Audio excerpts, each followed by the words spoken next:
Looks like we're live. How's it going, everybody? Hope everybody's doing good. It's a Saturday night, about 7:30 in the evening. I'm about halfway through my dash, I guess you could say. Let's see. I'm gonna check the live stream, make sure everything's working good. Looks like it is. That's good. All right, so I'm gonna check the text to speech. Just go ahead and connect that. That's so that when I'm driving, I can hear the chat. It basically reads the chat to me.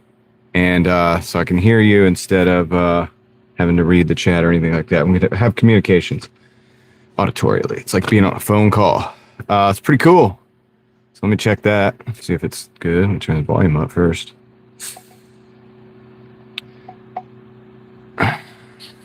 There you are. What's up, Michael? What's up, Margie? Moxie Man in here early. Maverick, what up? Testing 1, 2. Let's go. Yeah, Margie is now Casper friendly bunny. Moxie. What up, Arrow? Okay, so let's get started here in a minute. Here, let me get my app back on. Get everything set up. I think we're good though. We're good. Everything's working. It's amazing when it works right off the bat, because then it blows my mind when it doesn't. It's like, why doesn't it? It works now. It's like not working. I don't know. I don't understand it. This here technology is above my understanding, my level of understanding. That's all I know about. So, hey, Moxie Man, just dropping 10 gifted memberships right off the bat, guys. You ready for this? You ready for this? This is early in the game for this. What's up, Ted? What's up, Leslie, Crystal, Kim? 3 new ones. All right, let's see who we got. I can't pronounce the first one. Congratulations. Rideshare ratings. Ivda Moxie Mama. IV Doxy, sorry. This is because Moxie Man gave the gifted membership. IV Doxy Mama, which doesn't sound, this sounds, I don't know how I feel about that. 7275, Kimball DRKC, Mr. Gamer 004, Minatona Mikazi, Malek 6517, Cody 80s 47, The Chosen One 624, and P Tricerol. Congratulations, guys. Nailed it. Straight nailed it, dude. How do you like that? How do you like that? All right. So I didn't do the best with that, but it's okay. We'll do better next time.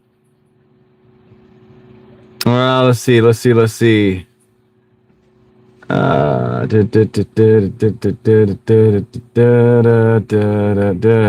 Doxy or something like that. Yeah, it wasn't Moxie. It was kind of crazy that it was spelled that way. It's like, I'm like, dude, what do you do? Like, you dox people or something? I don't know. Maybe they'll come in and say hey and like tell us. How do you stay energized? It's a combination of things. I mean, caffeine is, you can use caffeine, definitely. And then like exercise and eating good, it helps obviously too. Having a really good reason for doing what you're doing, paying off debts, taking care of family, things like that. It's the kind of stuff I do. You know, that being crazy does help. Yeah, I took a nap earlier. Naps help. I took a nap about 2 orders ago. You know, I had a little snack and I drank some water and I took a nap. I was snoring and stuff, and I was like, gotta get up. And then I got an order. It was a pretty good order. I took that one. It was a double, and then I ended up over here, and I was like, it's about 7:30. I kind of want to go ahead and go live because, you know, we can have some fun before my day off, which is tomorrow. So, and I'm over $100, so I think we can get to 200, maybe. Quick drip coffee helped Leslie, so there you go. A little caffeine never hurts. What's up, Toyo? You don't want to be over reliant on the caffeine because it'll have diminishing returns. Like if you do like 200 plus milligrams of caffeine, which is like an energy drink, if you get used to that, that can be, you can have diminishing returns with that. But little coffee, a little something that has like maybe 50 milligrams, or something like that. Maybe. I mean, I don't know. I'm not. Oh gosh, this is not advice. Don't listen to me. I don't know what I'm talking about. Just take naps, eat good, exercise, drink lots of water, stay hydrated. That's the important thing. And then maybe a little bit of caffeine. But yeah, and also just knowing why you're out there and like saying, hey, look, I've got to stay out here. I've got to stay out here. I can't go home. But be safe. And if you take naps, make sure, I have friends everywhere. Make sure that you're safe. You know what I mean? Stay away from Toyo, that's a good advice. I can't say that's not. Let's see here. Moxie says, DoorDash wrecked me. I got car parts order and had a battery and giant Y pipe. I'm not a truck. Oh, okay. So they had a big exhaust part and they wanted you to put it in your car. They sent you an order for that. I don't take any of the Home Depot orders, and I don't even take Lowe's food, grocery delivery orders anymore either. None of that stuff. What's up, Kendra? How's it going? Bessie's in the house. Welcome in, Puzzled Elephant. If I missed anybody else, let me know. I did bite my lip sometime in the last day or two. Again, I'm really bad about that, man. So yeah, I'm trying to like talk through that. It hurts. The things I do for you. But anyway, Examine is in the house. What's up, Examine?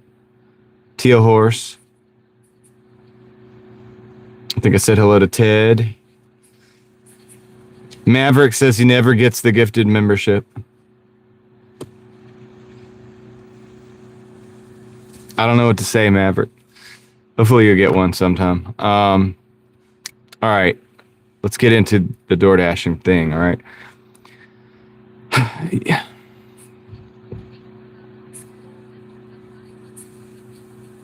It wasn't on the stream, Leslie.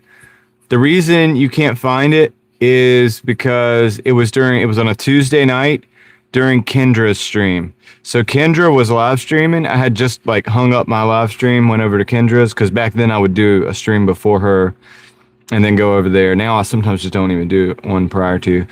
And that's the night my alternator went out. And so it wasn't on the live. Now my starter went out on a live stream, and that you should be able to find. Yeah, this is months ago though, Moxie. Remember, I went out and Kendra was live, and then I kind of like was in that chat, and I was like, hey, I'm probably not going live again. I'm just gonna go home. And then I ordered one from Amazon. Actually, I got there the next morning and I threw it in, and I put another belt on, and I was good. But if that's what you're looking for, Leslie. Now, my starter went out. When was that, guys? I think I changed the thumbnail and everything on that one. So if you go back into my lives, you want to see where I had to replace the starter. That one, I'm pretty sure I changed the thumbnail so that it has like the car in it. Hold on, I'll go try to find it. What's up, Miki? What's up, Certain?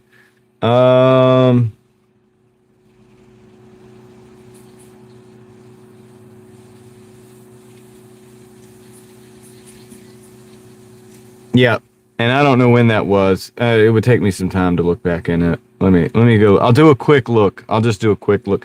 Dang, I got a lot of live streams. All right.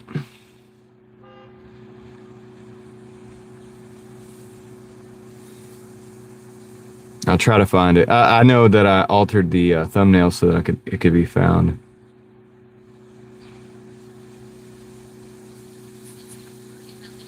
Oh, I put the alternator in on a live stream 5 months ago. I didn't know that I live streamed that process. This must be, hold on, let me turn the volume down. Yeah. It's me holding an alternator, and I guess I live streamed that. So I did. It didn't go out on the stream, but I replaced it. So that's that one that she just did. But then there's another when the starter went out. I'm gonna keep going back. The starter went out on a live stream while we were driving, and we made it to AutoZone, and I ended up making the decision to just buy a starter in the AutoZone parking lot and use the tools that were in the back of my car to replace it right there in the parking lot. And then we made another $100 after that. That was 6 months ago. So 6 months ago, it says Doordashing Adventure, live DoorDash ride along. It says, I wasn't expecting this on the thumbnail. It says, what will it take to keep dashing? Yeah, whatever. I was just making a different thumbnail. That one is 6 months ago, and that is the one where my alternator went out and I had to replace it on the stream. So if you're interested in that one, Leslie, that's a 9-hour, 37-minute, and 28-second stream.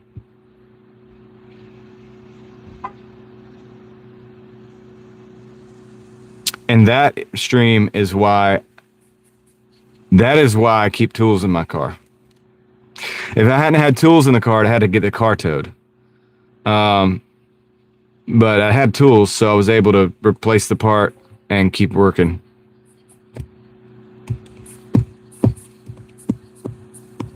I remember that, Kendra. Yep. And that's how I learned to bring the streams back to life. Now it's commonplace.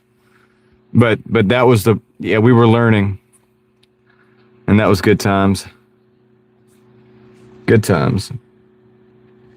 So yeah, that alternator stream is 6 months ago. And then that other stream that Kendra's talking about is, I don't know, dude. I think it says Epic.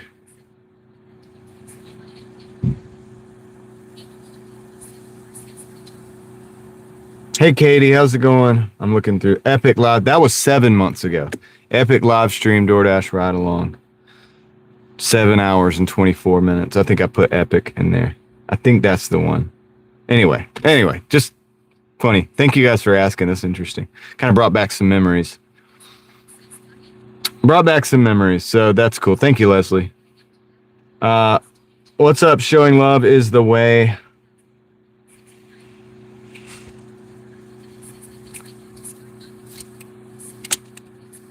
Heather, what up? Am I home? No.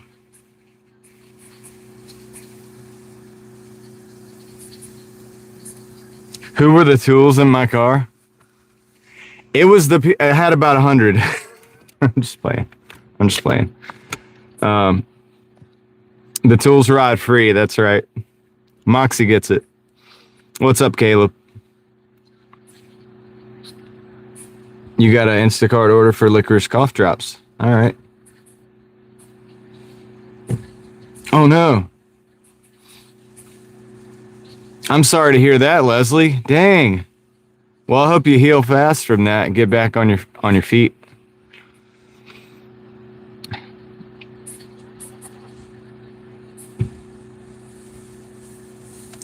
Heather, I think I'm shooting for 200 today. I'm not going too lofty on my goals. I've only a little bit over 100. In fact, let me make sure that I had resume dash.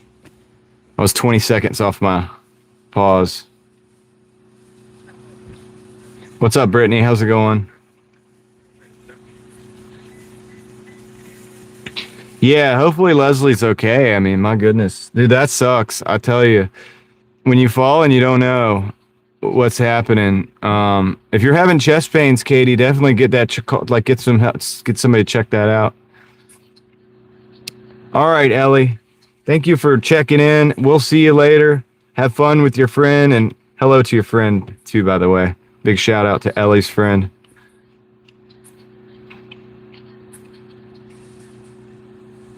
So,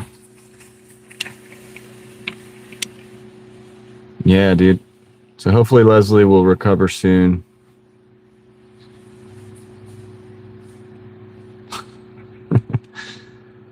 All right, let's see. What's up, Desert Adventures? What up? How's it going?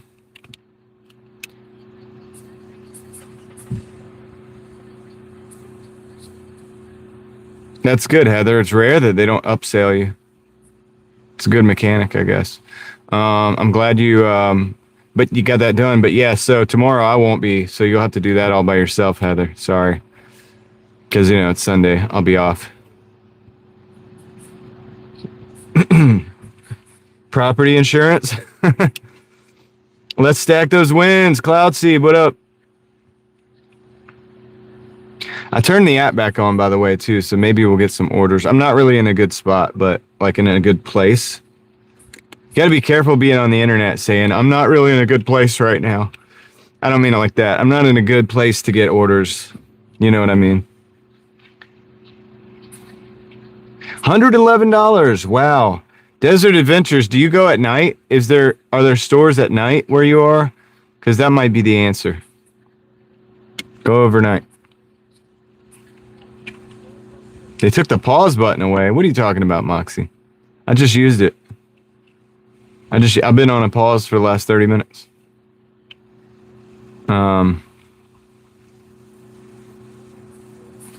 So.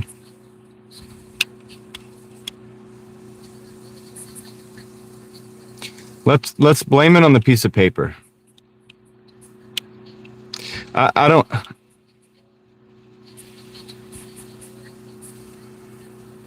Oh, you mean the one, Moxie? I think I know who you're talking about. I could be wrong.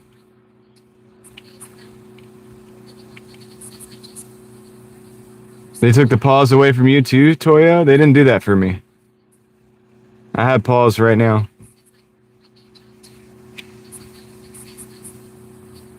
It doesn't matter in my market because it's always red anyway. The pause is back. Dude, it could have been a glitch, guys. We got a Taco Bell, $6.45 for 1.3, so we'll take that. I'm going to give you guys the totals on where we're at. I'll tell you right now visually. I'll show you later. $108.39 is where we're at. So I could have pushed for higher numbers for now, but I took a nap and stuff. Dude, I pushed myself hard. 2 days this week, I hit over $300 for the day. I've been pushing myself really hard. So today I didn't push myself as hard. We're at $108, but I'll give you the total. I'll show it to you after this next dash. Because that's good YouTube, right? That's what everybody wants to see. The dang numbers. They don't want to listen to me. They want to see the numbers. So, all right. Taco Bell's right over there, so I'm going to flip you guys around so you can see where we're going. Let's see. Whoops. Well, we don't want to see that, Moxie. Come on now. I mean, hopefully at least it's not us.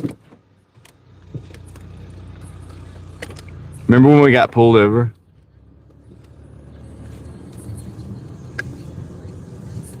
So Leslie is hanging out, not Doordashing right now. And that's good, I think. I think definitely heal. Gotta heal up.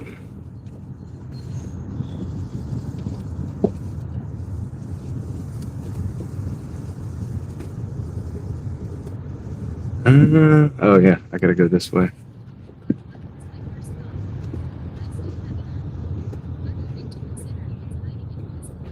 So did she make a video about it, Moxie, saying that DoorDash removed it?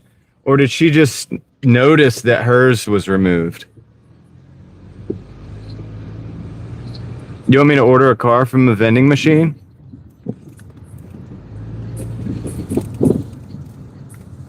I don't think I have enough money to prove to them that I can do that.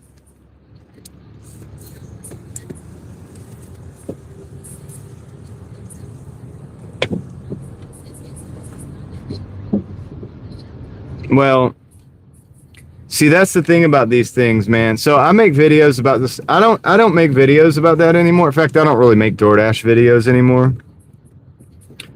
Because the last time I made a video about a feature that I saw, it was a lie, dude. And my video wasn't a lie, but I'll explain. Remember the $2 compensation for wait time? Remember that? Yeah, dude. I saw that. It happened to me twice. I made a video about it and never saw it again, dude. They made a liar out of me, and I was telling the truth. Like I had a screenshot of everything. But yeah, I don't watch YouTube videos anyway for DoorDash. Well, Moxie, I mean, it happened to me. I think it was a beta. So here's the thing: is there's glitches, there's beta tests, and there's different markets too. And so you can't make a video. And I didn't make it like that. I wasn't saying this is what's happening. I said this is what happened to me. This is why I always say, hey, this is what happened to me. But try not to make videos about DoorDash anymore, man, because I don't know. I don't watch videos about DoorDash, and I don't really like.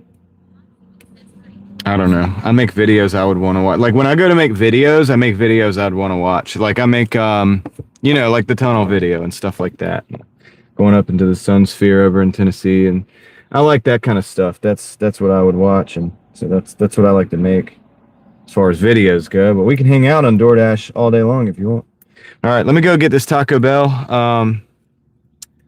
and I'll be right back. Get your mom a burrito. I'll see what they got.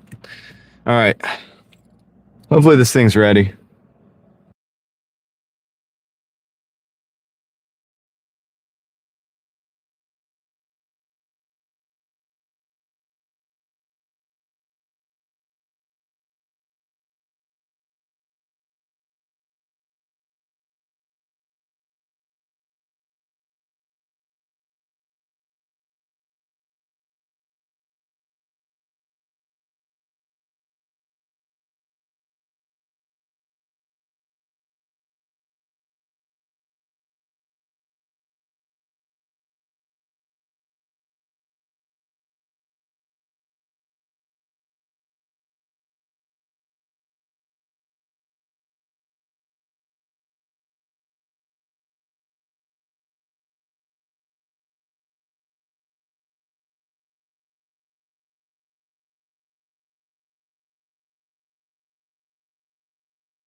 Yeah, dude, they gave me the quote unquote right order, but they had the wrong label on it, man. Wrong label, dude. They gave me the order. They knew what my order was. They gave it to me, and then I walked out the door, looked at the label. It's different. That's why I came out just now and went back in. Ridiculous. What up, Michelle? So, yeah. Good job, guy. And then I went back. I was like, dude, I don't know if it's the right order or the wrong label or what. I mean, I saw him print the label. The guy's got like 15 labels sticking to his shirt, and he just pulls them off of his shirt and puts them on the thing. So that way he could print the label saying that the order's ready and have the label sitting on his shirt. You follow? And I guess it makes it... But you can honk your horn at me, dude, but I'm going to be not running over that other guy that's walking in the road. What a freaking moron. You know what's going on? Come on, buddy. Unless he was honking at the guy in front of him. I think he was honking at me because I went into the other lane, but I went into the other lane to totally not murder a person. Like, come on, buddy. Makes me, like, whatever. Who cares? All right, let's go to 2 minutes away, 0.7 miles.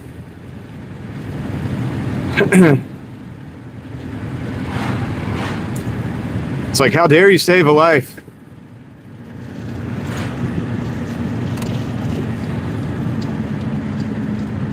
You got rid of the Lancer? I know, Leslie. Y'all saw the guy walking in the road, right? Like, he's walking like on the side in the road, kind of. I don't know if he was in the road when I actually moved around, but he was in the road before when I was approaching. Why'd you sell the Lancer?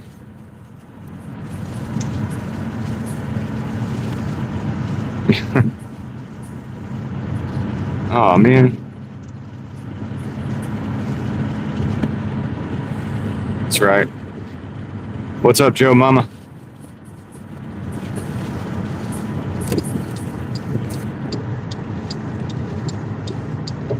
Deborah, what's up? Thank you for smashing the like. I appreciate that. Oh, so basically your HOA or whatever it is didn't like it.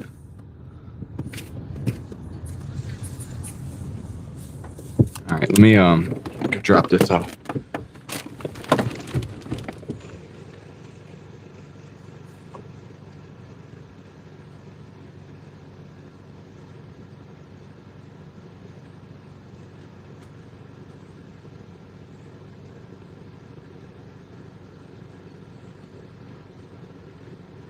Okay, I'm gonna show you guys the total. Wait.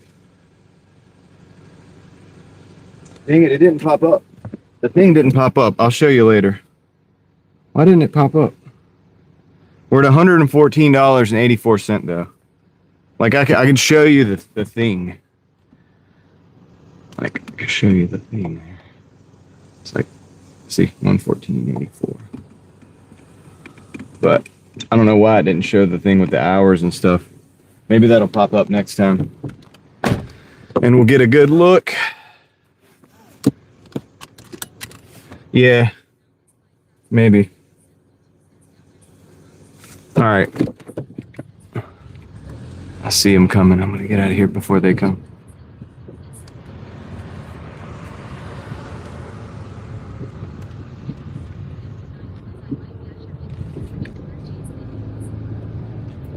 I prefer not to, Silver. I don't know. Maybe it's because I don't have any sense. Okay. Yeah, I can do testing cars while dashing. I can do that. I will drive whatever anybody wants to send me to drive, as long as the insurance is cool.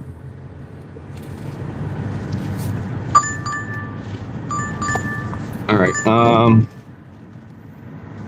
not taking that to Bojangles.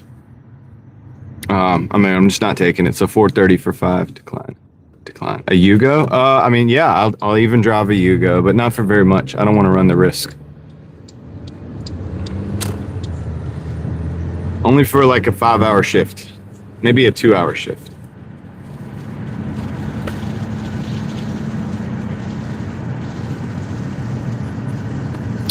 I think everybody gets attached to cars a little bit, Mark. You know, it's a thing.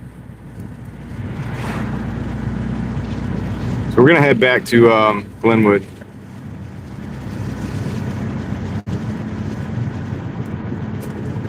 Yeah, cars have personalities, you know, all the little quirks. That's why I like old cars, because once an old car has its character built up.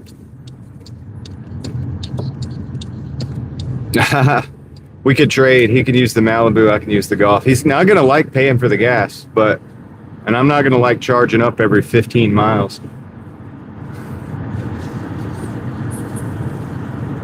What's up, Skylar?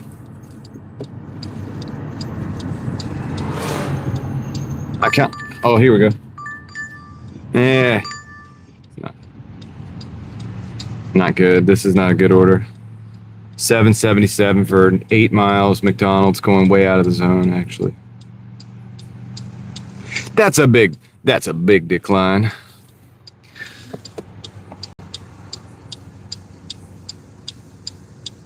I thought you were yelling at Examine. No, I don't know. Yeah, I didn't see it. So you're good. The good thing is I don't see it, and it doesn't sound any different.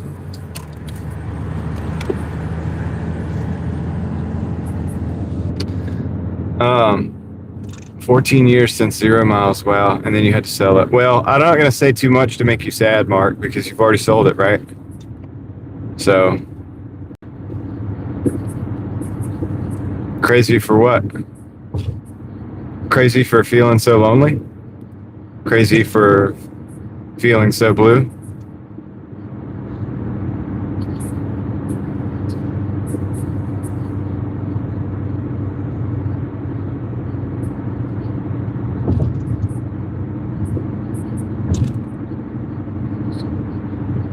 Would I entertain a fully electric vehicle? I mean, do fully electric vehicles have a sense of humor?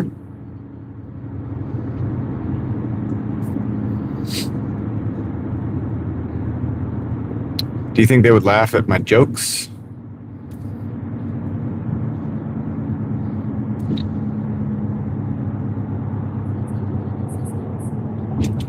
Or systematic entertainment?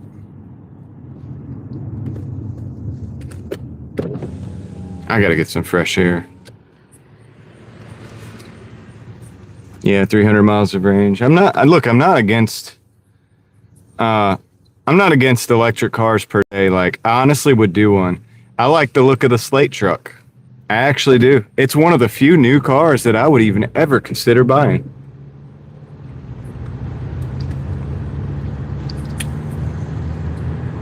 Yeah, I think I am going to try to do a Tesla. I want to try it. I'm not blindly against EVs or anything. Early on, they did have problems with the fires and stuff. They've changed some of the chemistry of the batteries, so not as much of a problem there. I mean, with some of the modern ones. Now they're getting better.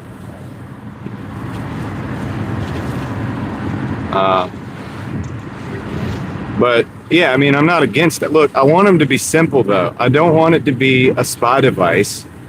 I don't want it to be, that's just a preference of like the type of technology. Like I prefer it to be simple. That's why I like the Slate truck. Like when I thought EV years ago, or subscription based, exactly. I was thinking like my old Honda Civic with an electric motor hooked up to a 5-speed transmission, you know, simple, right?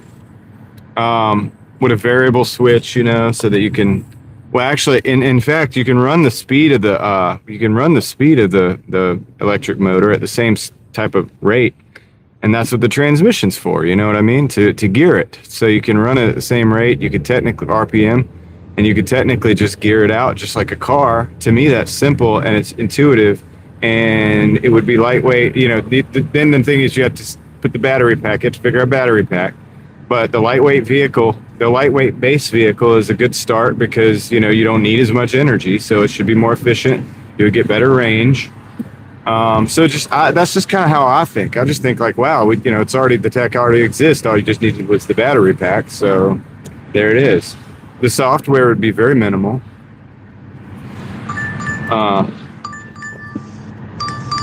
All right, we got a salt and lime. Do I have to turn around? Wait. A Little Caesars, 11.30 for 6. I guess I'll take this.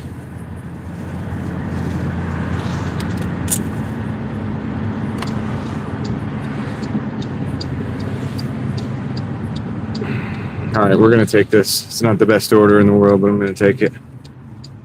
Do I have a classic car? I mean, I kind of do have a classic car. The Jeep's a classic. It's the '88 Wagoneer Limited. It's kind of a classic car. And I love it. Like, it's great. You know? My EJ1 is a classic, I mean, in a way. It's 93, but it's not like a classic. Not like a 60s classic. The Jeep does have, like, classic car vibes, though. It's got the same type of seat belts. Old school, you know, everything. Classic scrap value, dude. Leslie, technically, a lot of 90s cars are considered classic now. Yes, it sucks. We're getting older. The cars that I grew up with are considered classics. They really, and like, technically they are. I can get a classic tag for the Jeep, for example. I don't have to worry about, it doesn't need any kind of inspection. I mean, Mark, it's work to maintain old cars, but it's more doable to maintain old cars. Your biggest enemy is rust. But the actual mechanics of most of the old cars that are still running today, they make sense, and they're simple, and and if you know how to work on cars, it's not that big of a deal. Now, if you don't know what the heck you're doing with cars, you can't maintain anything, so it doesn't really matter. You wouldn't even be able to maintain a new car. And so, but I'm just saying, for people who are mechanically inclined, yeah, an old car is a gem because you can do most of the work yourself. It's about self-sufficiency. 3000 GT, not as easy to work on as like a Honda Civic.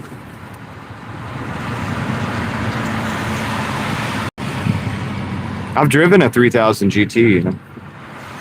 I drove one back in the day. Her dad had one, and I drove it. It's a cool car. See as it looks. You know, it's a front wheel drive V6. They look cool, but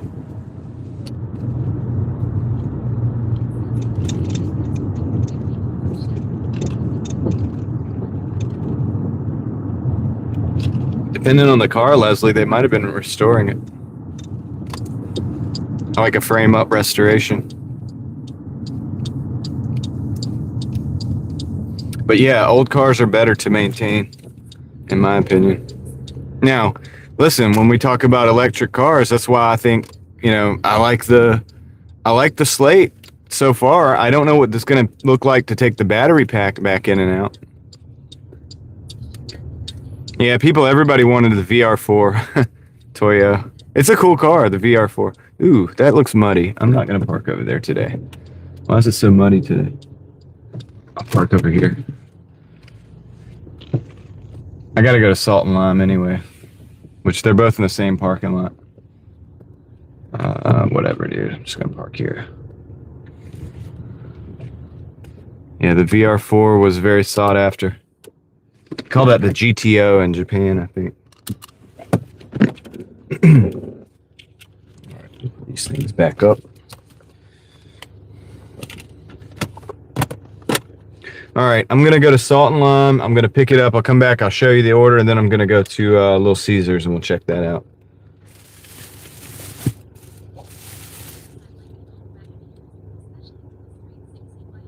Well, silver, yeah, it's what it is, it's a Wagoneer Limited. You know what it really is? It's an XJ. It's not a Grand Wagoneer like that, but it has the inline six, a 4.0 liter. It's called the Renix. It's the same 4.0 basically as all of the 90s XJs, but the Renix has a different package around it. It's a little more finicky. It's not quite as it's robust, but it was just older. but it's doable. Like I've been able to maintain mine pretty decent. It's not bad. They're good cars, man. That 4.0 liter inline six is a tank engine. It's awesome. I'll be right back. Let me go to Salt and Lime.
All right, so I got the Salt and Lime, and now I'm gonna go to the Little Caesars and see what's up with that. Yeah, I love the 4.0, man. If that's what you're talking about, it is really tough. Like you can, I call it the AK-47 of engines. It's pretty good. My buddy had one where it was literally falling apart inside. Like the rod broke, dude, and it was still running. Like it was still running. When he like drove it to the shop to take the engine out and rebuild it. And I could show you like the pieces, even the parts of the bottom of the piston that broke, you know, around the skirts and stuff. Like I actually showed it on a live stream, like some of the pieces of from the inside of his engine. But it was the point. My point being is he actually drove it to the shop. So it's very tough. All right, I'll be right back.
Wrong button. All right. Order. Yeah, I'm pretty sure Moxie, I think all he did was just hone the block, because the thing that broke wasn't around like the rings area, the piston, it was the skirts down by where the rod is. So when it, I guess, I'm not sure if it disintegrated or what, but whatever happened down there, you know, there was some carnage, but it was all down at the bottom, so it was like below the cylinder kind of. It was enough to where it didn't affect the compression. He probably just honed it. I can't remember. He rebuilt it. I don't know. I wasn't there to rebuild for the rebuild necessarily. But we share the same shop space. That's the spot that we rent. That's my buddy Muscles that rents the shop. Remember the 370Z Nismo that he showed up on one of the live streams?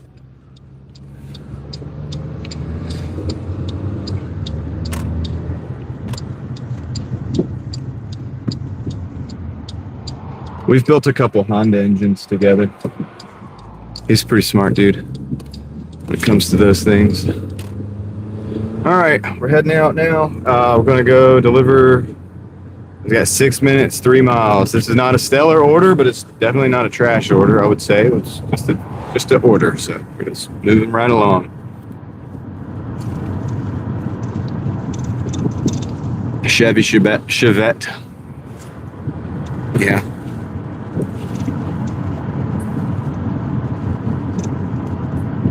Man, that's cool. 81 Cutlass, dude, that'd be awesome today. Such a classic. There's a box, right? It's kind of like a squared off body.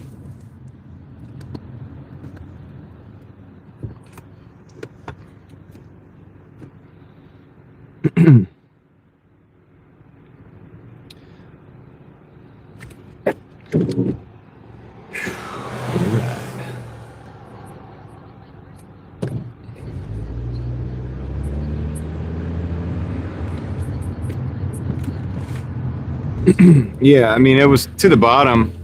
You know, he put like I'm sure of this because I've done these engines with him before, but I'm sure he put new bearings in there and everything around the crank journals and stuff.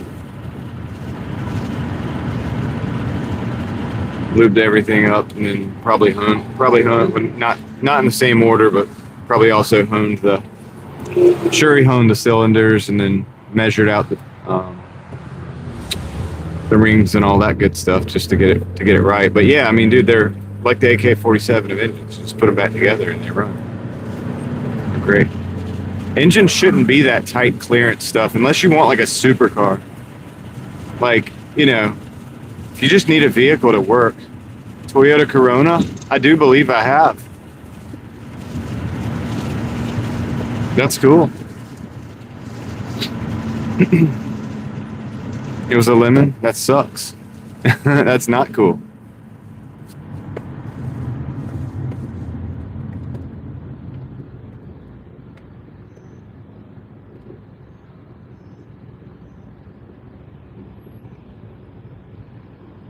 So some of them just look like regular economy cars, right?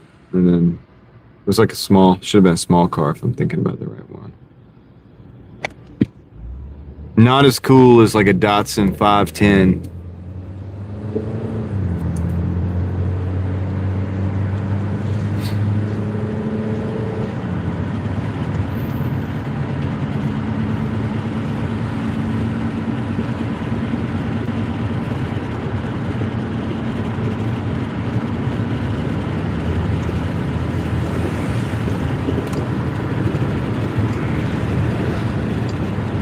You like the 280Z? Yeah. Yeah, those were cool, man. Those were cool.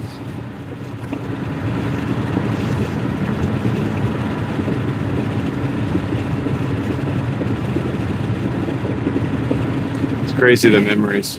I remember we used to have a Cutlass? It was an Oldsmobile Sierra wagon, I think. And anyway, the headliner would fall down on that. And my dad had these metal strips that he would like put up to hold the headliner. That was his go-to method. It worked. It kind of like held it up. It would sag a little bit in between the strips, but like it was, you know, it kind of almost looked like it was meant to be. It was a good hack. Can't remember what those metal strips originally were for, but they were like they were very pliable where you could like shape them, and it worked. He would just set them across the, the headliner up. It wasn't the headliner itself, but it would be like the cloth that attached to the headliner that would sag.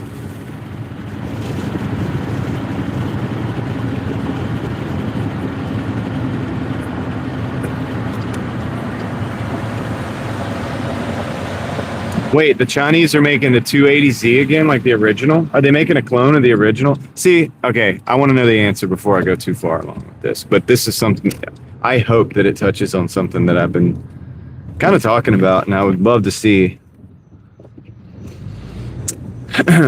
Or is it modernized? See, what I'm kind of hoping is if it's a clone of the original.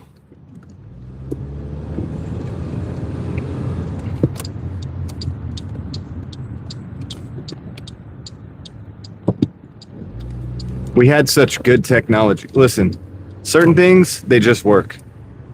And like, so the 4.0, the Jeep engine we were talking about, it just works. Is it the best on fuel economy? No, it is not. It's a big no. But it works. And if you need a vehicle to work and go off-road, do its thing, you just pay special attention to the cooling system on that particular engine. But if you do that, if you modernize the cooling system, you can use the bones of that vehicle, and there's no reason why they shouldn't make like an XJ today. I mean, that would be a wonderful vehicle. It would be better than a lot of vehicles that they make in the modern era. Just make it exactly like you did there, but there's some things you can modernize. But when I say modernize, I don't mean make it where the dealer can tap into the computer via Wi-Fi or like 5G or whatever internet. No. When I say modernize, I mean like have some redundancy with the electric cooling fans. Because the cooling system is a weak point. It's not like that much of a weak point, but it's definitely something you have to consider, especially if you're going to actually use the vehicle for what it was intended for. And so there's things you could do to kind of make that better while still retaining the reliability, and probably simplify it too. You could probably, I would say vehicles right now don't need more bells and whistles. They need less. They need more simplicity. We need a movement towards simplicity with our vehicles. That would really change things.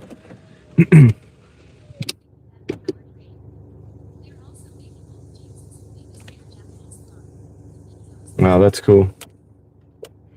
What's up, Crystal Coachman? How's it going? That's cool, Silver. I'm gonna look that up. All right, be right back. What are we dropping off here? Salt and lime going out the door. Be right back.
All right.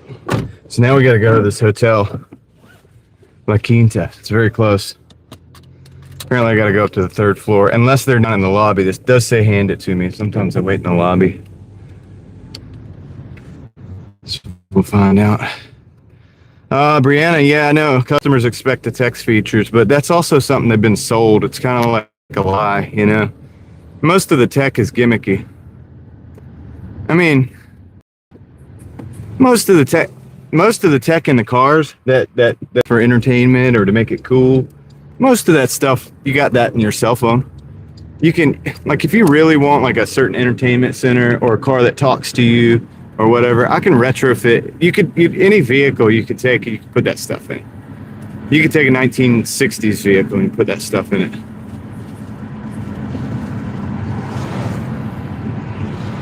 You know what I mean?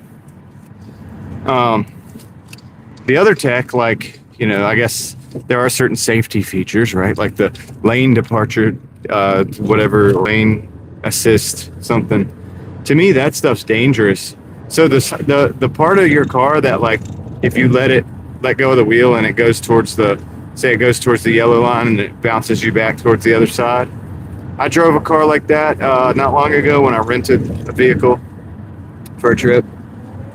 I disabled all that stuff that I could because it was dangerous. It's like, dude, if you go to the line and the wheel like corrects, it's like, no, dude, that's not safe. Like that in itself is not safe because the suspension on a vehicle and the steering has certain tolerances. And say you have that crap on and you're going through a tight turn, and then you go close to the line and it tries to correct, and now you're going downhill through a curve and it tries to auto correct or whatever, but you're just smooth sailing through it and you go close to the white line on your way or close to the inside of the turn, and then it like pushes you to the outside. Like, dude, that's dangerous. Like, it's not even safe. And depending on how fast you're going or the angle of the vehicle, you know, a vehicle's suspension the geometry of the suspension hasn't changed. It's the same type of vehicle. It's not like they just magically made it where it handles better. No, they just have it where the inputs from the steering wheel come in, and that can be very dangerous in certain circumstances. They call it a safety feature. I think it's a disaster. Same thing with, like, if you want it to notice like a car coming up next to you. I don't think there's anything wrong with that, but you could probably retrofit that to a vehicle, to any vehicle, or you could build old vehicles with things that make sense, and you could still add that in. It doesn't have to be a complete spy package, you know, and it doesn't have to be a subscription. And it could still be a simplified vehicle and just add that little sensor. That's not a big deal. You can put a lot of these features. They're gimmicky, is what I'm saying. They're not expensive to produce or anything like that.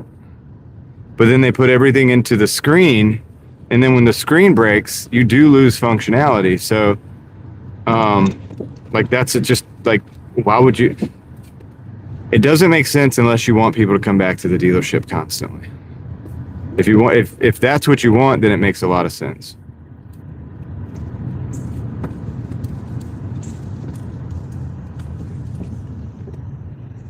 Whereas, like, with switches and stuff, you have redundancy, or at least, like, if my switch for my air conditioning goes out and it's the switch, you could replace that. And meanwhile, everything else works, you know. All right, I'll be right back.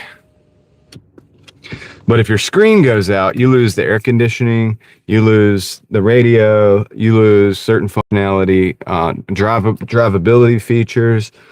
You might even lose the ability to put it from park to reverse. Like, you know, you could completely cripple. And then they're going to charge you probably thousands of dollars to replace that screen, which is ridiculous. Let me go run this in. I'll be right back.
All right, I'm back, guys. So that put us at 126, and we picked up a Cheesecake Factory and a PF Chang's 11 miles for 1735.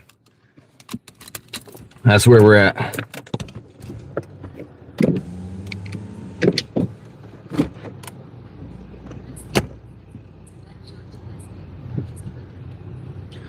All right, so we're going to the mall.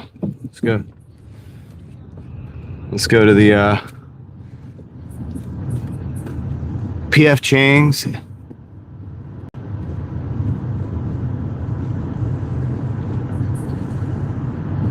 And Cheesecake Factory. That's where we're going. Let me think about the best way to do this. See, what time is it? 8:44. It's probably not gonna be too busy. Can probably go to the upper deck.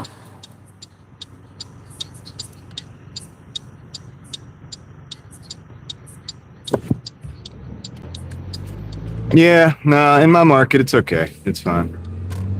Keep in mind, I mean, Brianna, we're going to clear 1,400 this week.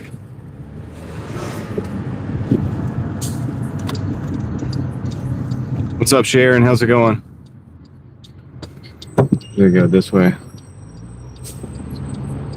Thank you, Silver. I appreciate that.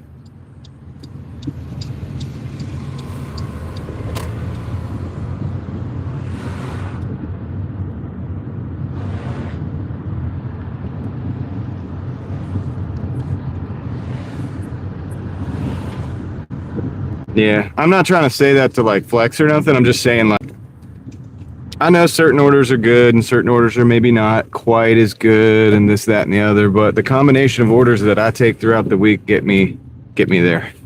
You know what I mean? I get what I need out of it. So, I mean, yeah, it's to each his own.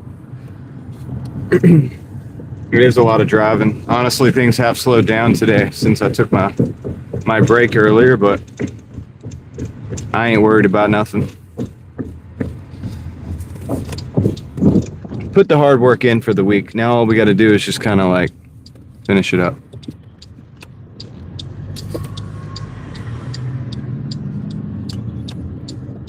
Just got to make like another $75. That's it. That's it. Easy. Easy peasy.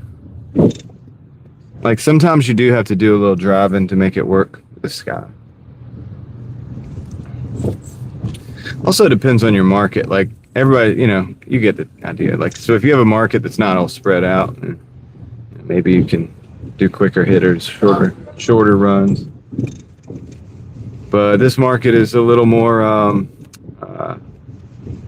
don't know, it has some driving to it sometimes. Not all the time.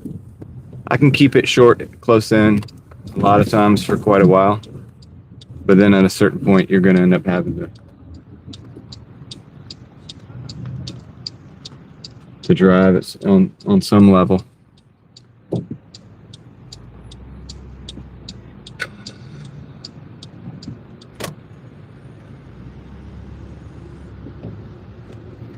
Okay, so I take that back about the mall not being busy.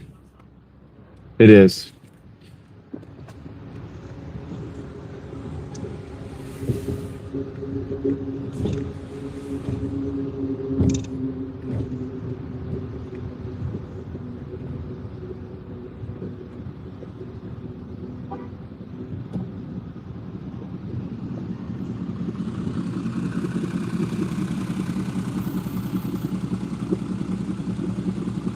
Yeah, and the thing about it is like if I park over here, it's gonna be hard to get out because of all this line. Maybe it'll clear out in the next few minutes, but yeah, I don't know. Don't know.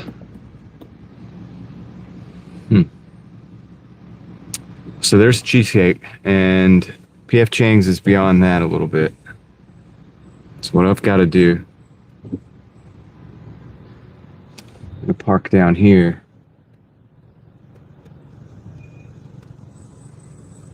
If there's a spot.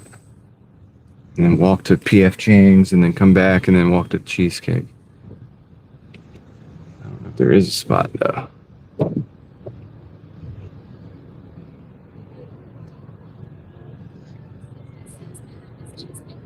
Hi, Catherine. All right, so we might have to park where that guy's coming out. I'm gonna let him come out, and then we'll take that park.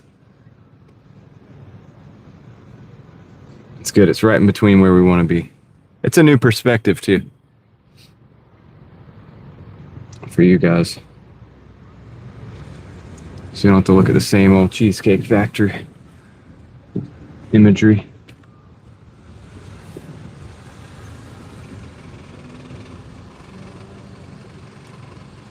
Sweet. I'll be right back, guys. Drop this off, or no, I'm not dropping off. I'm picking up. I'm going to PF Chang's. I'm gonna come back with the PF Chang's. I'll show you that, and then I'll go back out and get the Cheesecake Factory. I'll see you in the chat.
All right, guys. So that is that's the PF Chang's. Just picked that up. So we got that one in the bag. What's up, Pam? How's it going? What up, Jason? Alex is here. And Dave McCook. What's up, guys? All right. So PF Chang's needs to turn the light on. They do. I just noticed that. You're right. Wow. Come on, PF Chang's. You're slipping. Why you're slipping? All right. I'm putting this in a bag real quick, and then I'm gonna head back out. All right. Now I'm gonna go get the Cheesecake Factory. I'll see you guys in a second.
Oh yeah, I was muted. Thank you.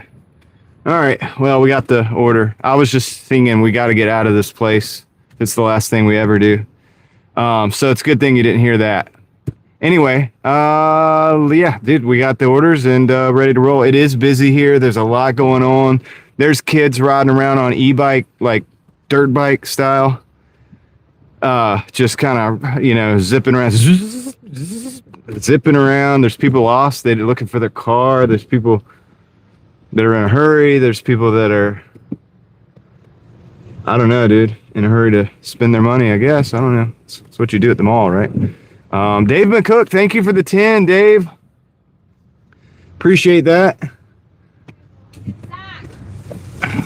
Watch out. These people are like loading their kids into the car right here in front of everything. That's not smart.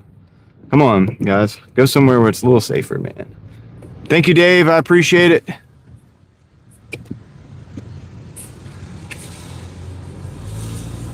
I don't know. It's a good question. Hopefully we never find out, but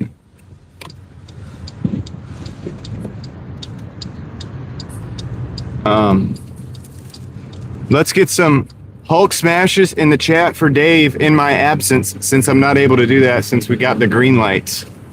And that guy's got no lights on in that truck, by the way. Super safe, super considerate. Yeah. Big shout out to Dave McCook. Only online, yeah, I know. Well, I like to go to the mall, but not when it's busy, like just to walk around and hang out. It's because I used to be a mall rat, and I used to live in that environment, basically. But I don't like it when it's busy at all. I like it in the morning. Like, so when it's like snowy and cold stuff, like I go in there to go for a walk sometimes. Not that mall. Well, sometimes that mall. Like if I don't want to like walk around and get my feet wet and stuff, like, you know what I mean? Like if I'm working, I'm in the middle of a work day, but I want to go for a walk, but it's also like inclement weather, I'll go to the mall.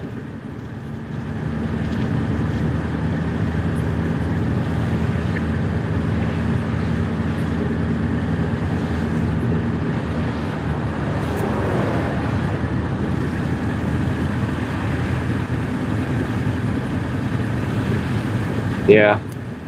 Caleb, yeah, the people watching, which you can, thanks to Driving Daily live streams, you can actually do that at the comfort of your own home. You don't even have to go to the mall anymore because we get all these Cheesecake Factory orders. So there you go. You don't even have to just watch the live stream. Desert Adventures, did you say that you have memories in Crabtree Valley Mall? The place where we just were.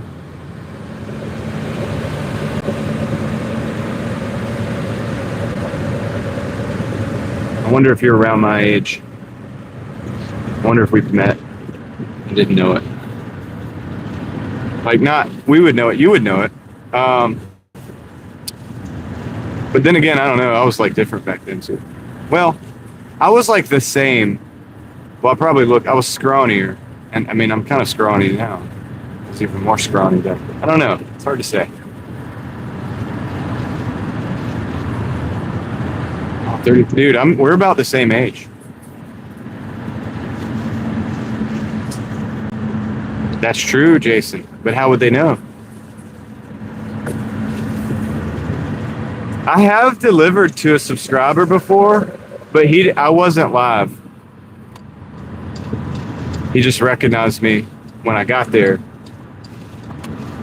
But like I wasn't on the live stream or anything, and they weren't watching the live stream. You know what I'm saying?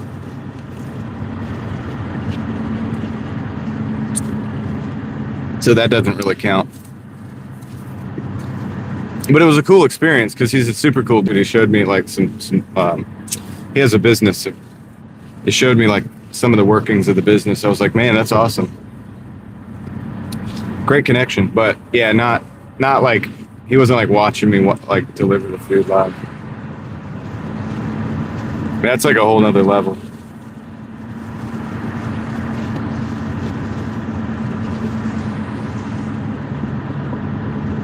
Caleb, you could say it's probably a good thing that you don't live near the cheesecake factory.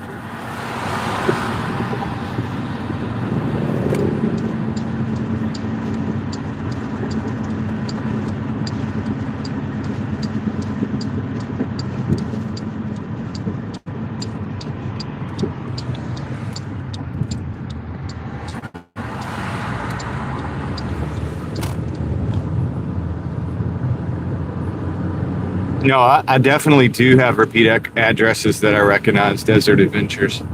There's places that I've been to many times, and I wonder sometimes if they kind of give you like an affinity to like certain. You know how you can get like an affinity to certain like parts of like video games or whatever, and it's like you could become better at it. Like, and it anyway. I wonder if sometimes the algorithm knows, like, okay, he knows where this address is. He gets there fast. Let's send him that order first to see if he wants it. I don't know. Like, I just wonder sometimes if like you build out the map and the algorithm knows that you have the map built out. Because I have the map really built out well for the city because I've spent so much time here. In the past, I've lived here for 3 or 4 years. Like, you know, I grew up coming out here, even though I didn't live here. Came out here, you know, and worked here and drove all around and adventured all around. And yeah, I kind of know the city, so it helps. Like I wonder if I make more because of that. I don't know if that's the case or not. I wonder.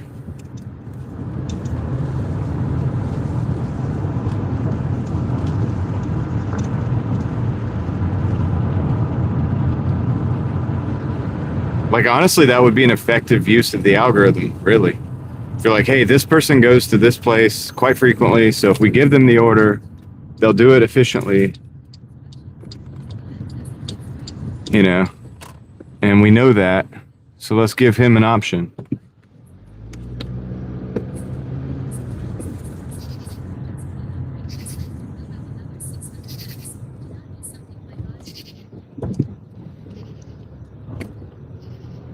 Yeah, Jason, you got to find what's right, you know, for you and stuff. I always look. I tell people, like, you know, if you've never had a job before and stuff, if you go and you get a job at like, say, like McDonald's or something, you might hate that job and use that as motivation. Like it's still good to have a job like that at one point in your life, because if nothing else, you might come to the realization that you don't ever want to do that again.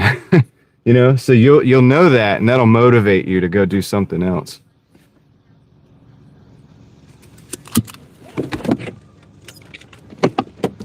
All right, let me go drop. This is the Cheesecake Factory, so I'm gonna drop that off first.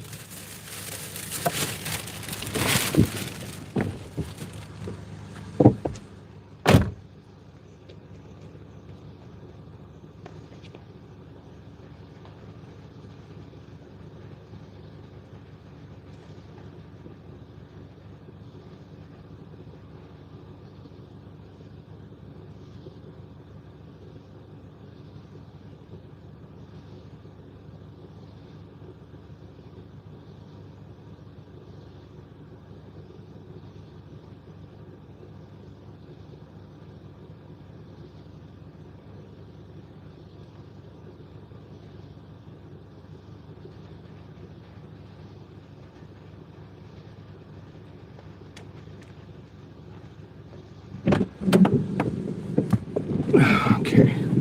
Like, in a way, I think that's what those jobs are for.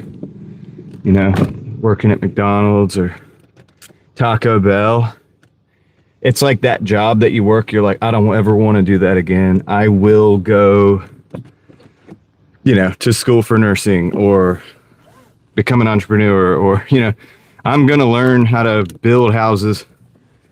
Going to do something. Yeah. But not this.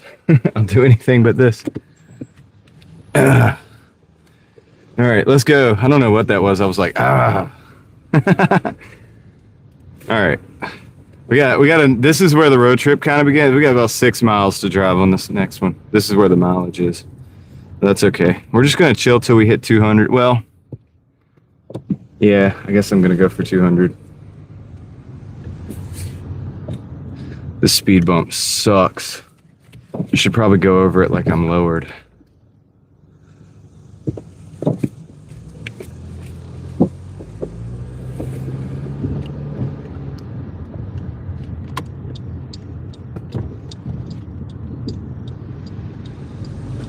Speed bump got me one time, just went bang, and I wasn't even going fast, dude. It's just the car just dropped in on it, and you can look at the speed bump and see like there's a ton of like marks in it where the bottom of the car is like took a chip out of the speed bump.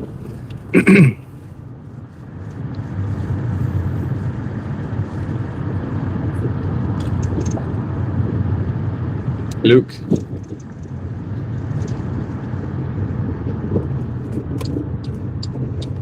Use the force, Luke.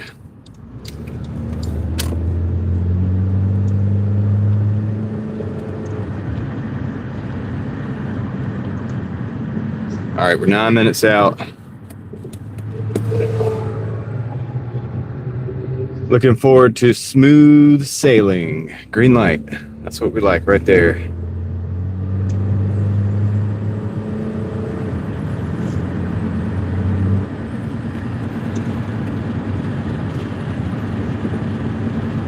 So Jason, like, if you don't mind me asking, like, what do you do now?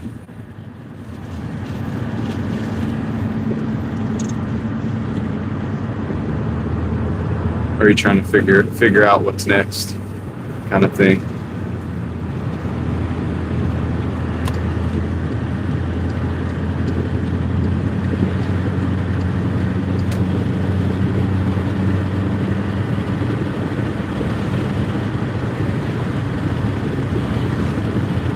There's another green light. We like those. We get enough of these, then we'll be doing pretty good.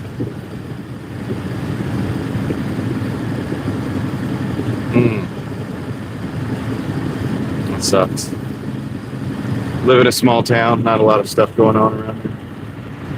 I wonder if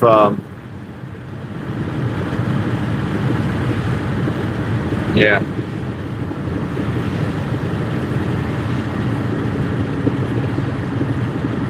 Yes, desert living or a desert adventure. Yes. I try to stay off the east side most of the time.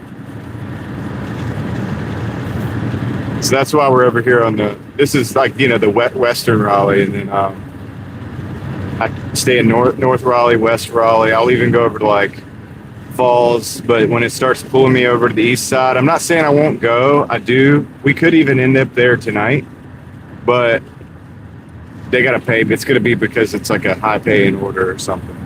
That'd be the only reason. You know what I mean? That'd be the only reason we end up over there.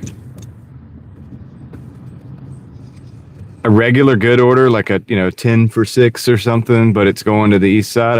Nowadays I just don't even take them that much. This sounds good on paper, but then you get stuck over there. And it's not the best neighborhood.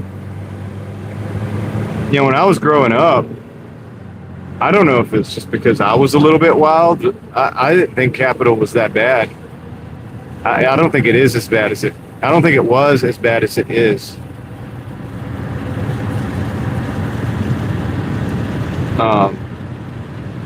You know, it could be because I was the bad influence too back then. But I think it's way rougher. I feel like it's way rougher now than it was then. You know, Triangle Mall has had shootings in the last year. It's had multiple shootings, incidents. That place is like a ghost town.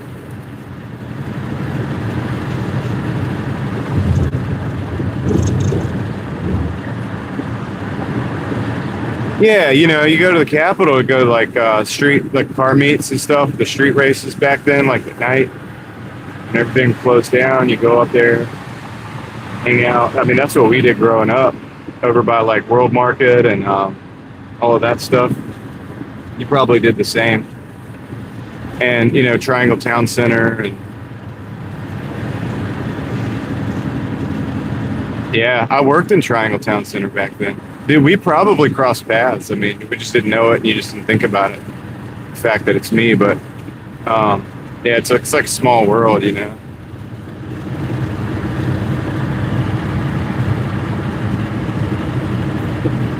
I was a bit wilder back then,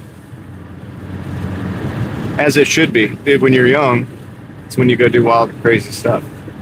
Get older, you have kids, you chill out a little bit. I mean, I was still pretty chill though. I was chill. I've always been kind of chill, like chill individual. But I always wanted to know how fast my car could go, like, you know, that kind of thing. Wild like that. Like, just like to get into different stuff.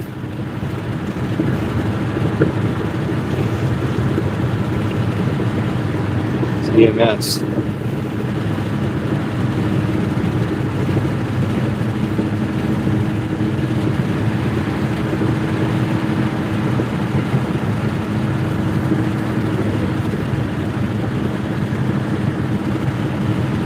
Appreciate you guys riding with me on a Saturday night. If you're out there hustling, don't forget I'm right there with you. If you're not, you know the drill. Grab a drink, grab a snack, sit back, relax, and enjoy the ride.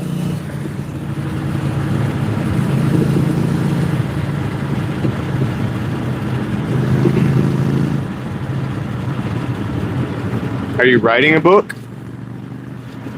Or are you reading a book?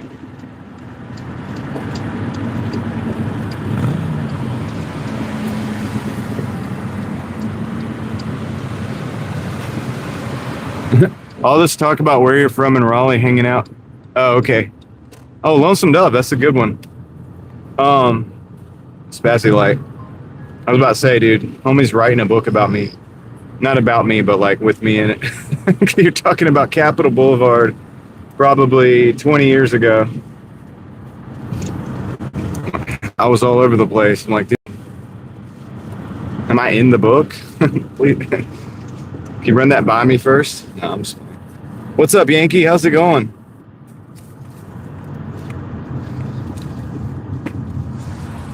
I'm surprised somebody hasn't wrote a book or made a movie about those times.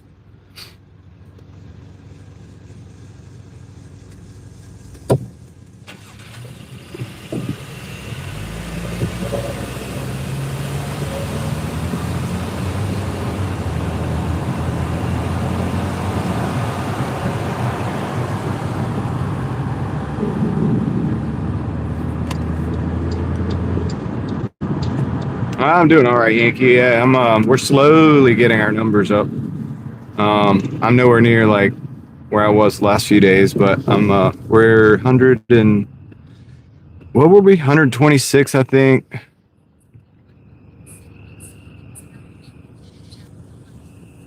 Ah, interesting.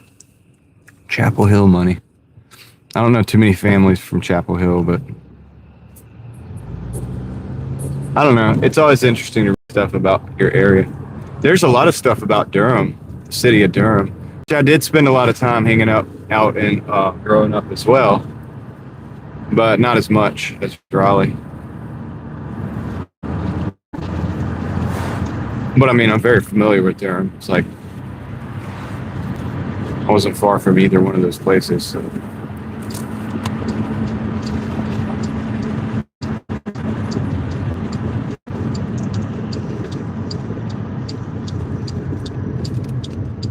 So there's a lot of books and movie material that has come out of Durham,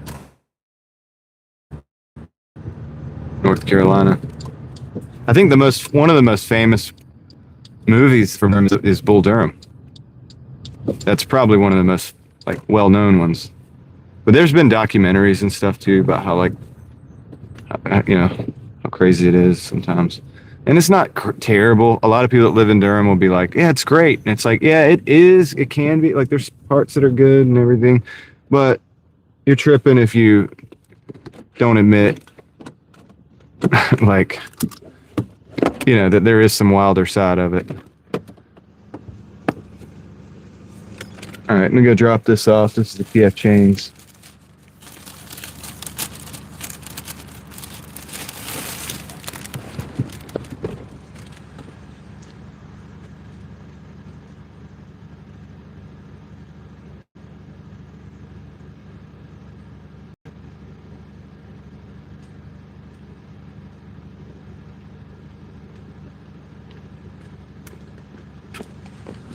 Yeah, I mean, I would say that. Oh, dude, it's not showing me my numbers, dude, that I like to show you guys. Why is it not doing that? Dude, what is going on with this app?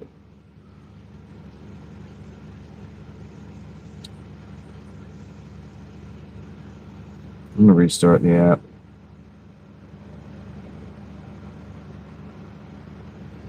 Regardless, I mean, we get to see all the numbers at the end of the stream, but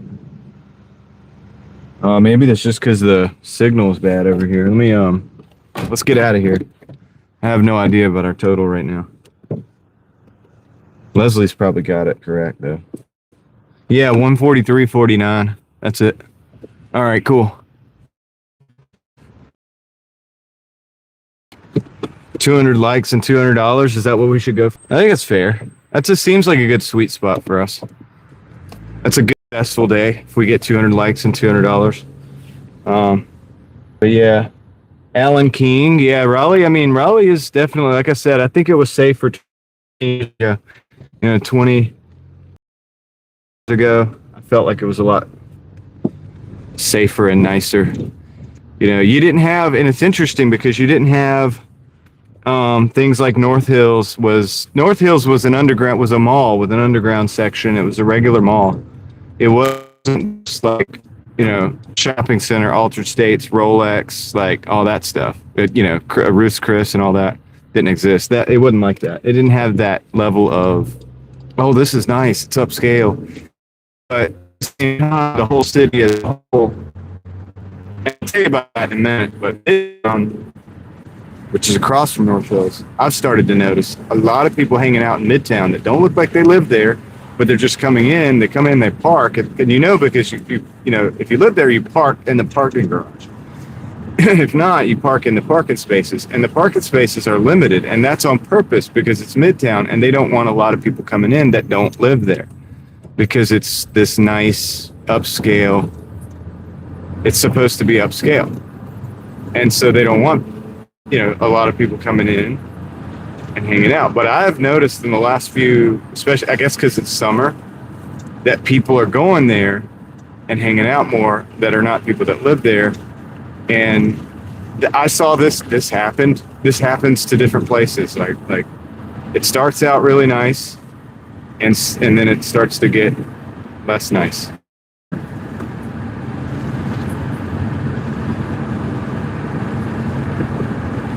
What's up, Genero J? Oh, nice. You got a $40 tip. That's good. Oh, no. Come on. Come on. What do I miss from the past? I mean, I don't know, dude. Listen. That's a crazy question because it can go do I like things from the general past or things from my past, like it's the first question I have about that question. And then second of all, I would say, well, I think everybody has something they probably missed from their childhood or whatever. I think it would be tripping not to go into that. But in the general past, I mean, just the simplicity, the fact that people looked you in your eye when you talk, not like stare down contest. I'm just saying they would acknowledge you as a human being, whereas that doesn't happen as much anymore. Because, and I think it's the social media. It's the, so many people are on screens all the time. And not just to watch something like this, we have long live streams and this becomes a social event, but short form content, is kind of really what I think is a big problem. Because that scrolling just becomes this like mindless thing. So yeah.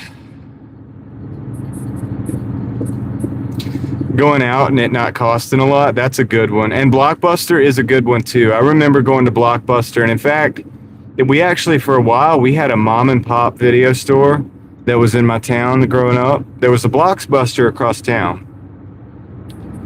and there was a video store that was privately owned.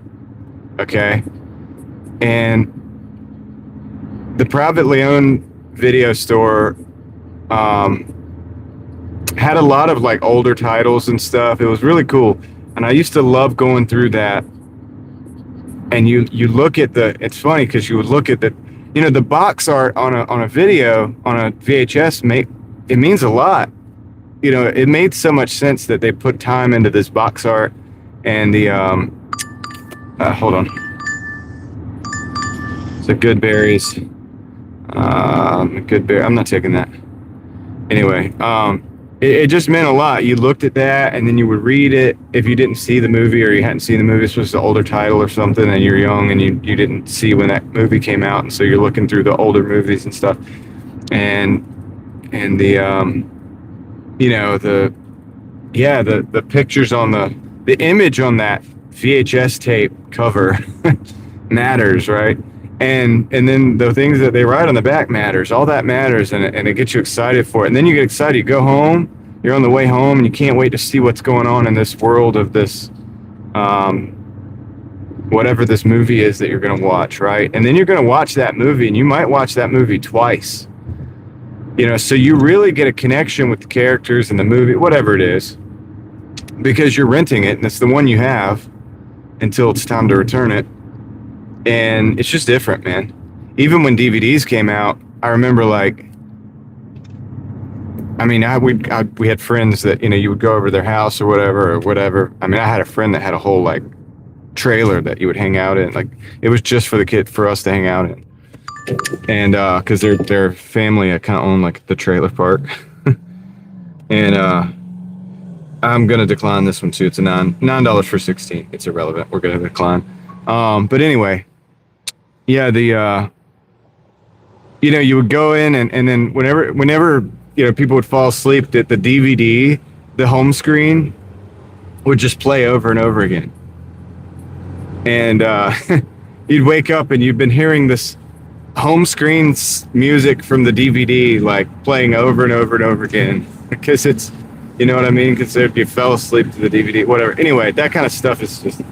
And that's not even that a good memory, but that's just something that you will remember if you're from that time. And kids now probably don't really experience that.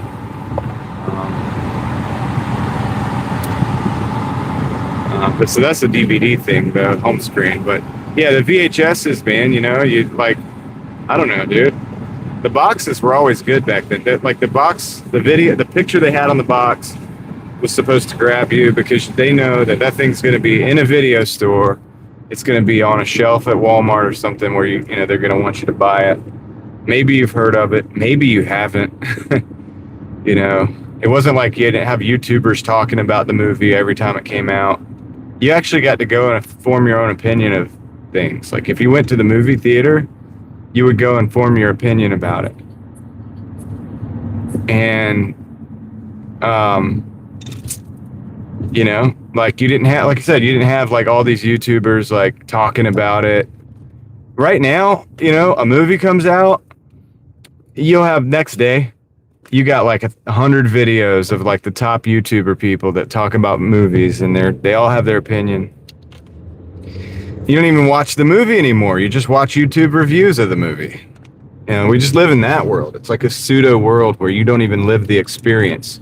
You let other people live the experience and tell you what it's like. And it's what the heck, dude, So I want to go back. If there's something I miss actually living it. Actually living the life. Not living just vicariously through everybody. I know it's kind of ironic for me to say that as a YouTuber. I'm going to decline this. It's an 8 for 12. I'm getting a lot of bad orders. We only need $57. But I remember Spencer's gift. Yeah, we had friends that were, Marco's Pizza, $14.30 plus for 6 miles. Yes, sir. That's a big accept right there. $14.30 plus for 6 miles. I think so.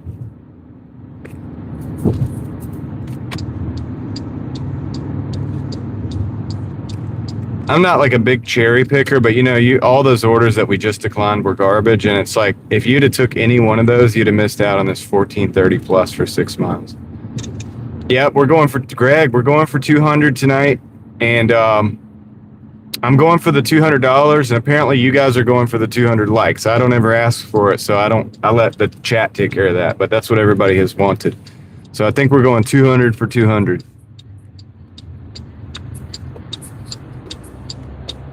Yeah, it's crazy that the bad orders are out here, Genero J, like on a Friday and Saturday night, like tonight's Saturday. But it's interesting because there's still bad orders on Saturday. The cool thing about Friday and Saturday, though, is there are good orders. So see, like on a Tuesday, I'm less picky than I am on a Saturday and Friday because I know there's actually better orders on a Friday and Saturday. So I'll be picky until I get something that works. But I'm not going to sit there and like decline like 15 orders in a row. I mean, if I have to take something to get the wheels rolling, knock it out real quick and then move on, I'll do it.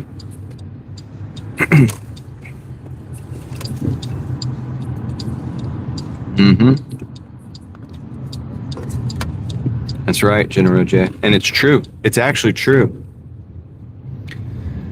Now, there's people that take it out to the extreme, like Aaron. And he's just known as a cherry picker, and that's cool. Like, that's his strategy. I do keep it moving. If it's 2 or 3 o'clock in the afternoon and I got a $5 for 2 miles, sometimes I just take that. It's not big money or nothing, but it does. What it does do for me is it moves it moves me to the next place, and so I will take that because it's 2:30 in the afternoon. There's not a lot going on, but it's Saturday night right now, so there is something going on. All right, I'm gonna go into Marco's and get this order. I'll be right back. How many pizzas did they get? You ain't moving, you ain't making. That's right. Some kind of saying. Okay, it looks like 2 pizzas and wings. Okay, no big deal. 1 pizza back. All right, be right back.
Man, that brought back memories.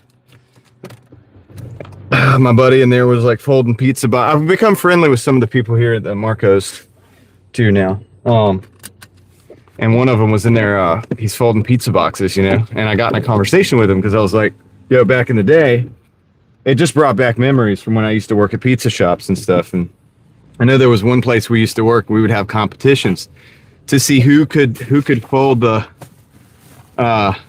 pizza boxes the fastest. And I was pretty fast. I was like pretty good at it, dude. You know. And we were talking about it, how it's so funny. Like I was like, dude, it's hilarious because you understand this and I understand this. And he was telling me about, like, I guess some dude set like a world record for fastest pizza box folder. And I guess he worked at, like, I think Domino's, or I can't remember, but maybe it was Papa John's. I can't remember what he said. I'm going to look it up later. But, you know, to us, that means something because we work in that industry or have worked in that industry. I was like, dude, it's so funny because we had this conversation with some random person out there that doesn't do this outside of this world or whatever. And they're just going to be like, dude, what a loser. It's like, but yep, I'm the fastest pizza box folder in North Carolina. It's like, oh, that's nice. That's cool. But it's like, I respect it. You know, you respect it if you worked at a pizza shop. But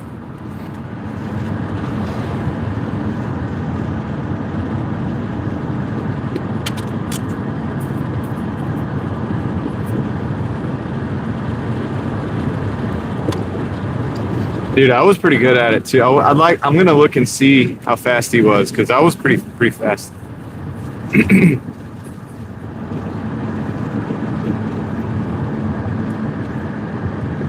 I know it's like a terrible. It's like a, you know, you think about it, even I think about it, I'm saying it, and I'm like, wow, what are you saying, dude? Like, you're fast at folding a pizza box. Okay. I think he said it was Domino's. Yeah.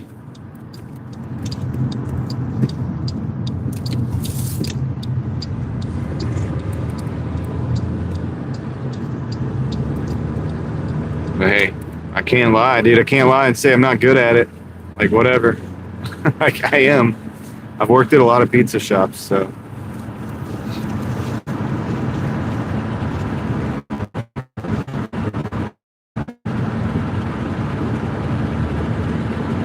It's not a useless skill. If I ever need, like, a mediocre job, I can always run a pizza shop.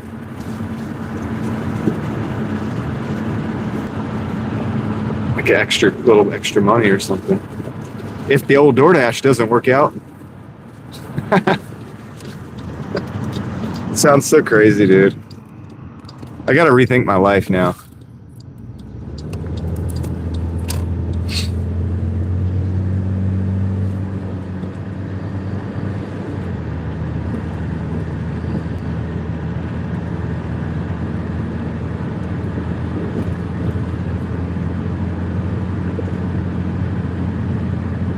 All right, we've got 7 minutes. This is a pretty quick hitter, man. The order was ready. The delivery is not that far away.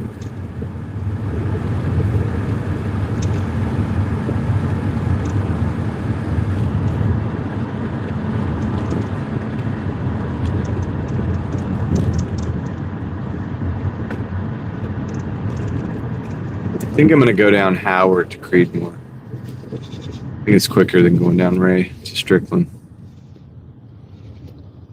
Yeah, I think it's the same time. The thing says it's the same time, but it's less mileage. I'm going to do that.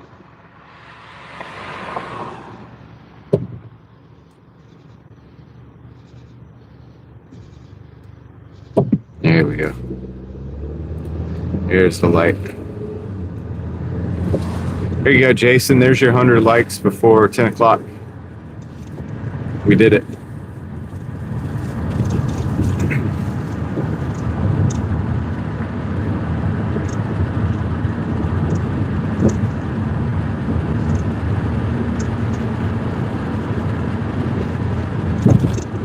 Big bump.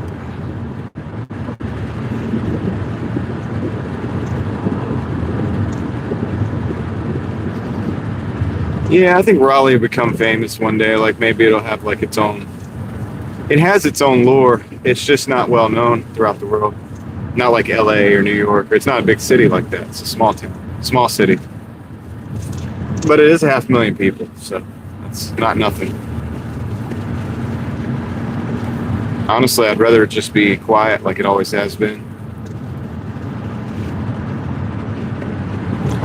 Just don't see that happening.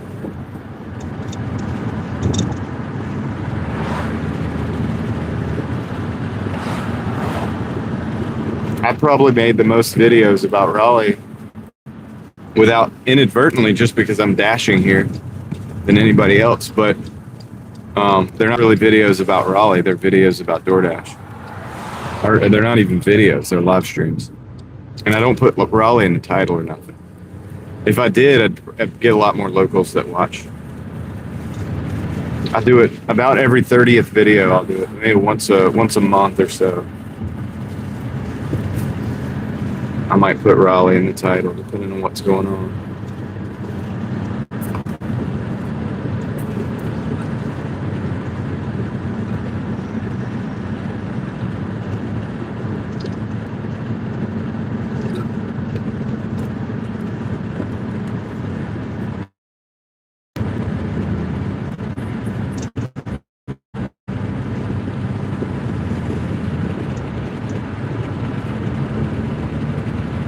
Those boxes, are they those thick, like kind of waxed cardboard boxes, Victor?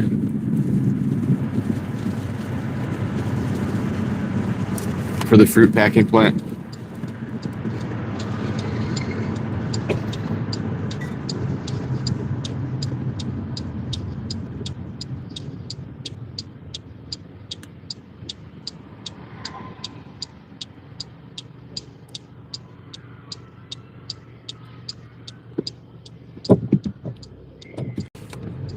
Let's go.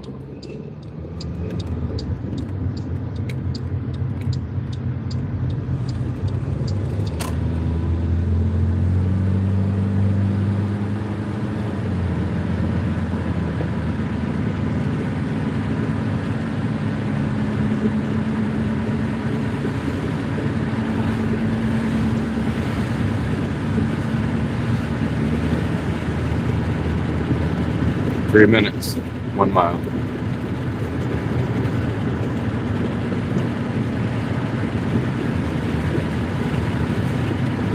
One mile to the drop.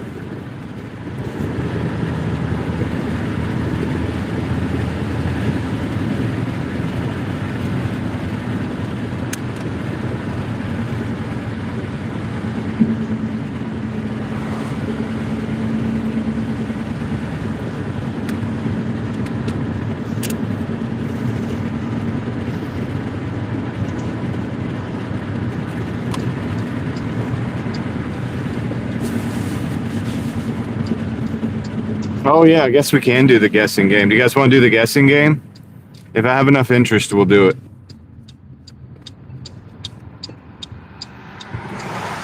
This is a plus. I forgot about that. Do you guys want to guess what the total was going to be? If so, we'll set up the rules real quick.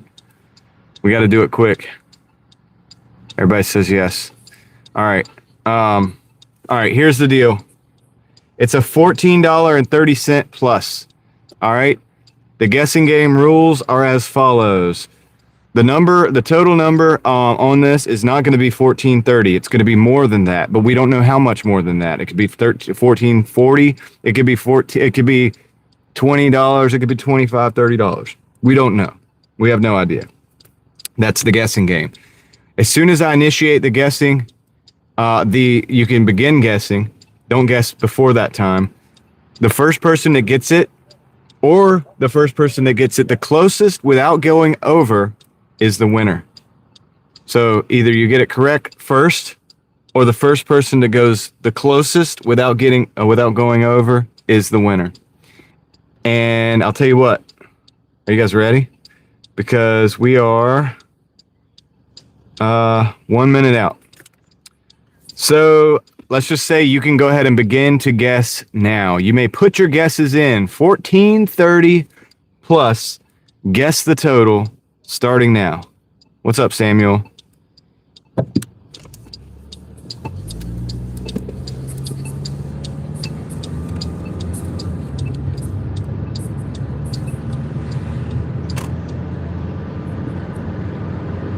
All right, we'll close the guessing as we get in. As when I get back to the car, I'll give you a few more seconds and we'll close the guessing. 1430 plus. That is the guess. How much is it gonna be?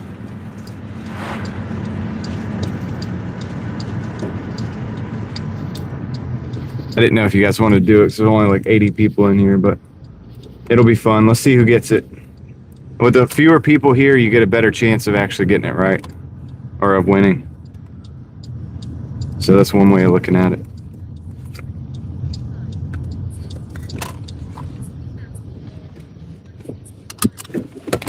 All right, I'll be right back. I'm gonna go drop. I guess I have to pause it.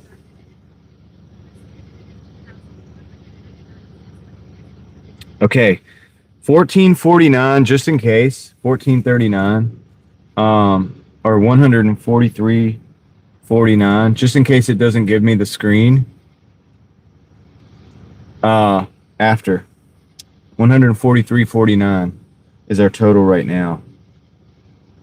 So that's how we'll determine if it, because it hasn't been giving me that pop-up screen afterwards so that we can actually see the total. That's how we'll determine what it was if we can't. All right, so I'll have to subtract whatever the total ends up being from 143.49. I'm just letting you guys know that. Let me go.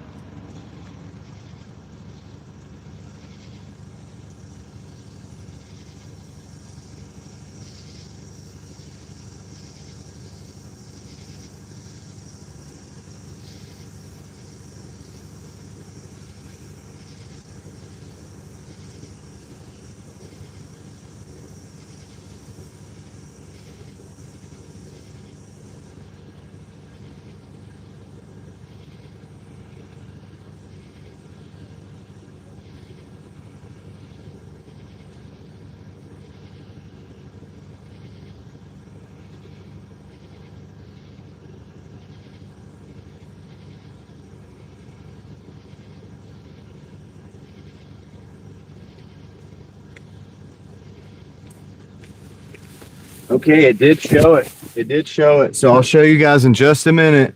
Let's close the guessing out. All right, we're going to close it out in 10 seconds. So if you want to get a final guess in, now we already got 5 seconds. All right, we're done. We're doing. Close the guessing. That's it. Silver was the last guess at $20. It's actually easier with fewer people. All right, I'm going to do it from the windshield so I don't have to move it.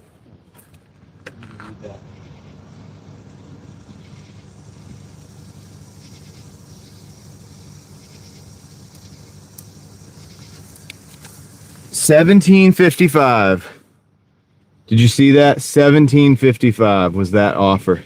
It's a $15 tip at a $2.55 base pay. $17.55. Let's see who got it.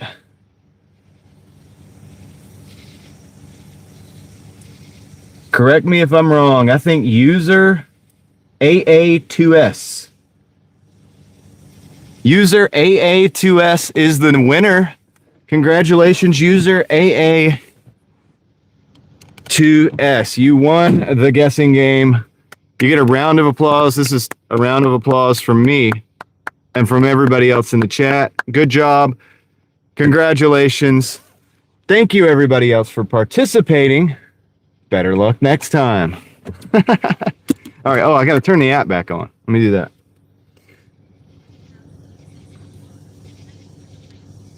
And the idea, yeah, that's a good. I like that, Caleb. I might have to use that. All right. Yeah.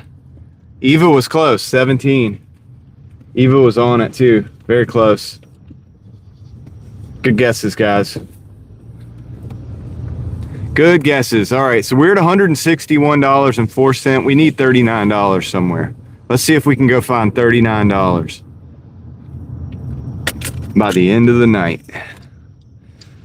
Sounds easy enough, right? See what happens.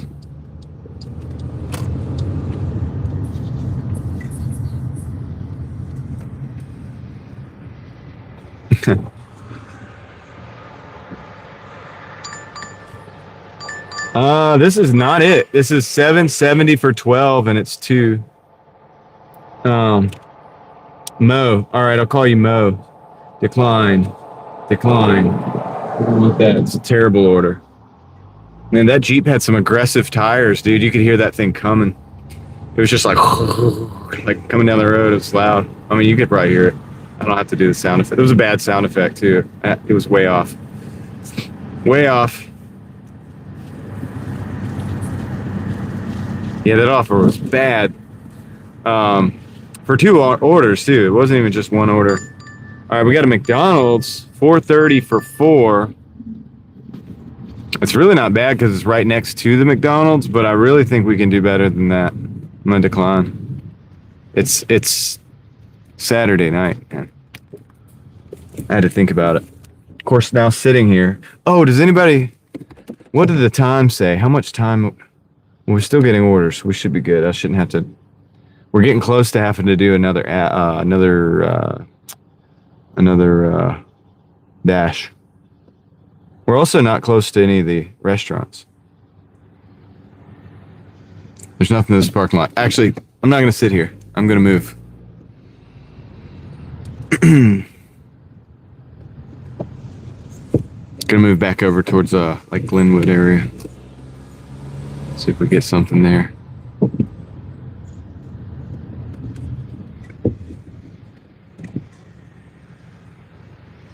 Or maybe, we'll get sent something while we're over here. That's fine. I don't think it's a smart place to sit. Actually, now that I'm thinking about it.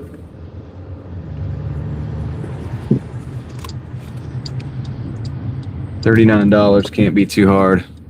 $17.55 was a good order, though, for 6 miles. That was nice. It can't all be like that. That's understandable, but,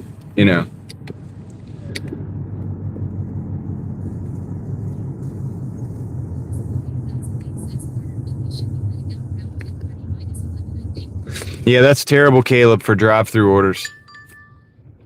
Because when that concert lets out, all right, we got a Burger King and a Jose and Sons, $9.75. 9 miles. Oh my gosh. I'm going to decline that too. And that could be controversial, but yeah, I'm gonna decline it. It's 2 orders, Burger King. But yeah, Caleb, everybody's gonna get out and they're gonna go through the drive-through lines on the way home. So the McDonald's drive-throughs are gonna be packed. All right. Hey, at least you got to win the guessing game. So congratulations on that. I hope you have a good night. User AA2S. Sometimes I bring food and snacks. Sometimes I eat something. Exhaust is like, okay, this is a Burger King, $6.90 for 6 miles. I guess at some point we got to break and just take one of these orders. I don't know though, dude. It's going in the middle of nowhere. I'm not taking it because it's going in the middle of nowhere. So, no. Yeah, it was dragging. Hold on, I'll show you. Let's get us up close to the vehicle. Oh, come on, truck. Don't get in front of me. I'm trying to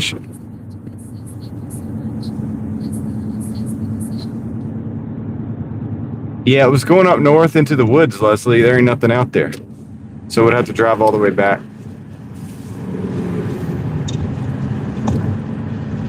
Now we'll work our way over to our spot that we work quite frequently, since we're on this side of Raleigh.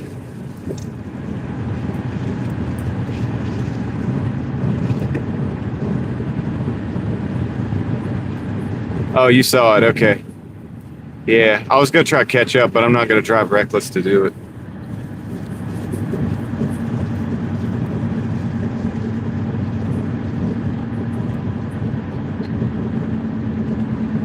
Oh, that's smart.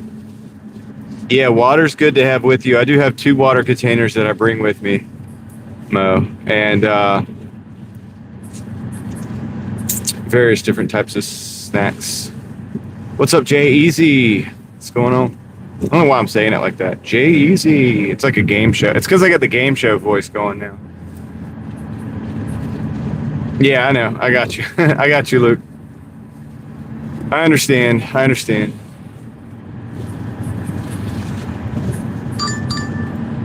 Yeah, it's pretty bad. It's in bad shape. Dude, $3.55 for 4? Decline. That's a big decline.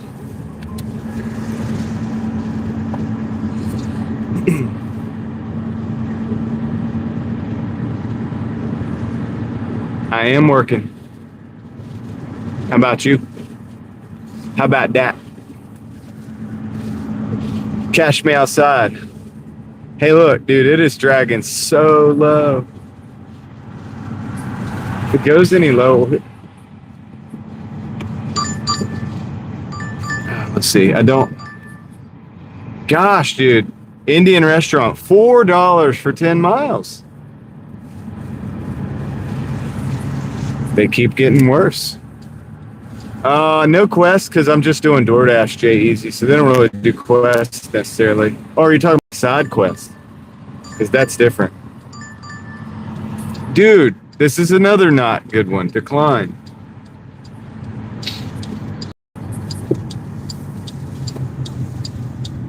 Yeah, it's insulting. Look at it. We got a good look at it. Look at that exhaust. All right, we got an Outback Steakhouse, $13.80 for, gosh, it's 11 miles. But you know what? I'll probably take it. I'll take it. You know why I'm taking this order? Because it's easy miles. We're going to go down the highway, I think, for some of it. And also because, I don't know, $13.80. We need 39 bucks. $13.80 is at least a third of that. So... That's right. We approved one of the orders. Yeah, that was terrible. $4 for 10 miles. This one's not even that great, but I'm taking it because once the total I've learned that once the total gets big enough where it's substantial towards your goal, you know, it might take it. Like the last night, the last order we took the other night, a lot of people would never take it. It was 30 miles. It was $33. We were at 200 and what were we at? 287 for the night. It was going to put me 320. You know, that $33 was going to pay for my gas, like for that whole, like pretty much that whole session. So it was like, yeah. And it was easy driving. It was the end of the night. So I took that. I didn't mind it. A couple gallons for a full tank, like not a full tank, but like all the gas that I used that day, or maybe most of it. So in that case, it worked. In that case, to me, it made sense. It doesn't make sense to everybody, but I was already so close to breaking 300, and I was like, let's just.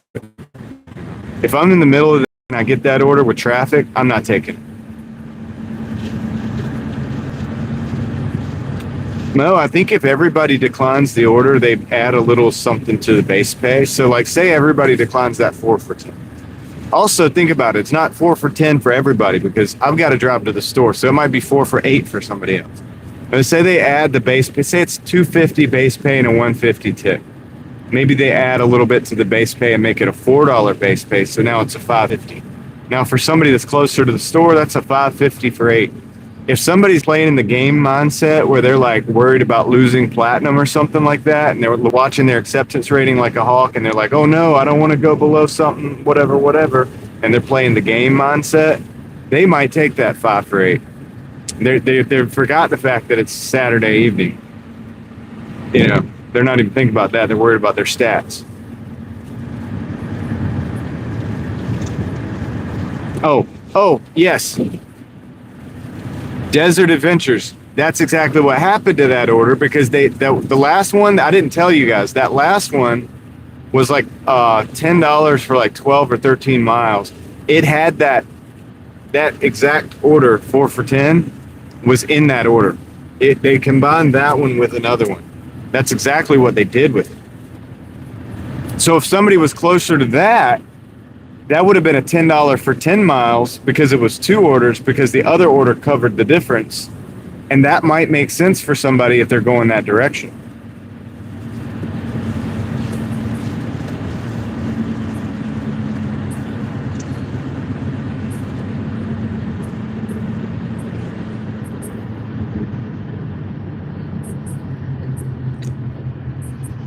I haven't had it expand in my area, but these markets are well known. The market lines are pretty defined in my area because there's plenty of dash. I think there's plenty of business and plenty of dashers in my area. My area is unique in that I think there's a lot of dashers and there's also a lot of business, and it seems to be pretty fruitful for everybody. But I know a lot of markets are not like that, you know. So they may well be expanding that market for you. Also, the only reason I would think that they would do that actually is if they're expanding to having new stores within that market, therefore new hot spots. And so they would say if there's a new strip, like where there's new stores, like say there's a Subway there, and Jersey Mike's or whatever, what have you. They may have to add that into that section so that it's within that same market, so you'll get orders from there. I don't know though. Not really an expert. I just.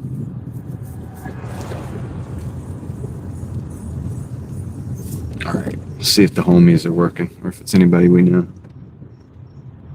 or if anybody's working.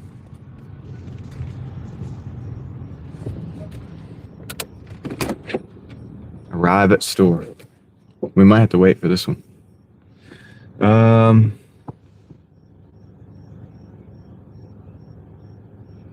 But yeah, you guys are right about that with the I don't even know why I didn't tell you that. But the combining of orders, the doubles, they'll make a double out of it.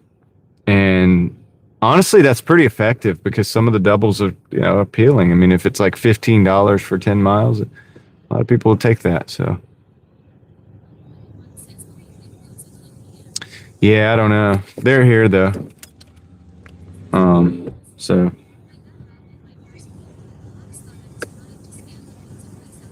Okay, that person's. Okay. I don't know, man. I see an order in there, but there's nobody in there.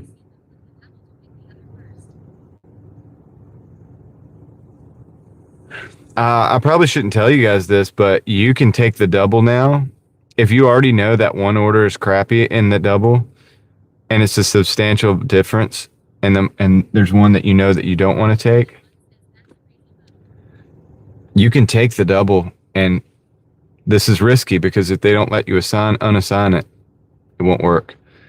But assuming that you're able to unassign it without affecting your ratings, you can figure out which one is the one that you're wanting to take. And if the other order was something they already sent you with a crappy total, you know that ain't the one. Yeah, I'm just saying. You see where I'm going with that? So technically, if you really needed that order, like if I really needed that order, I could have took it and then like unassigned from the Indian restaurant and took the other order and probably made like $6 or something. But you can only do that but so much, and sometimes they won't let you unassign. Yeah, what up, Connie M? But that I'd be lying if I said I haven't done that before. Just because I knew, just from having gotten both of the orders, like one of the orders that came through first, and I was like, oh, that's a $2 order. Oh, they strapped it onto that other order. Okay, I know what I'm gonna do. I'm gonna take it and just not take that order. So, I saw somebody in there, but they didn't come out, and I don't like that. I think I'm about to go in.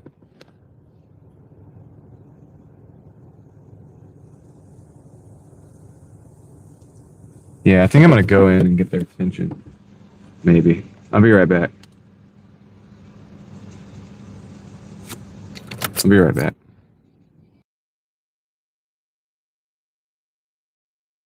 Yeah, I think that dude's different though. I think he like knows the people that work there. He's going like in there to hang out. I'm going in to get an order, but I'll be right back.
Dude, I didn't notice that was a ramp. I almost fell when I just showed you guys that bag.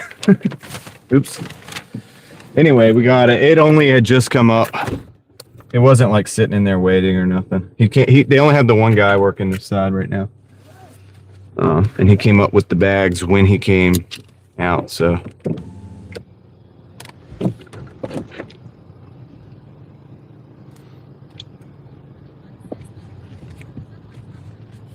All right, let's go take this. It's that time of night where we're not getting a bunch of bangers right now anyway.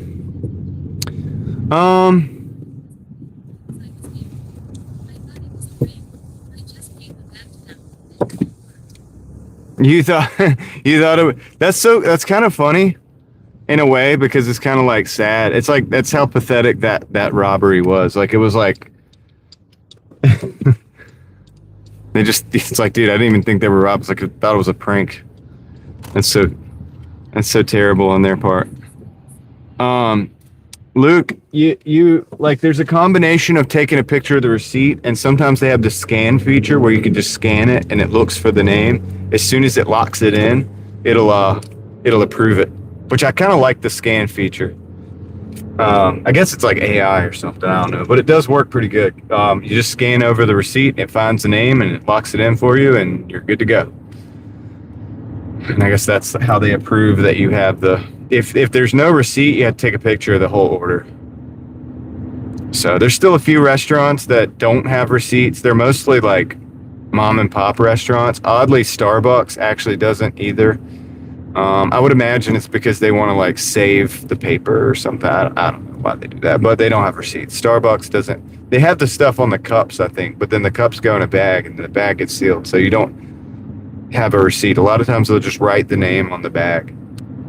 Oddly, I've noticed that the scan feature will pick up on a written name too. So I probably shouldn't even say that, but it will. Yeah, pretty sure they put the sticker on the actual cups. Got a little sprinkle coming down, a little mist, little fine mist coming down. I wonder if it's gonna rain.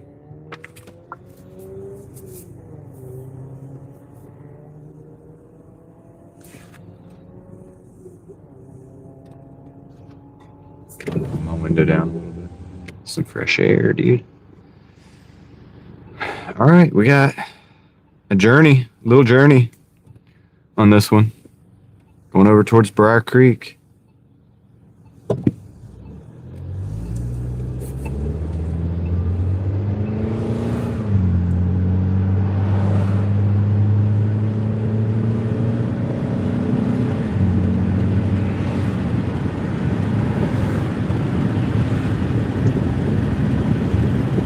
Little stroll down the highway.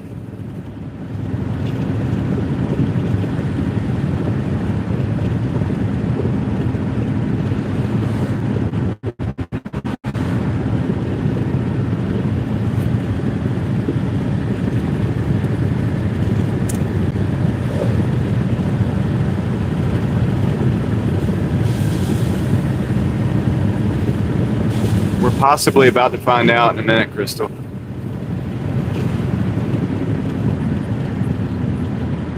Deer are an issue all time of year, Jay Easy. They're high population in this area, and they're very active depending on the moon cycles and stuff, and sometimes the weather patterns. But yeah, deer are an issue.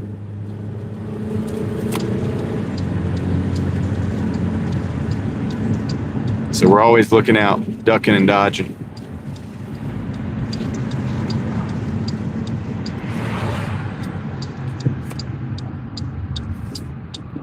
Not so much on the main highway. I mean, occasionally one will get on, but like this 540 has some pretty high walls. You'd probably have to, like, the deer would have to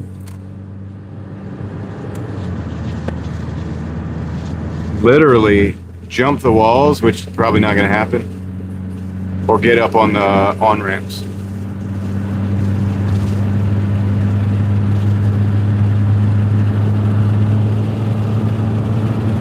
All right. Head out on the highway. Get your motor running. Looking for adventure.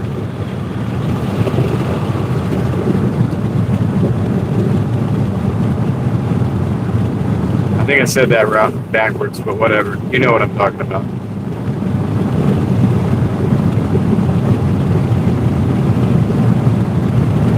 Should have said get your motor running, get out on the highway, looking for adventure. That's what I should have said. I said that wrong. Typical.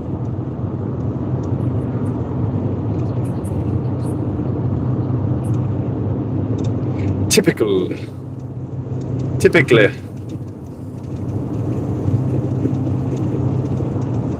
This guy kind of behind me a little bit. He's got like some real bright lights. I mean, some real bright lights.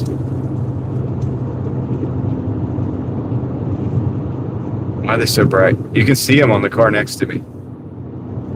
You can see how lit up it is.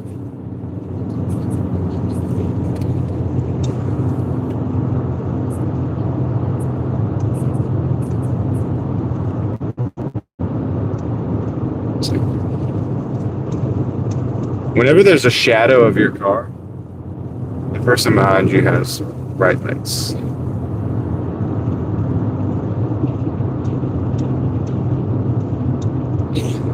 Yeah, like the sun itself. Okay, they got off. Thankfully, they got off on that exit.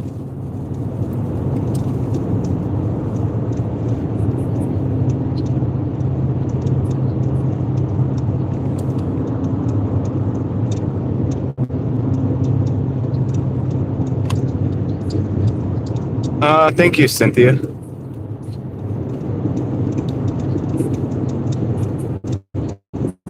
Appreciate you. Glad to have you here. That car's like, dude, I'm coming on over. Somebody said come on over, and then that car was like, okay, don't mind if I do. Hey, look, you're gonna have to stay in your lines though. Stay in the line. Why are we slow? Why are you going slow? 70 out here.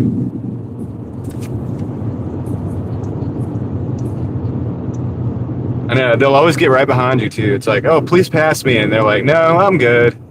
You go ahead.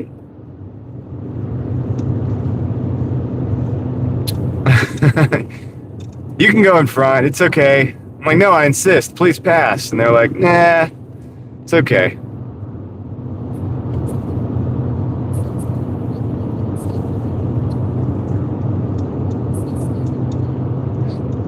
It's like, yeah, but I'm going to go like 10 miles under the speed limit while you're behind me. They're like, yeah, I'll do it too. I'll just go slower. Gosh, all right, car. Why did he do that? He waited until I got over.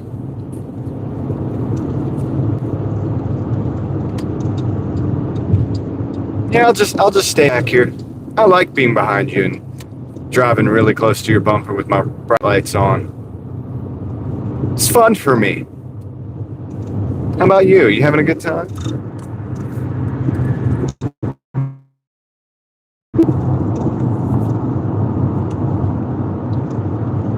It's like, okay, well, you stay there. I'll go faster. And they're like, oh, I think I'll go a little faster too.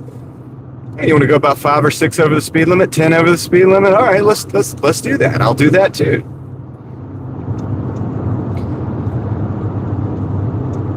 They're very agreeable and disagreeable at the same time. It's interesting. All right, let's see. Bumley.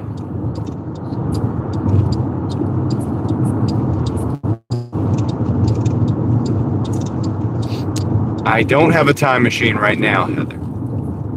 Not a working one, anyway.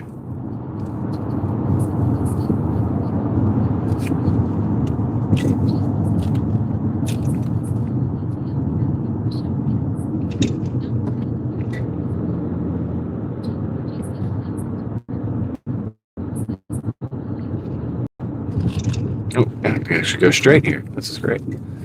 This is wonderful. That's right, Arco Corporate. That's right. We're going to the hotel. Got to be going to the hotel.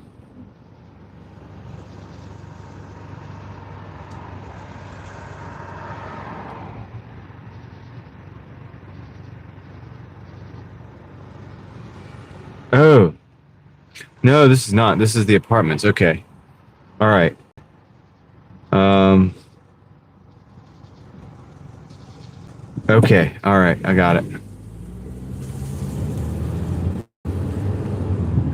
I know. They have some complicated instructions, but I kind of get it because I know where we're going.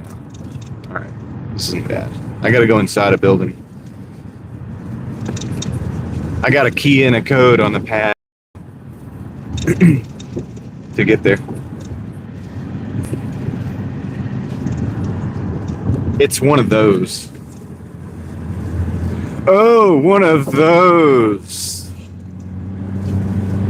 Gotcha. Wonder if they have still have the 250th lighting on that one building. Come back in. We'll see.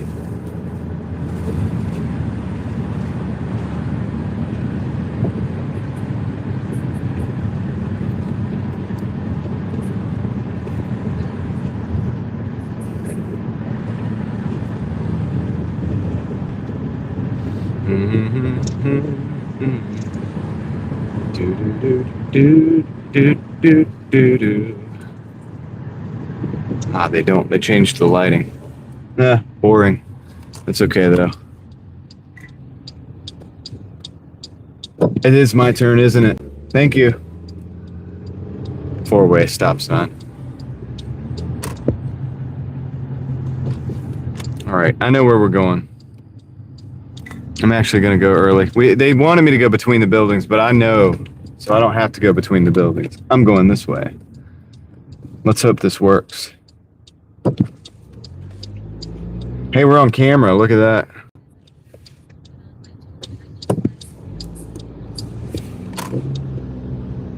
I'm just gonna park right here because there's not gonna be any parking spots up near here. I'll be right back.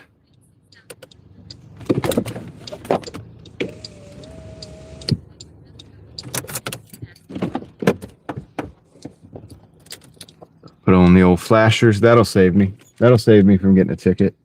Nah, ain't nobody coming back here to give a ticket. I'll be right back. Let me go drop this off.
All right, guys. 174.84. We need 26 bucks. Right, ooh, turn that down loud.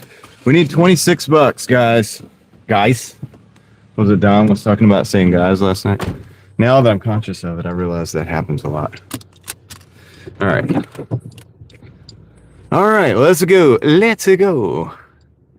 We're going back out the way we came because that's the best way. Actually, yeah, it's the smartest way. Not the most scenic way, but honestly, I want to efficiently get back down to where we get more orders because I don't want to be out here all night. That's the thing. That's the thing of it, man. That's what it boils down to.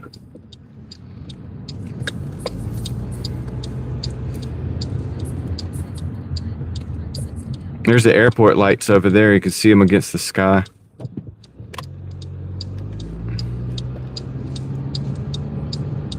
Wait, actually, no, I take that back. That's probably Cary. It's probably not even the airport. It's not. It's probably, I guess it's Cary. I don't know. Well, it could be the airport. Oh, you know what? It could be the airport. The way this curves. Yes, it is.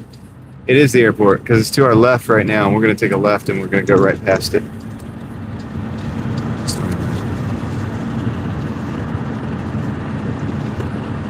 How much did Heather do?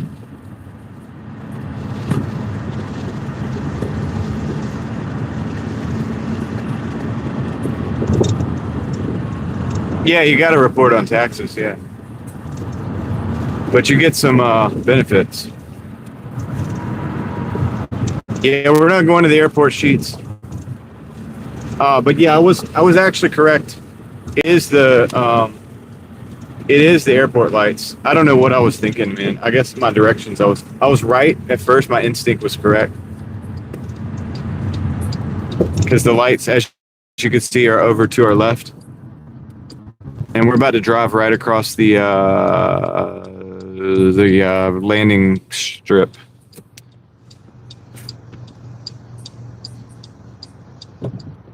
Oh, okay, good job, Heather. I'll let you have tonight. What's up, Sparkly? Okay, guys.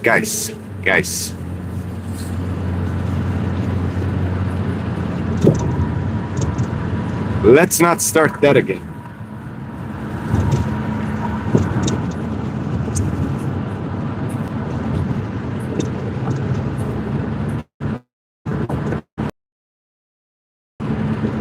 Well, yeah, if you make money and it's not somebody handing you cash dollar bills, okay, the IRS knows about it. Just so you know, like they know, and that's the world we live in.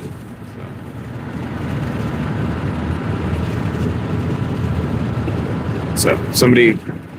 If they paid you via Cash App, if they paid you on Facebook, like crypto or whatever it is, it doesn't matter.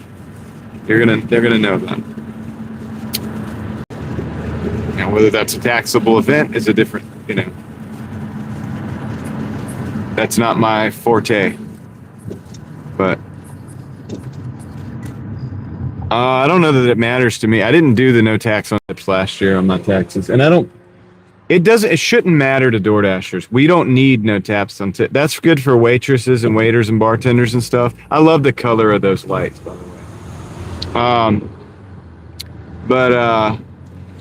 way. We have mileage deduction. We don't need no tax on tips. You could pretty much, your mileage deduction is going to bring you down to a very low number anyway. So I don't believe that rideshare needs no tax on tips or delivery, food delivery or rideshare. I don't really believe we need that. We already have a tax structure as a 1099 driving situation where it's favorable, in my opinion, and in my experience. I break this down like every day, but I'll break it down one more time. I'll break it down 1,000 more times when it's all over. But you know, the example that I give is it was 72 cent a mile deductions last year. So people want that $1 a mile for delivery. Plus, you got your commute. Don't forget about your commute. And so, say it's $1 a mile for delivery. You made $100. You did 100 miles. You did 72 cent tax deduction. $72, 28 taxed. Say you did 150 miles to make the $100. You get what I'm saying? Think about that. Say you did 125. What's a quarter of 72? It's like,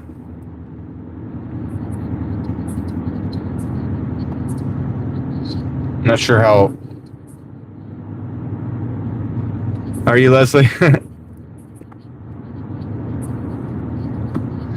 That'd be fun. That'd be interesting. I wish I could tell you which one's best, but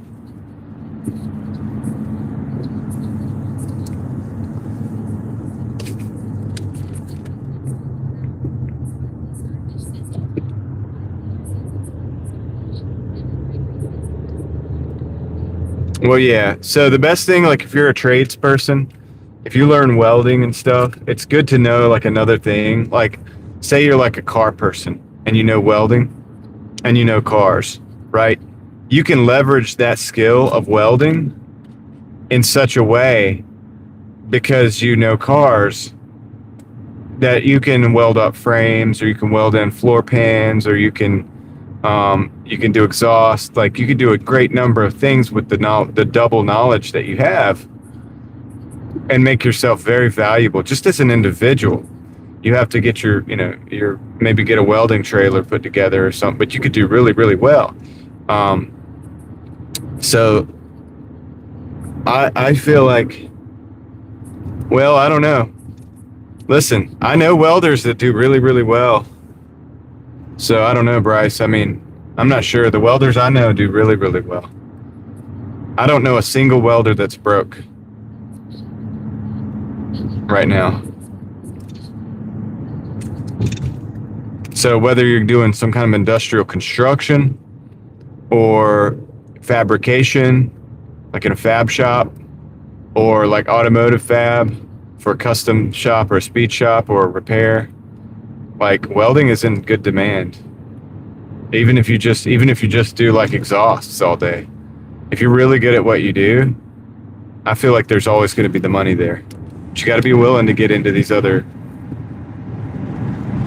like, you know what I mean? Underwater welding, I hear, is one of the best. But then again, once again, that's combining two skills. Okay, being underwater and welding. Being underwater is a skill. You have to learn how to do that, and then you combine that with the welding. You know, but there's benefits to all of this stuff. I think if you push it and you get really good at your craft, you'll be fine. I think in the long run, you would not regret being a welder.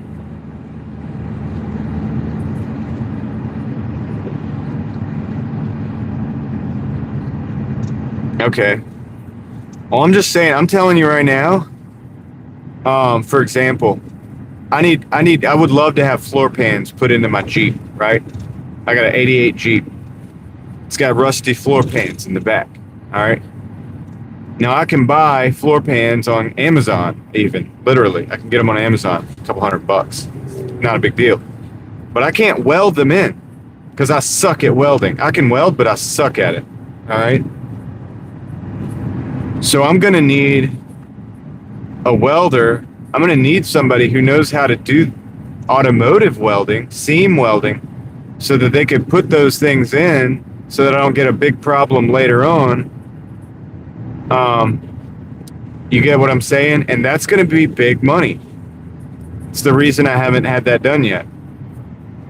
But if I ever want to keep that car going, that Jeep going at a certain point, I'm going to have to replace those floor pans, right? For now, I just drive it as it is. I drop the rust, but I don't want it to spread to the seams and stuff. So if it starts to spread too much, it has to be done. Yeah, Yankee, that'd be great. I'd pull everything out for you in like But anyway, that you get what I'm saying. So somebody that knows about cars and knows about welding, that's a combined skill set. If you know, like how it's done, how cars are built, you have to learn these things. But that's a skill that's always going to be in demand. I mean, you could even just go to the custom guys who are doing their restoring their hot rods and the rat rods and stuff. And the people who can't weld, like myself, who suck at welding. And I'm not saying I wouldn't get better at it.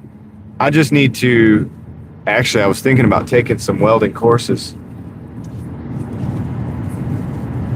and give myself an opportunity to kind of practice and learn a little bit more. Because the welding that I've done so far in my life looked so bad, dude. So bad. A lot of grinding to fix it, and like it's just not good. I'm not good at it. Can I get better at it? Yeah, sure. I need to practice. And I also need to learn more about it. I could probably stand to learn more about the metallurgy and different aspects. Okay. I think I'm going to start another dash. So I'm going to park over here, and then we're going to start another dash. But I think the trades...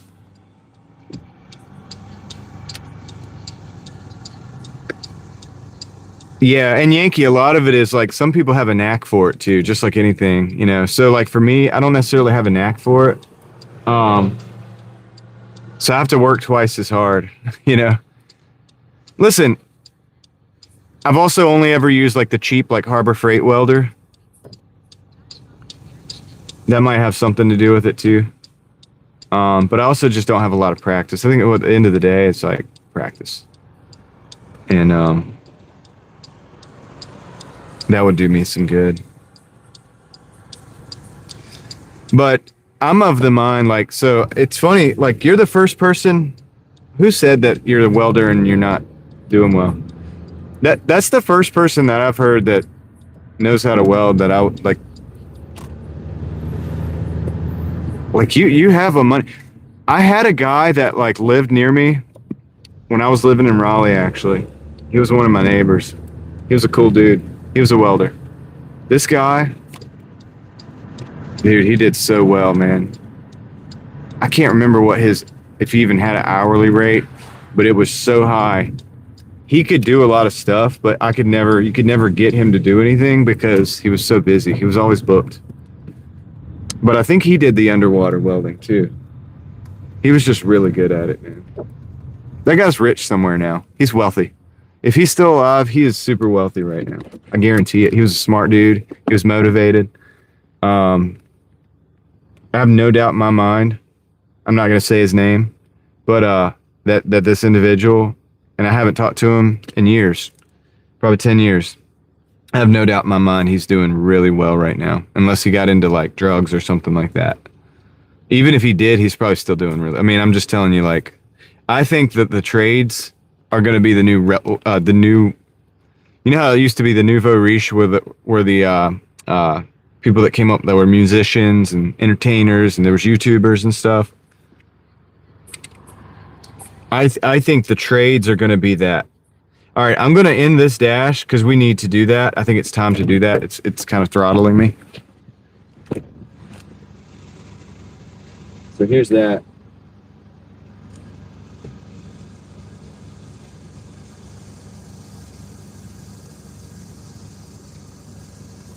All right, so that was 174.80, 74.84, 174.84. Okay, and so I'm going to start another dash. We should be starting to get orders here.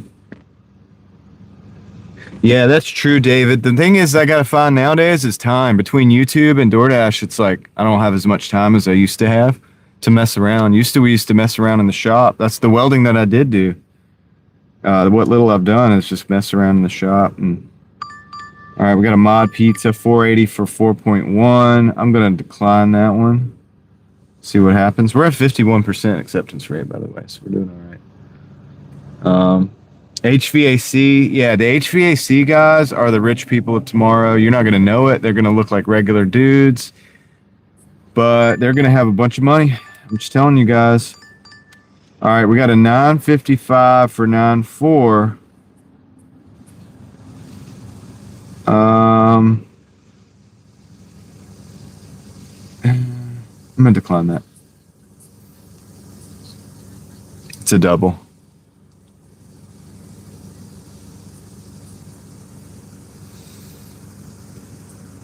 So yeah, your plumbers, your welders, your HVAC, your electricians. I'm not even talking about engineers. I'm talking about electricians, the people that work the job. The linemen are actually linemen, which is different than just being a regular electrician. But linemen make a ton of money, but it's also very dangerous, as you can imagine. Hold on, let's see. I was looking this stuff up the other day. All right, I'm going to take this. It's a Sheetz and a Papa John's. Not great. It's $12, 9 miles. But, yeah, whatever. I'm going to take it anyway. Let's get going. Because we need $26. That's a third. No, that's a half. Almost half of what we need. Not quite, but. All right, let's go.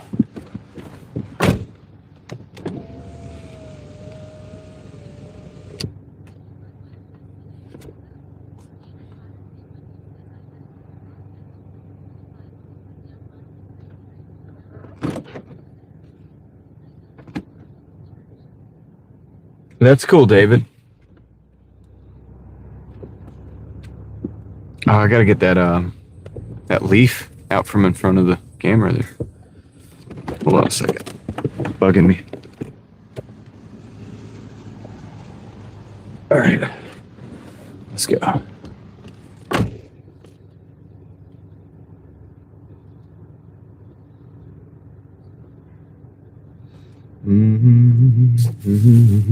right, let's go. To Sheetz. To Sheetz we go.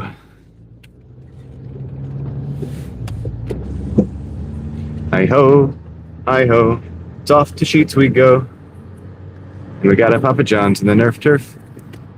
Hi-ho, hi-ho, hi-ho. All right. Sheetz. Welcome to Sheetz. They don't say that.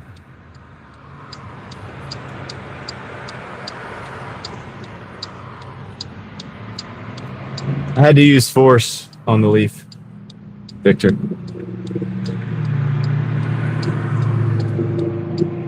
I used the use of force. I made it leaf. I made it leaf.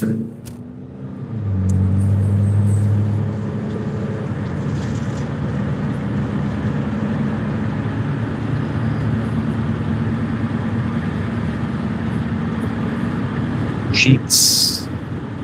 Yeah, it's a pretty good little gas station, I guess. They're consistent. You know what you got, you can get the made to order food, and that's right, almost halfway. We'll probably need 2 to 3 more orders to get to 200. I don't think I'm not trying to push for 300 or nothing like we did last couple nights. It's, that'll wear on you. You can do that a few nights, and it definitely enhances the week if you can stay consistent across the board. But there's limitations to how much you can do.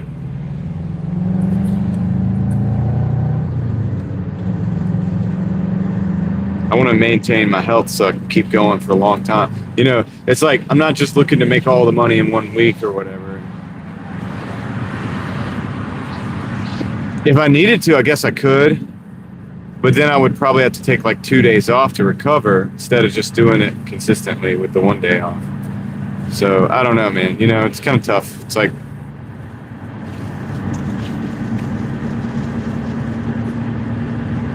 that's my plan. Yeah, so that I can actually have fun with the family and stuff. I'm gonna go see my parents and hang out with kids. Do a little video game, maybe. Maybe watch a little Star Wars. Maybe change the oil in my wife's fan. I need to do that.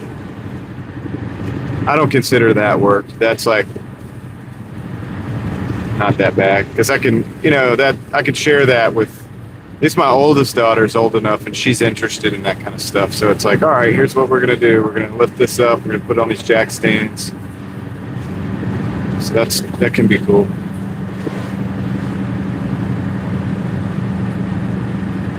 Because I'm still there at the house hanging out.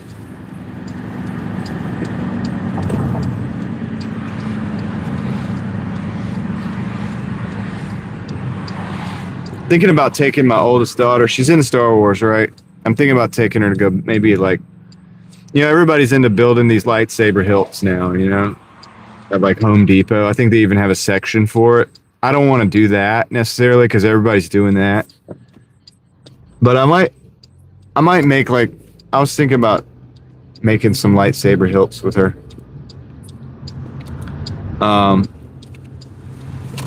Maybe. And maybe even making like a blade. Like if I get a polycarbonate tube, like 36-inch polycarbonate tube, that would be a tough lightsaber blade. And then maybe I can make use LED strips or something. I don't know. We might be able to make one that lights up too. Like, that'd be cool. So I'm just trying to figure out on that front. I made some lightsaber hilts back in the day when I was a kid. One of them was made out of a vacuum cleaner pipe back when they were aluminum. They were metal. I made one that looked a lot like Anakin's lightsaber. Like actually it was, Luke's lightsaber, but it was originally Anakin's, And I don't know, I enjoyed that stuff back then. I thought I was gonna be a prop builder, man, for the movies. I was like, this is great. I loved Star Wars because they took all the Star Wars props were based on real stuff. They didn't make stuff from the ground up for Star Wars in the original. They, like the Gonk droids, they were like trash cans. Every weapon in Star Wars was based on a real weapon in real life. I liked that. Even in episode like Phantom Menace, when they, it was newer, but when that came out, the communicators that they used were Gillette razors.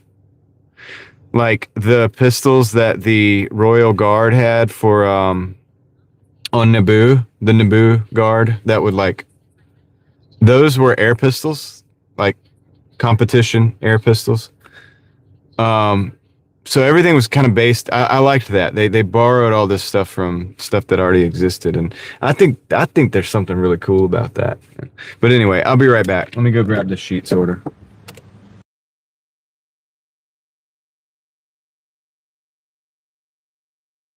Well, I try to, Sparkly. Yeah, my oldest daughter knows how to. Not that she would do it all by herself right now. She's too little for that. But she's seen enough to understand the braking systems, so she would know how to replace her pads, rotors, things like that.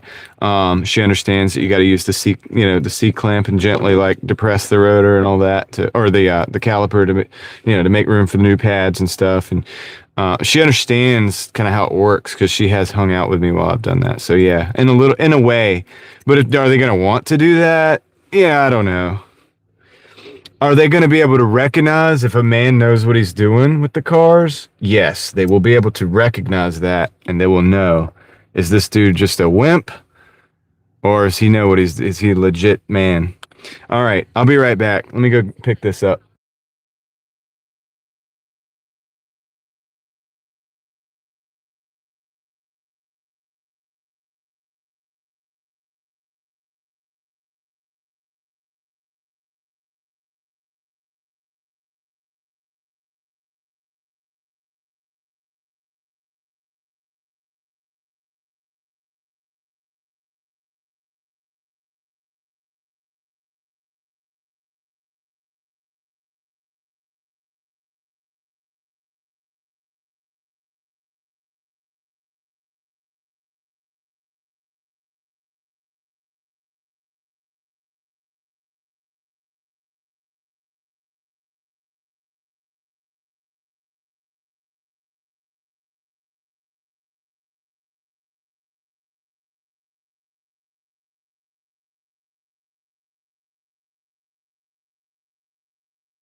We have the order.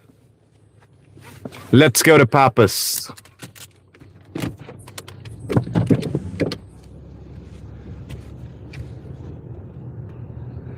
All right, going to Papa's. Better ingredients, better pizza, Papa John's.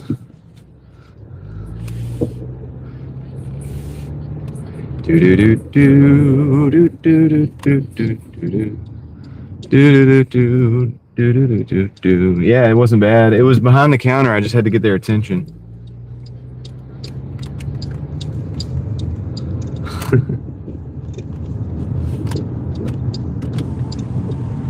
I wonder if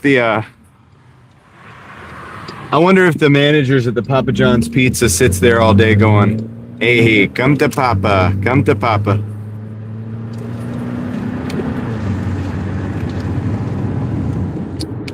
Maybe that's not a good idea. Left lane. We're on the way. We're on our way.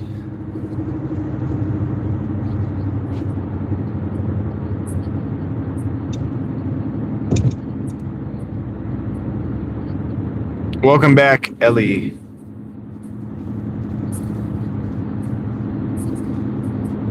Yeah, that's good, Yankee. Look, Yankee, this Papa John's is great. That other one's in Wake Forest, the one we had last night. This one is this one's great, dude. My homie manages. He's the big manager there. And then like I know him from like other. He used to work at another pizza shop managing that one, and then he moved over here. So he's legit, and his people are legit. Everybody that works here is pretty good. So I don't have too many problems out of this one. It's either ready or it's not. You know what I mean? But yeah. I mean, I don't know who's working tonight, but it's usually pretty good. I haven't had problems since he started managing this store. I haven't had any problems over here. I also think this might be the corporate store too. So that might have something to do with it. But, I mean, the one on Strickland's good too. Shout out to Papa John's on Strickland. I mean, they're pretty good. They've had the same people there for a long time. They're all legit. Yeah, I don't know. The one on 98's pretty good too. But I don't know what happened the other night with that one in Wake Forest, man.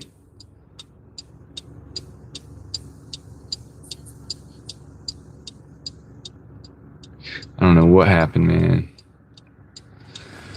It was crazy. I mean, the guy was having a breakdown. I get it, dude. I've worked in the pizza shops before and been overwhelmed. It can get overwhelming sometimes. All the orders can come in at once. And yeah, dude, I don't know. It's kind of crazy. The battery did what?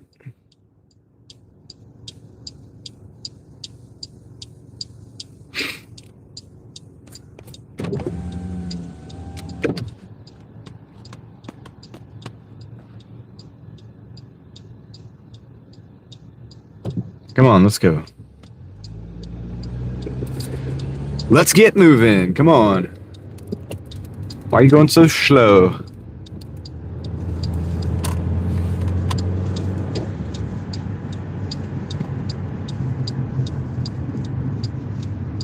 No.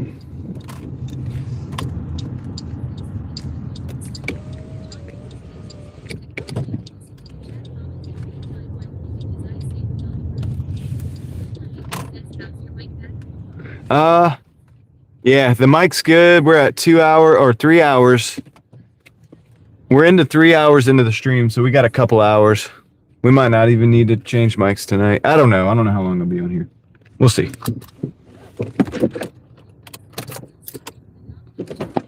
Okay.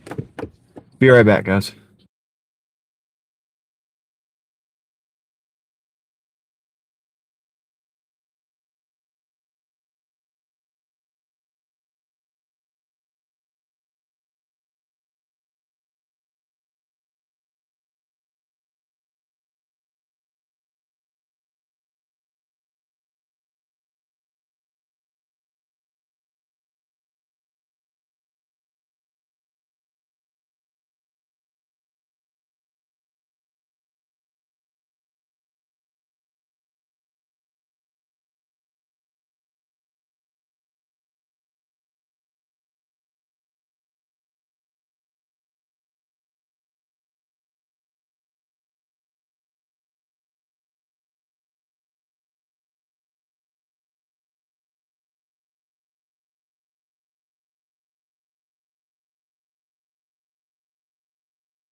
Okay, the order's ready.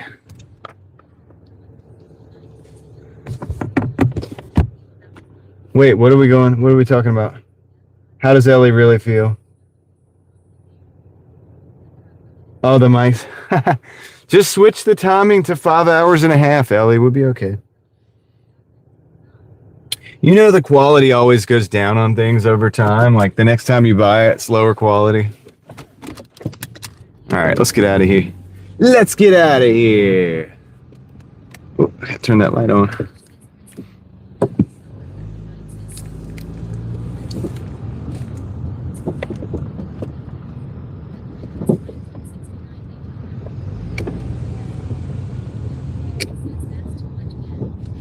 Oh my gosh.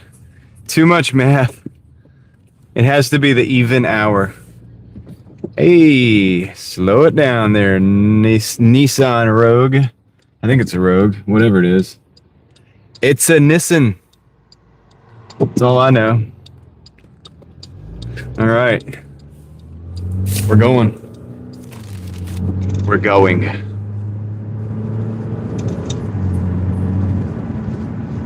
All right, just do 5 hours then, Ellie. I'm willing to switch the mics at 5 hours.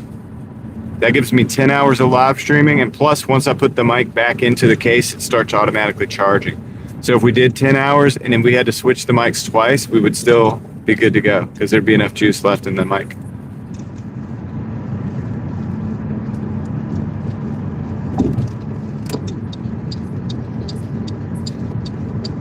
They're going slow. Very slow. I think Heather's behind on the live stream again. I called it. Called it. I knew it. I knew it when she said, are they going slow or are you just going fast?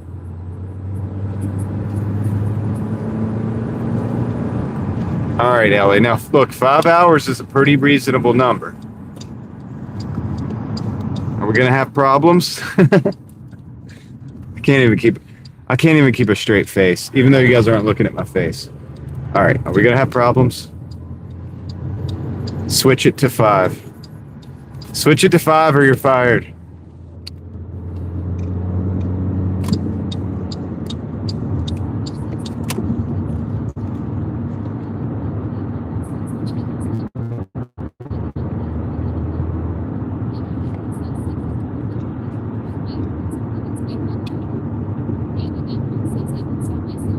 I mean, we'd like to keep 6 being the hourly for the mics, but they go on a 5.5 hour. It looks like they sometimes die before 6. Okay, 5.5. If you're willing to do that, that's what I said first. So let's just keep it at that. 5.5 works perfect. I won't admit it. Jason, I will not admit anymore. I have a totally straight face. My face is straight as an arrow. Are you gonna get me the DJI mics, Ellie? Here, they're good.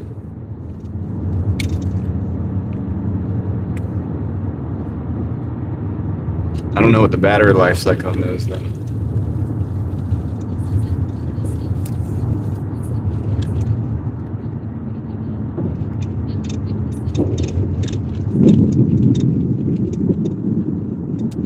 Well, I'll have to do some research. I'm doing some research on mics tonight. All right, we got 2 minutes. I mean, these are pretty good. Like, if you look up microphones, I mean, 6 hours is pushing it. There's not many microphones that do more than 6 hours. David, I can see you. I can hear you.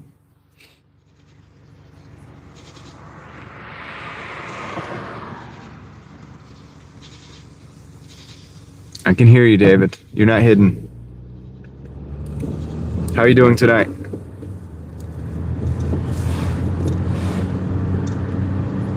My favorite car that one of my friends has? I don't do favorites, especially with cars.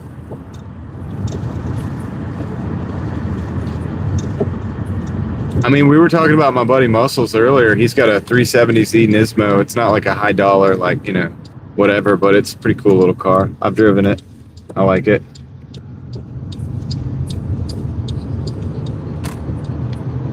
It's quick enough to be fun.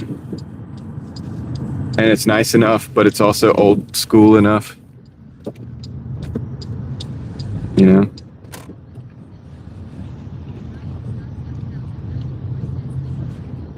Let the okra talk commence. Ryan, what up?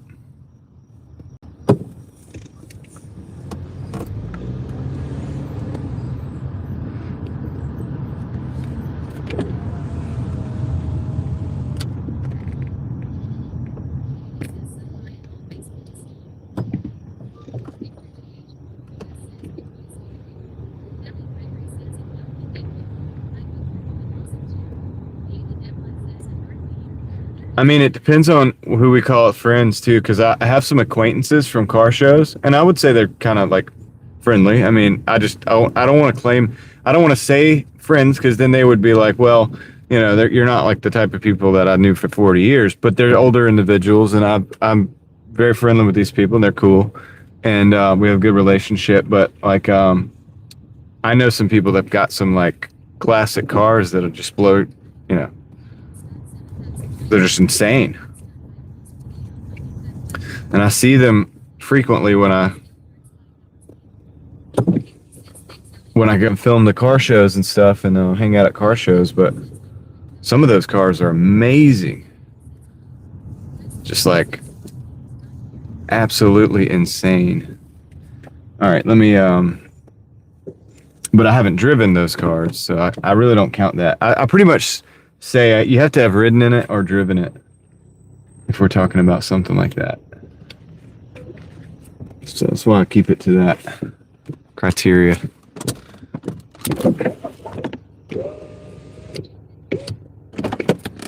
All right, I'm gonna go drop off the Papa John's. It's getting dropped off right now. Be right back.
All right, that is successfully done. So, yeah, let's go to the next delivery. Now we have to deliver the sheets.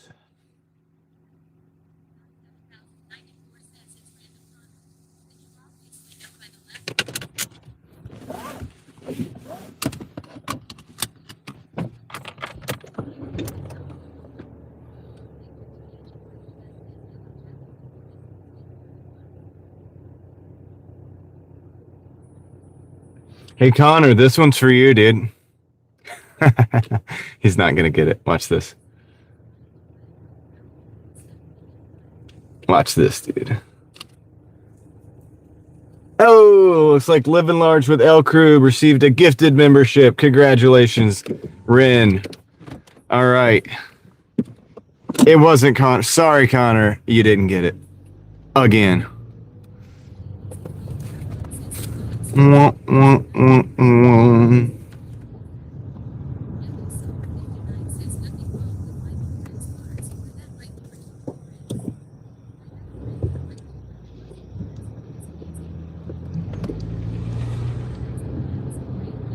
Wow, that's crazy.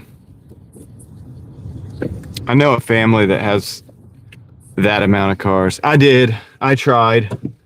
Right, Leslie? We tried. Connor, you can't say that we didn't try.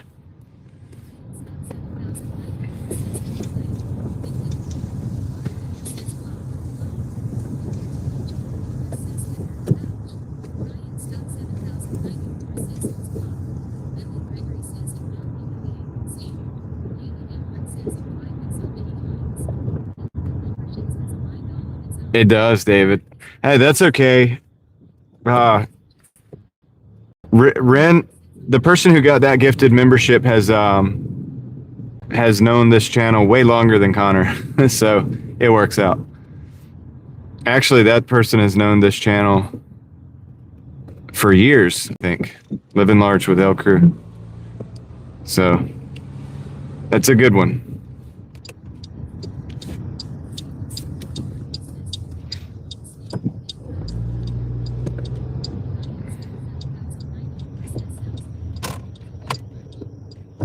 No, they shouldn't show up a lot, but we just known each other from the early YouTube days. Like she started her channel and stuff when I started mine.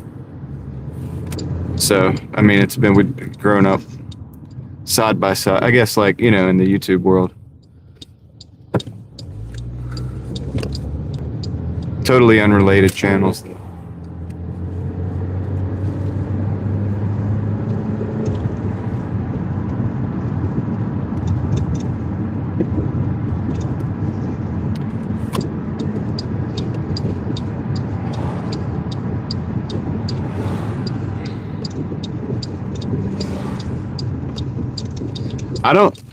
I don't know if it works off of XP. I don't think it does, because there's people that chat all the time that never get them. David, look at David. David chats all the time. David Potter.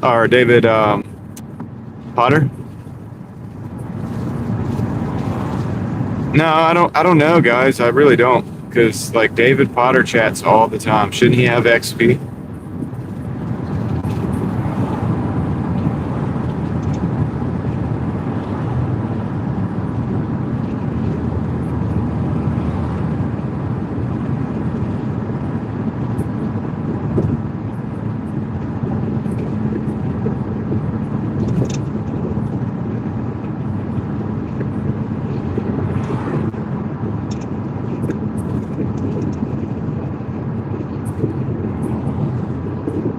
Hey, thanks, David.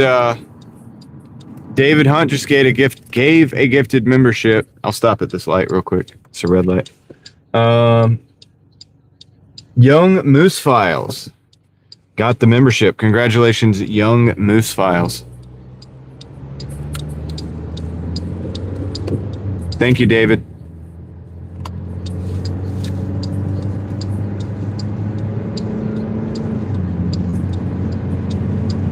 A Grand National with 17 miles on it? Wow.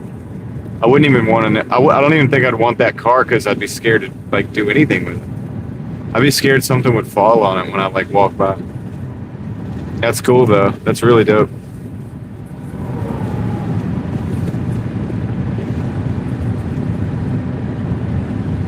Yeah, I have no idea, guys. I've had hundreds of memberships in here. I mean, I don't even know. Probably thousands of gifted. I don't know, but it's not. I still haven't figured it out, like how it works.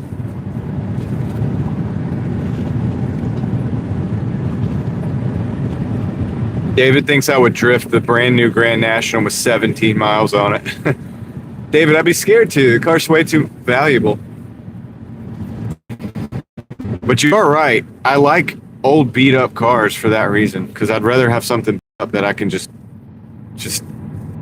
get down on, you know what I mean? I don't have to worry about messing it up. I love beater cars, and especially if it's a sports car, the more beat up that is, the better too. I don't even care, man. I don't need it to look beautiful.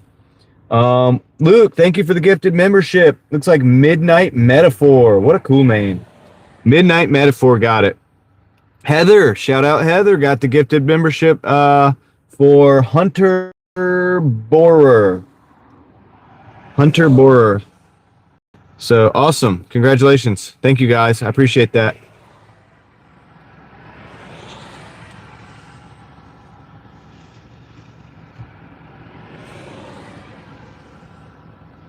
Yeah, dude. Yeah, like I like car shows and I film them and I rub shoulders with a lot of people that have very expensive vehicles pretty often. But I'm kind of known in those circles a little bit in the local area. But I personally do not want a show car because I don't know, dude. I love a beat up car, man. I just love it. I don't know, there's something about it.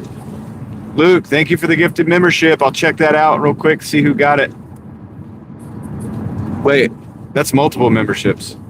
How many did you do? 5? I can hear. All right, I'll read those names in just a minute. Big shout out to Luke. Thank you. Thank you for the gifted memberships. That's awesome, dude. 5.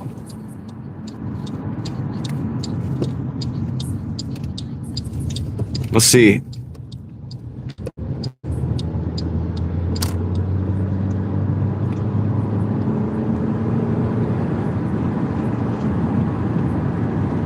Like, I like my cars where I don't want to feel bad going down a dirt road in it. Like, if you're not able to go down a dirt road in the car, it's too nice for me. I'll let somebody else curate that vehicle. And I will respect it, and I will appreciate it, and I will take videos of it, and I will talk to them and all that stuff. But I'll leave that to people that are more responsible than me, because if I can't go down a dirt road, that's pretty much my standard. If I can't, like, just rip that thing down a dirt road. Heather, thank you. Heather just gave some memberships. How many did she give? 10? Oh my goodness, Heather. Fallen. Shout out Heather Unlimited. Y'all go check out Heather Unlimited. I appreciate you. 10 gifted memberships. So Luke and Heather just gave 15 between the two of them there. Actually more, because Luke gave, I think, 1 or 2 earlier. So thank you guys. I'm going to read those names as soon as we get stopped. We're about to be stopped here in just a minute too. So that is the deal.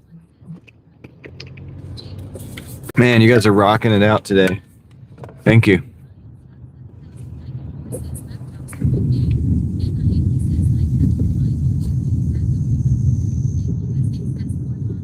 Reliable daily and a backup beater is a good combination. A truck and a nice beater. Nothing wrong with a Sunday go-to-meeting car, but, you know, it doesn't have to be perfect. All right. Congratulations. Thank you, Luke. Luke gave the memberships to the following 5 individuals. KNDG264, Bradley J. Seeley. Bradley J. Seeley, World of Peas, Sans Hearts, and Diamond Art Gal Christie 9586. So those memberships were given by Luke. So thank you, Luke, and congratulations to the members, and we appreciate that. And Heather gave 10 gifted memberships the following. Rainy 6450, Tux Gaming 121, Red Fox Mad, G6X Jacob, VFC 13, Joseph Alexis 775, Susan Noef NJ,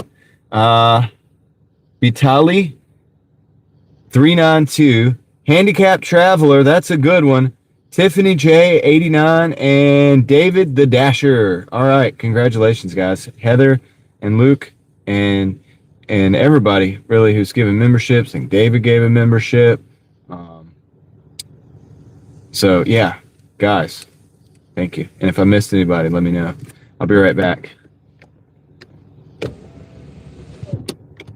Let me go drop the sheets order off. I gotta go find this apartment, and shouldn't take too long.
All right, we got that delivered, and that was $12.05. So we do 174.84 plus 12.05. That's 186.89. And we got a McDonald's order 4:30. Wait, it was only like a mile.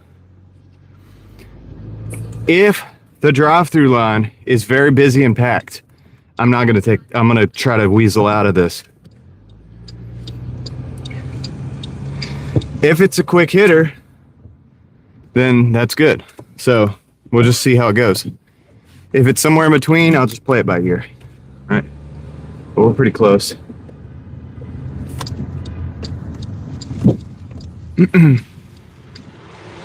Uh-oh, somebody's like racing. Let's go see what's going on.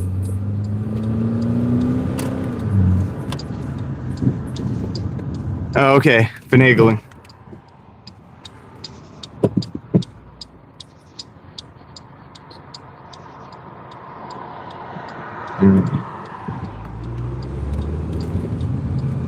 Let's go. Let's go. Let's go.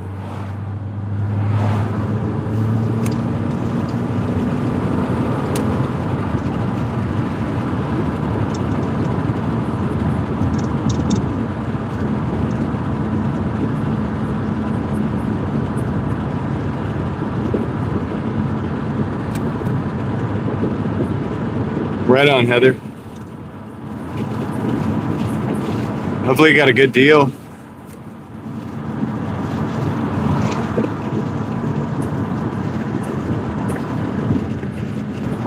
Are you guys talking about Uber Eats? Uber Eats?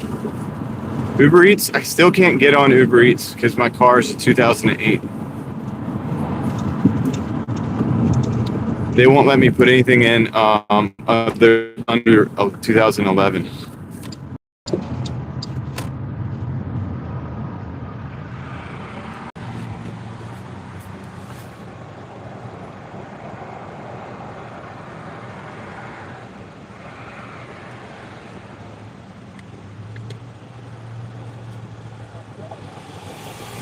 It is dumb, I agree.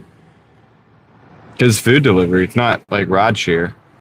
They have two separate sections on the app now. It is discrimination. Ooh, I like that, David. We should go with that.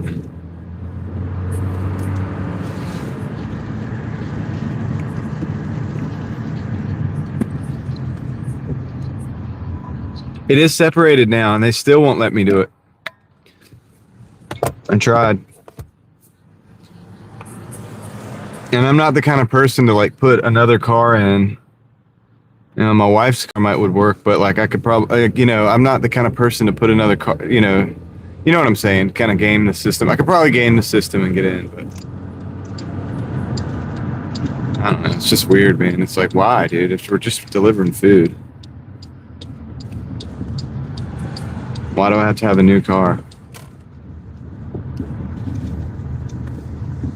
I think it's a scam to get for the car dealerships, man. I think it's a scam. I think they're in on it. I think they're in on trying to get people to buy new cars and stuff.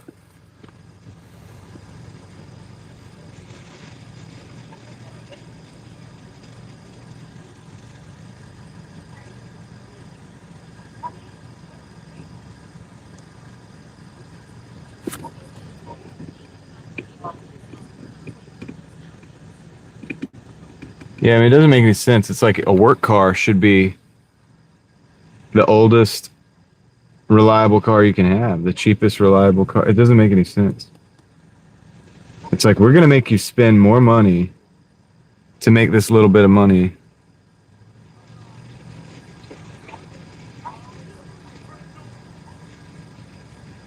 Yeah, maybe I'll call them. I might try to call support. Hi, welcome to Luke, thank you. I just have a DoorDash order. Okay, what's the name? It is. First window. Okay, thank you. Let's see. All right. We got a few people in line, but I'm just going to route it out because we don't need but so much. Okay, Luke, thank you for the gifted membership. It looks like Andrew Reyes got it, 69.72. Andrew Reyes, who is in here sometimes, so that's good. So thank you, Luke. I appreciate that. Just slinging out the access to these lightsabers left and right. These lightsabers right here.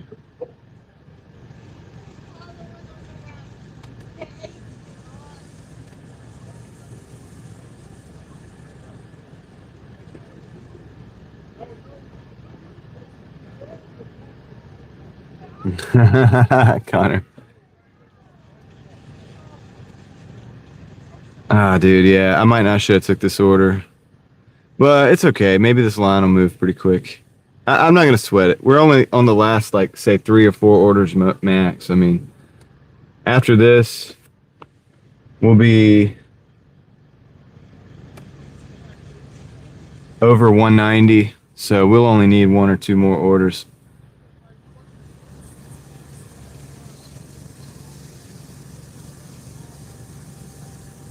Dude, the lightsabers are kind of cool because you can do crazy designs in the chat too, like with them.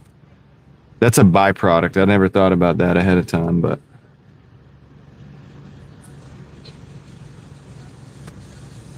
probably, yeah, Yankee. I mean, because this order, even though we're in a line right now, if it's a minute per car, we got 1, 2.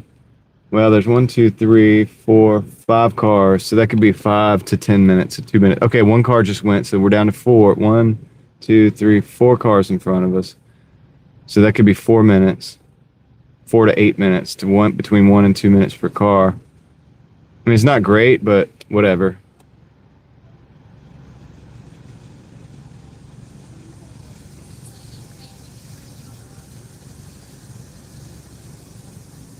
Yeah. Oh, somebody's paying cash. That's cool.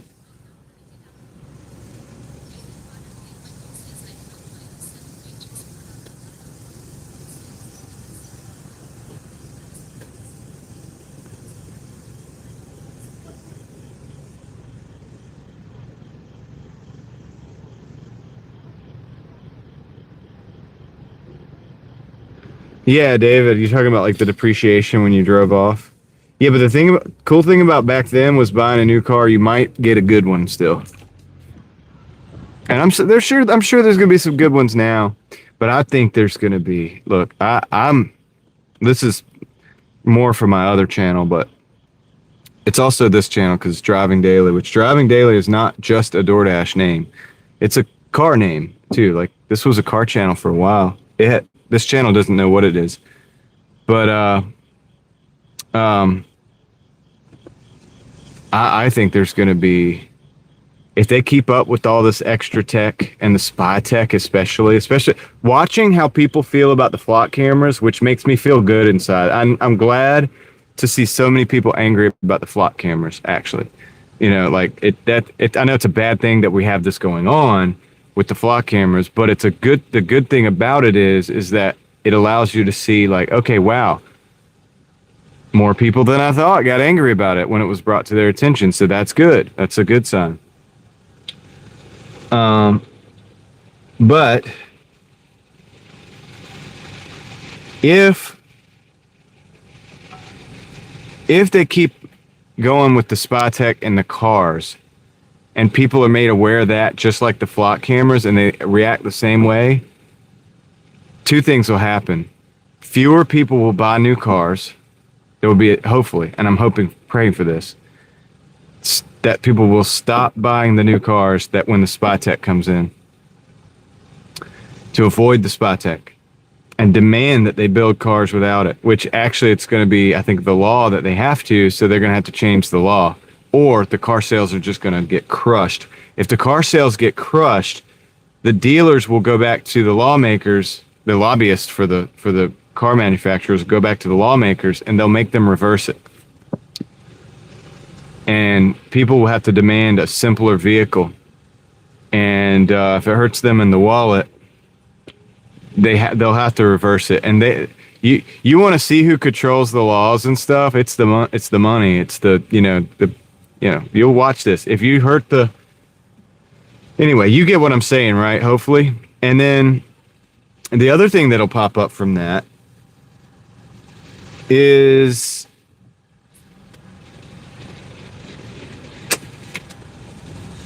a 2027 year model vehicle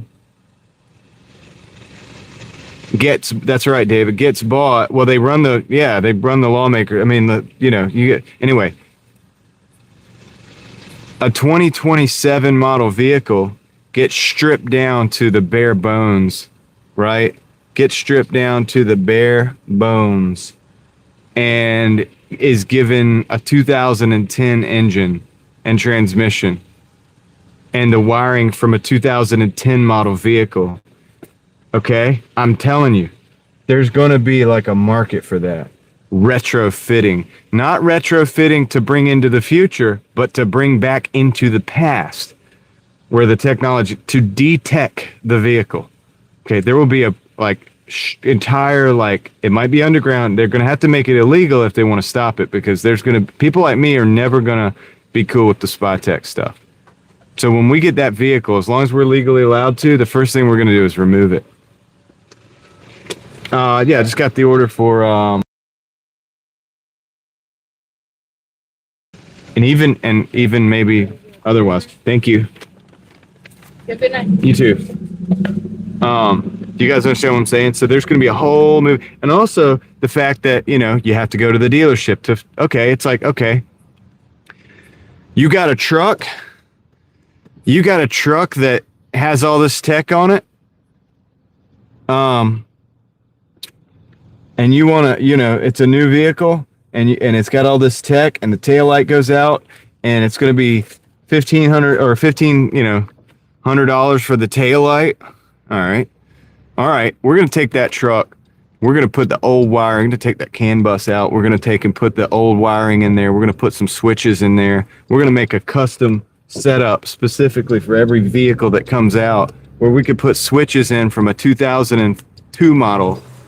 All right. And the engine, we're going to throw hey, that's a red light, buddy, that you just ran. We're going to throw another engine in there from a crate engine from, just a 350 crate engine, okay, with a simple fuel injection. All right. And we'll run it like that. Screw you. You know what I'm saying? Stop putting this crap in the cars.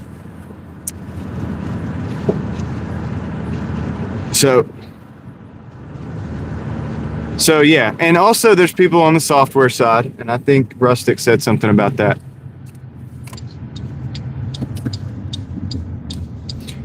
I think I know what you're talking about, Rustic, but I will look that up to make sure it's the same thing, because a friend of mine, I think, sent me that already. But I will screenshot. Or if somebody wants to send me that. Rustic, just send it to me on Instagram. If you have something you want me to see, just send it to me. I actually look at this stuff.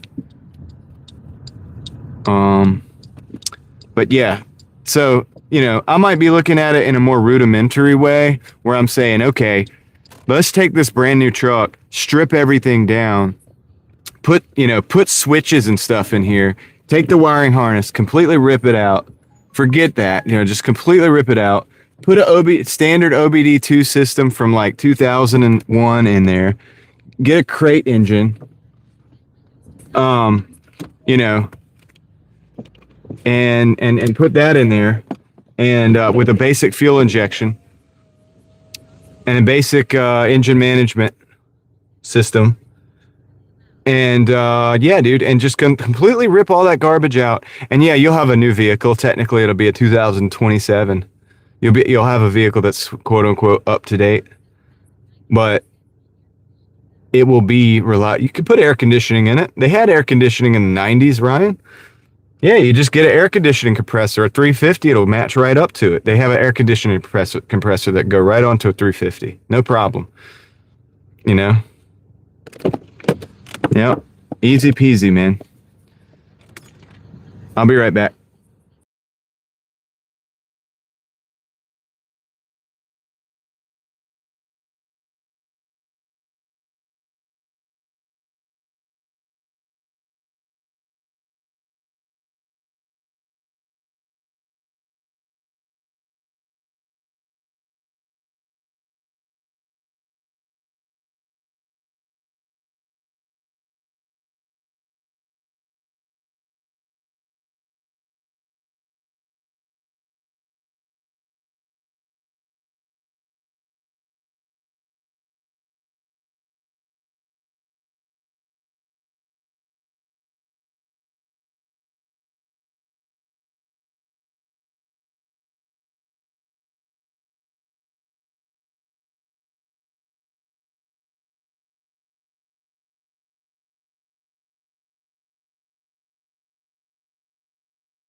All right. I'm back, and we got to go to McDonald's again.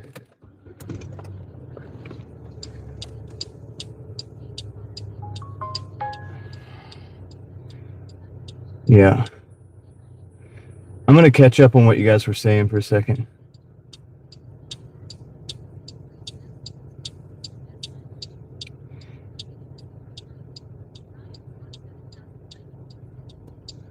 probably a scam, David, but I don't know. Pipes and such. I don't even like the pipes being regulated. You're talking about exhaust, Ryan? I don't think they should be able to regulate the exhaust. Screw that, it's my car. Now, if a town wants to give a sound ordinance and give tickets because it's too loud in their town, in their little municipality, that's on them. That's up to them whether they want to do that. But you shouldn't be able to tell me what I can and can't do with my vehicle.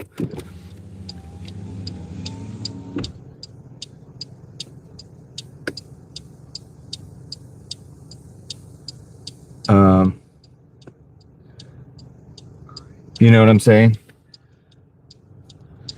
And it's like, even tinted windows, David, because like I lived in Florida for a little bit, and in Florida, everybody's got like the 5% tint, dude, because the sun there, if you don't have it, it's, and the same with, I'm pretty sure it's probably the same out in Arizona and stuff. Oh, the payout. Yeah. Oh my gosh. I'll tell you what, Leslie, I'll just do a better one. Let's see. This will be 1635. All right, so it's 174.85, and 1635 is 191.19. That's where we're at, and we have a $5.05. So no, we got it. 191.19, Leslie. 191.19. I appreciate you. It's better. It's good. Yeah, but I mean, look, that's the thing. It's like, it's the same thing with like the pew-pews, guys. If they make they make a law saying, you and I are not supposed to have the pew-pews. You think that dudes that are going to use them nefariously give a crap about that law? Of course they don't give a crap about that law. The only person it punishes is you or me. If we get pulled over and we got something in the car that they said we're not supposed to have, now we get in trouble. So, and the other way that it hurts us is if you abide by that law and you don't have the thing that you're not supposed to have, and then you need the thing that you're said that you're not supposed to have, and then you don't have that to save you in a bad situation, then now you know what I'm saying, you become a victim of that. So it's like, it's messed up. So that's the thing. Same thing with the windows tinted. I think, I understand the window tint to a degree. And listen, the only reason the window tint is even a thing, I don't know if we're going to take this. I don't know if we're going to. Yeah, teens. And guess what? Teens not even legally own. So that tells you right there that laws ain't going to, a law is not going to change that. You telling me I'm not going to be able to have something, or, you know what I mean? Well, the thing about the, I don't know about this. I'm not sure about this drive-through line. Maybe we'll do it just because we're so close. Because we'll need one more delivery after this. But anyway, the thing about... Hold on a second. Are they not going to that car? Just hoping that they're going to service this outside. Okay, good. They are. Great. We'll wait. Hi, welcome to McDonald's. Hey. Are you using your mobile app? Nope, I have a Doordash order.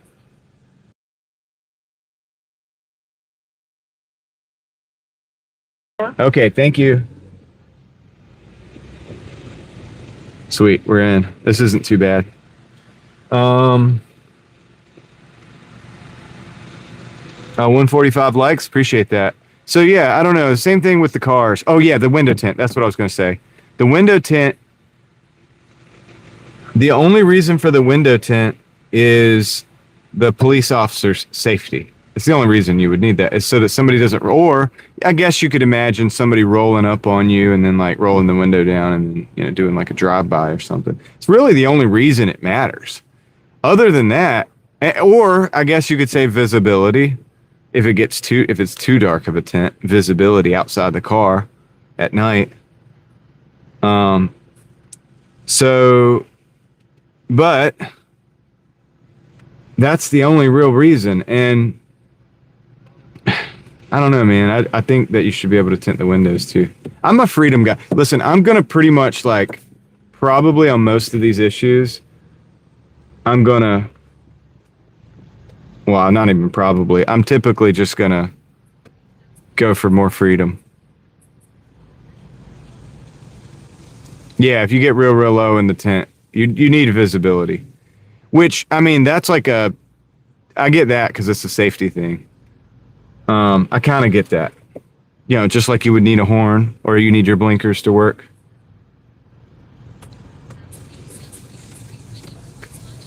Well, here's the thing too. Yeah.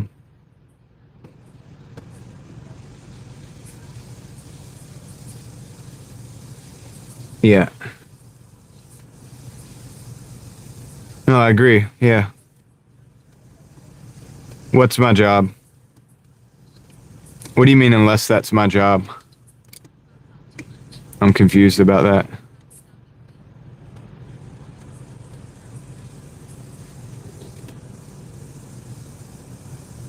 Well, the back windows in most places are able to be tinted dark. You can almost paint them, Ryan. I mean, like, because, and also here's the other thing too, interestingly now.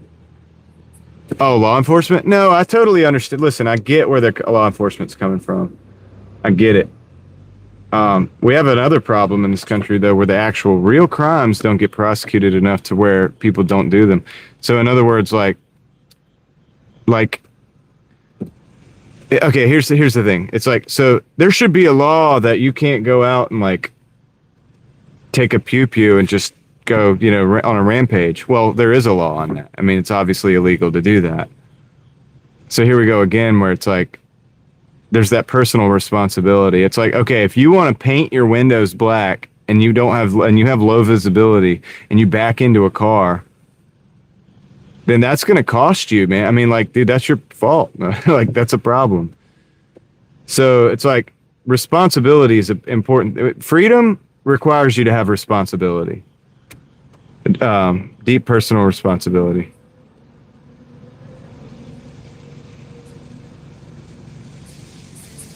So if they want to do that, then they need to say, okay, well, if you get pulled over, you need to roll your window down or something. If they make a little law about that or something, I don't know.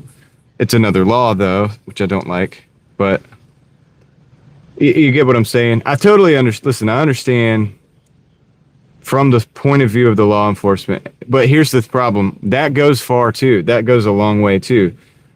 When we talk about flock cameras, for example, the point of view of the law enforcement is, hey, we use these things. We're doing good things with these. You know what I'm saying? This allows us to find the criminal. This allows us to do all these things. That's the argument. It's always going to be the argument. They'll never come off of that argument. But, and that might be to some degree, that might be true. I know that in my state, there's a big issue where a lot of people are upset because they made it legal for them to put in the budget of my state of North Carolina to put AI cameras on the roads. So now the state can budget for that, which I think is with the AI camera, as you add the AI element, is a Fourth Amendment issue because that's mass surveillance. It's it's a dragnet. It means it keeps your data. But one of the arguments that one of the guys was saying, you know, and I don't fully agree with him, but he said, you know, somebody was being investigated for murder, and because they had these cameras, hey, how's it going? It's this one here. The cameras, they were able to clear their name. I'm just talking to my live stream. And all of that. And it's like, okay, I get that, but like, shouldn't that person be innocent until proven guilty anyway? Thank you. Yep.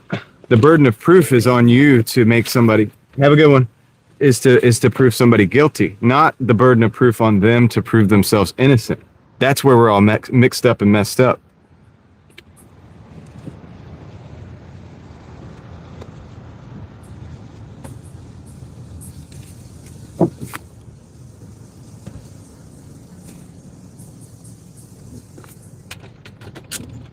Yeah, we don't get to have that much tint.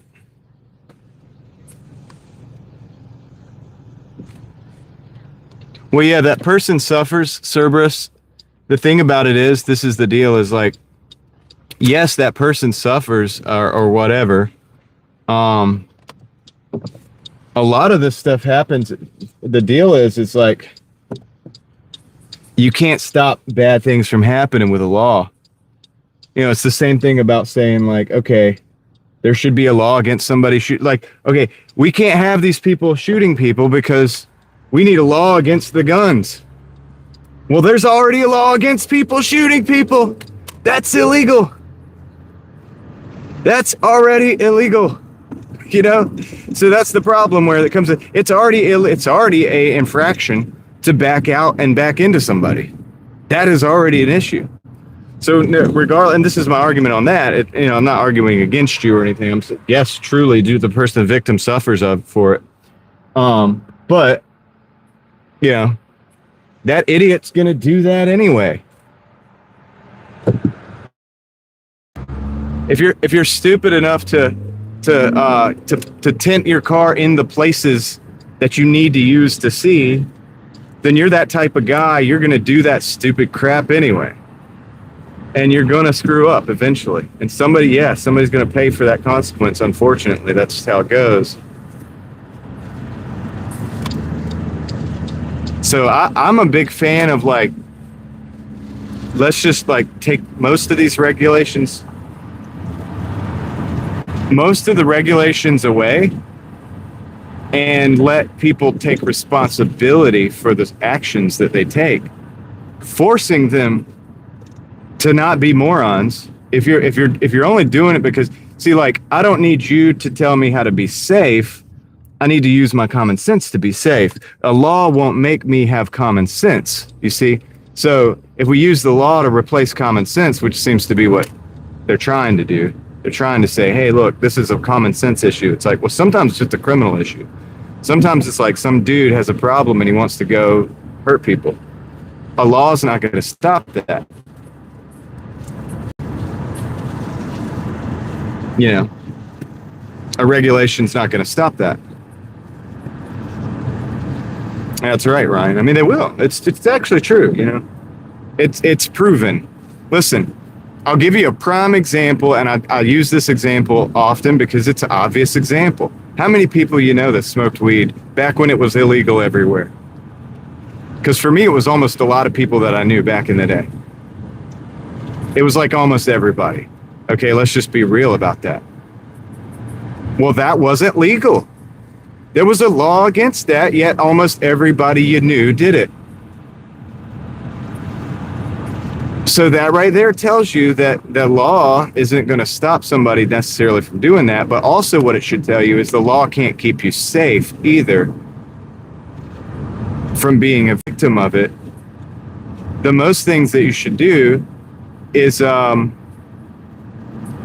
be responsible to take care of yourself and pay attention to your surroundings, because there are idiots out there that have tinted their windows so dark in the places they need that they can't see, they'll back out. There are idiots out there who will do these things, right?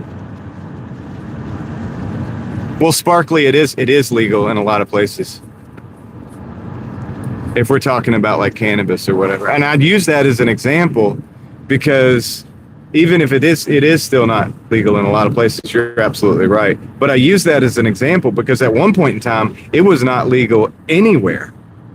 But yet almost everybody was doing it. So that just tells you right there that people don't just follow laws. So a law is not going to stop you. Now, if that was something that had a victim side to it, where somebody would get hurt from it, then there'd be a bunch of victims out there, you know?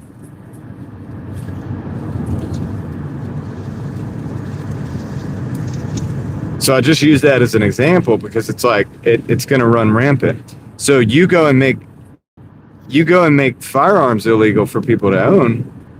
Well, there's going to be a ton of them. They're just not going to be in the hands of people who are legally, rightfully, you know, who should probably be the ones that that are armed so they can protect their families and their communities and their lives against threats.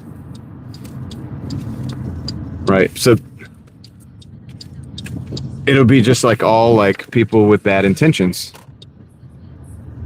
Or either people don't have them because they have a bad intention, but just...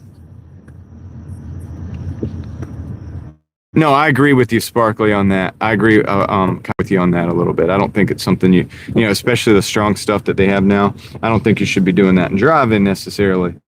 So that's a whole other issue, since they say driving is a privilege in this country and all this. There's ways they can deal with that, but yeah, beyond that, I mean, that whole thing is like, we dealt with a whole time when it was illegal to even be involved in it. Let's see, what did Ryan say? Oh, fully legal there, yeah. Yeah, I mean, that, you know, the regulations on a plant is stupid. It really is. Now, driving under influence of stuff, that's a different deal. But I'll be right back.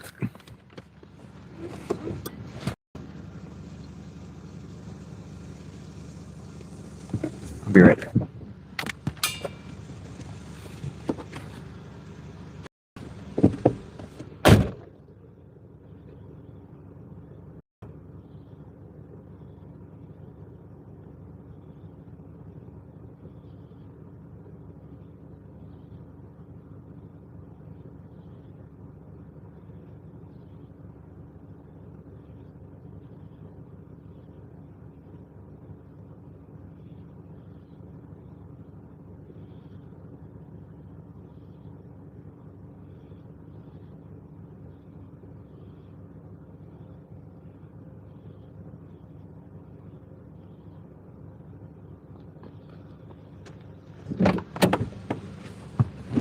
All right. So that one's done. We're at 2140. If we take 2140, add that to 174.84, we're at 196.24. I'm not taking this one. It's 11 for 14 out of the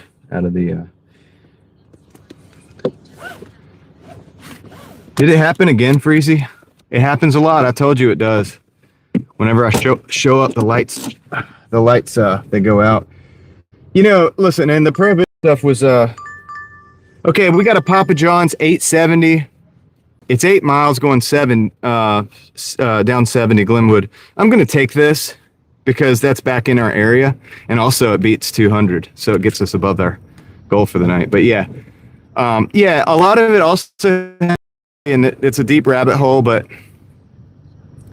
when we talk about, you know, like building stuff out of hempcrete and stuff like that, you know, all these different potential options, or like even like car body panels out of hemp and stuff like that.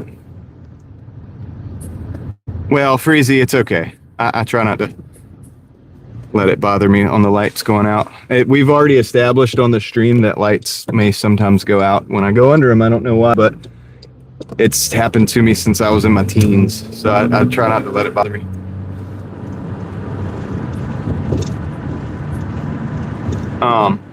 But anyway, yeah, so I think a lot of that stuff. So what I would like to do is just have it, let's have these things be less regulated, because to me it's ridiculous, you know, and also it's a lot of stuff that the government has to pay for. A lot of laws and stuff that they have to deal with, and it's like, dude, you could just be dealing with like actual crimes. Like an actual crime is somebody like hurting somebody or something, you know what I mean? Or something with a victim. You know, crimes with victim, right? That's a crime.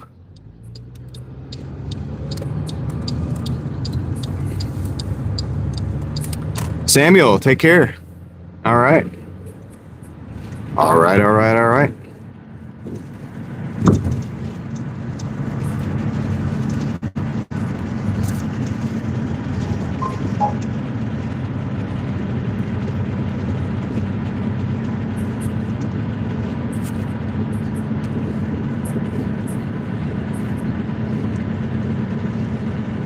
Well, Freezy, it could just be random.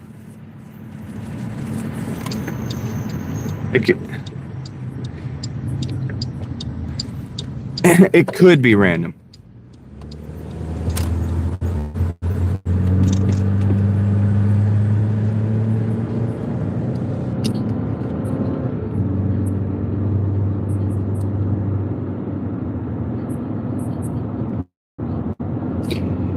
Get your motor running. Head out on the highway. Going to the highway. We're going to exit. This was just the quickest. Just hop here, go down to Clintwood.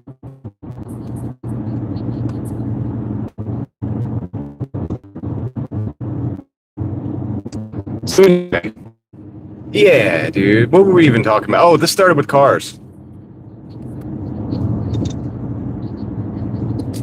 Okay, well.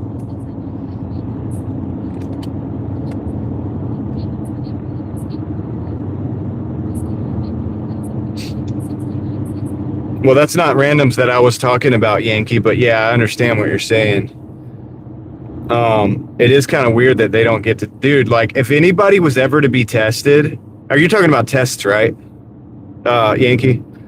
If anybody should be, it would be a government employee, right? Or elected official. Like,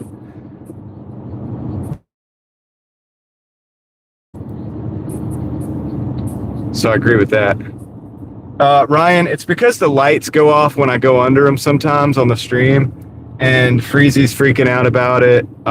Some of you guys might remember being there when I was talking about a story where that happened to me when I was growing up. And when I was telling that story, the light went out, so people freak out. But I was just saying that that was random. And then Yankee started talking about random drug tests. So there's like multiple conversations and layers of conversations going on. Okay, so they've added additional Papa John's,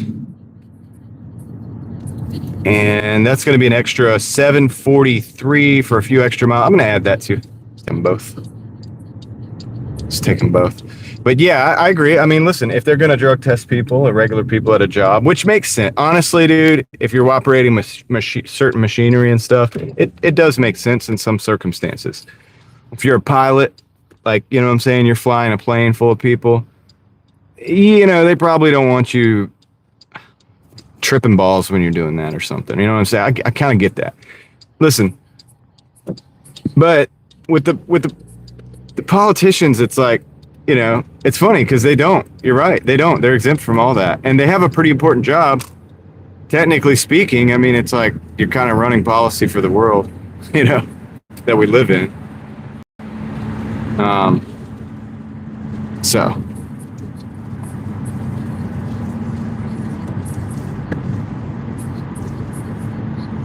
Yeah, military decision. Yeah, exactly. And not only military decision, I mean, some of these guys get out here and they make PR campaigns for it. You know, we got to go in this war and like take all these people out. Like we should be taking them out. Like, you know, all this stuff, like very aggressive, like, you know, like PR campaigns for violent conflicts.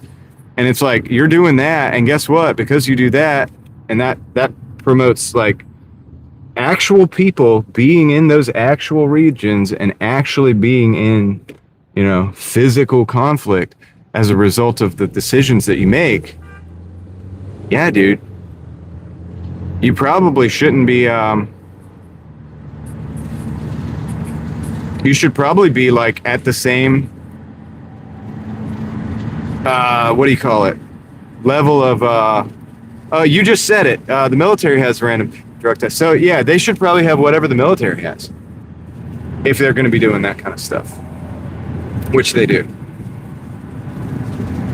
Right? Listen, dude, the reason I like the Bill of Rights is because the Bill of Rights limits the government. It's not laws for you and me, against you and me. It's actually laws against the government. And dude, ever since that, they've been trying to like reverse that and turn it around and get people to forget it and get people to not like understand it as such. The fact that that's limitations on the government. That's what they can and cannot do. And so because of that, it's a powerful document. But the thing is that ever since they've been trying to figure out ways to make people forget, that's what that document does and what it says. And it's like, hey, let's make laws against you instead.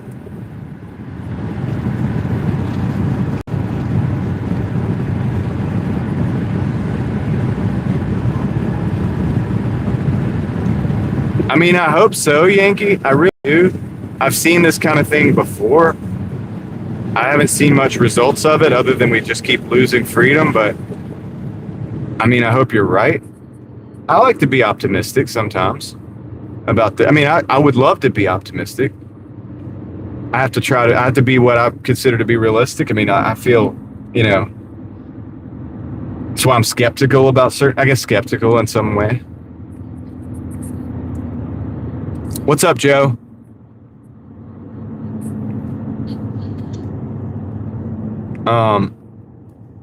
So I would like to be optimistic about it. I will say this.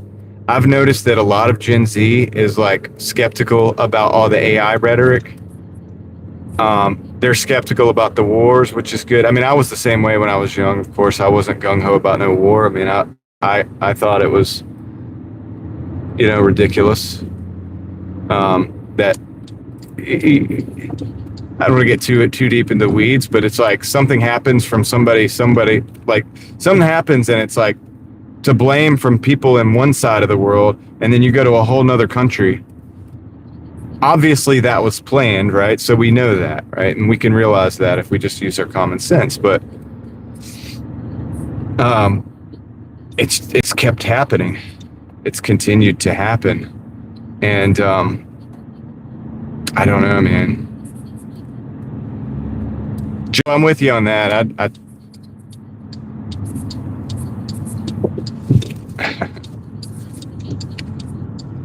All right, let's go in here to the Papa. Let's go to Papa.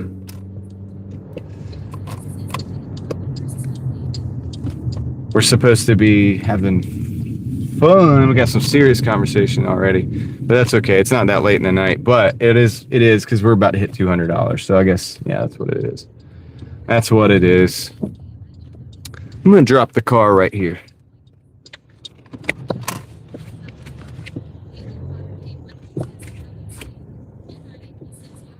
Tell him, Joe. All right, let's see.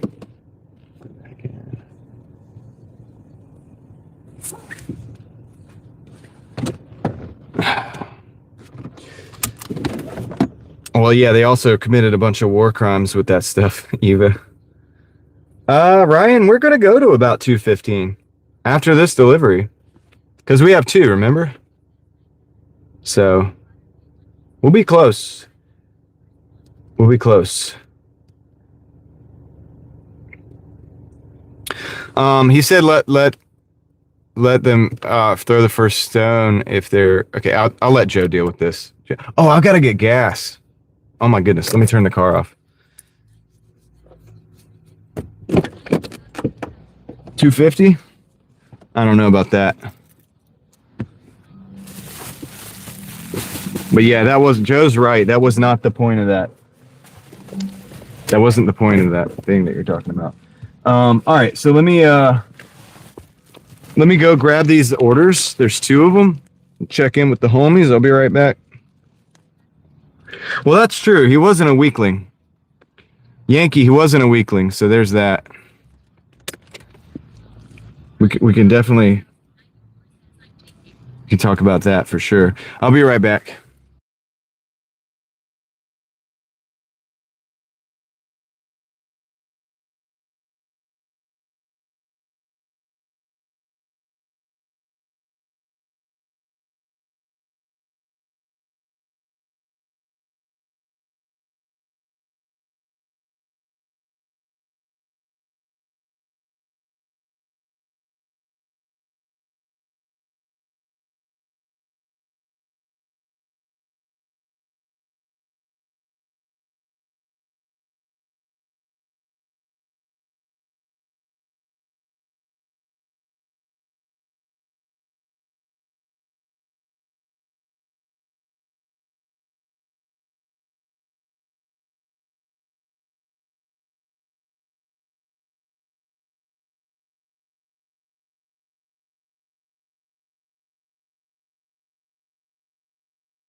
Trying to be funny, I almost fell down.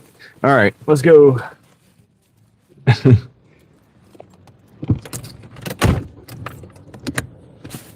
Yeah, it's 2 orders, Ryan.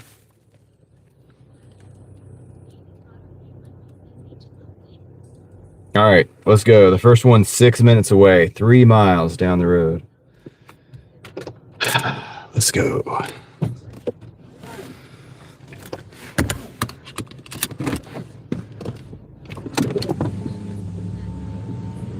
Let's roll.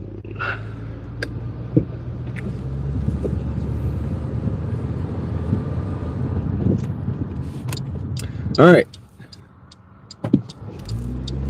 Should be pretty easy. That second one took all the time. The first one was ready pretty quick. The second one was just coming out of the oven. I had to wait for it to get cooked. But the thing is, we're the end of the night. I didn't get a Pepsi. I didn't even need a Pepsi tonight, Joe. I didn't even need a Pepsi. I still have tea from earlier today. And we're already going to hit over 200 on this too. So this double is going to put us,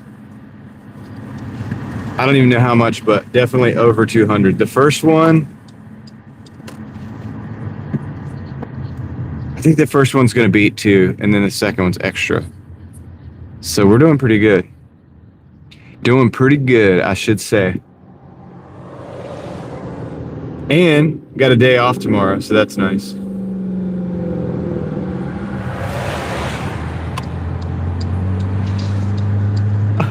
I do have teeth as well. So I have tea and teeth.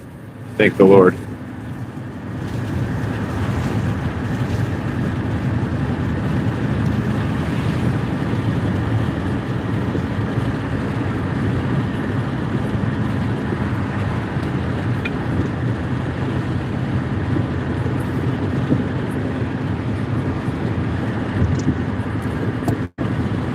I have tea and my teeth.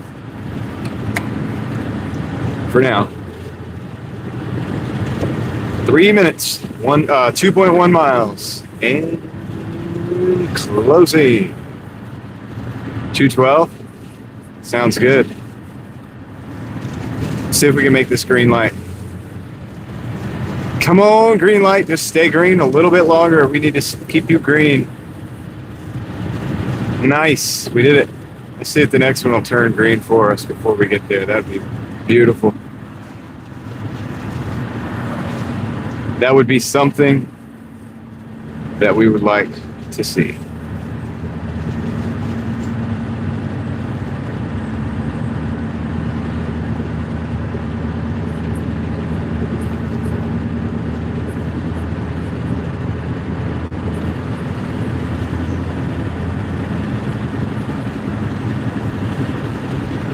Breakfast cookies with apple cinnamon oatmeal packets. Huh.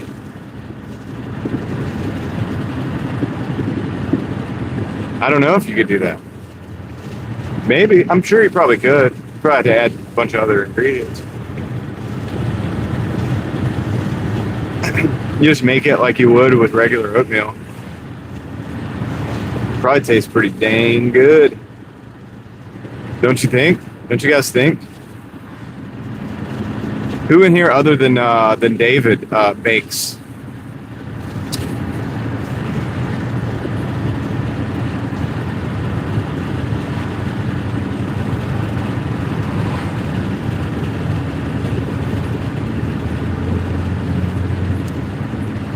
Boinkston, are you talking to me?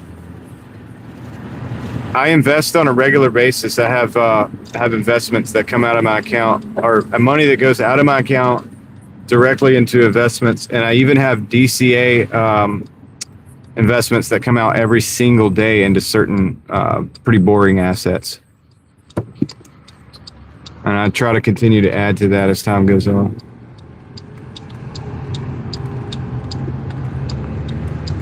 So that's how we build from there.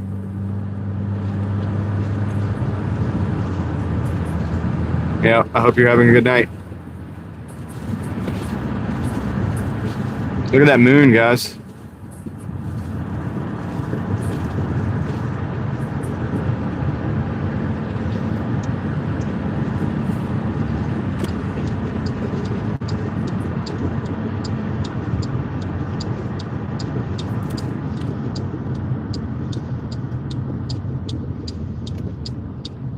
All right, so this.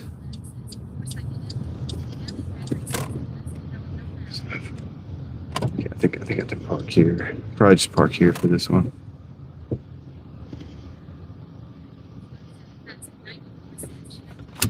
Be right back.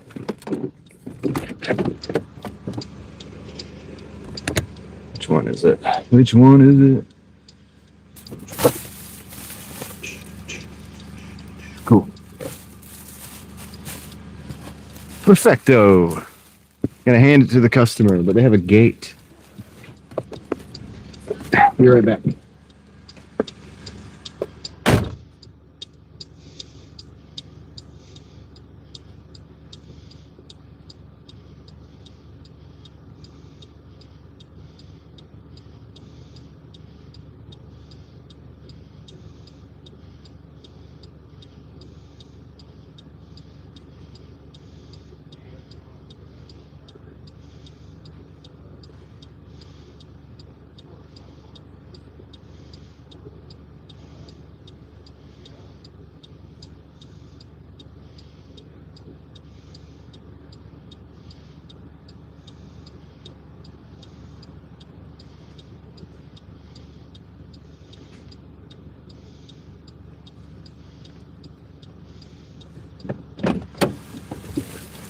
All right, I got it. One down, one to go. Gotta go over to Wycliffe? Really?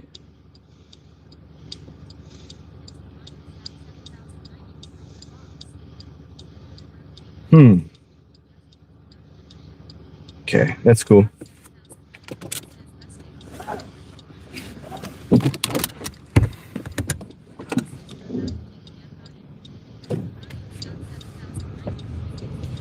Kind of turning a way that I shouldn't.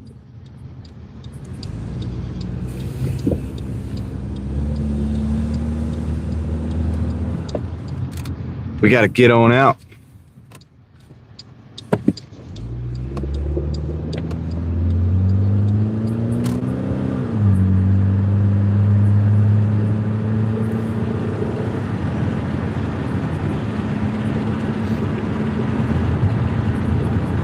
There's the moon again.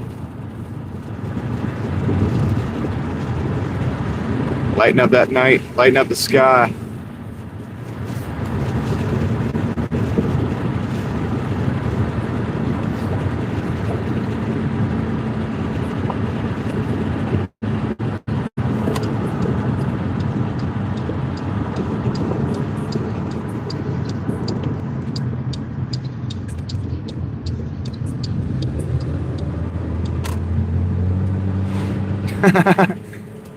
Joe, that's funny. I think he did the other day.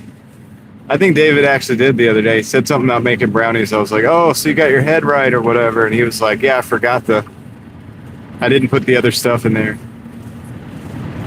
I was like, oh, that threw me for a loop.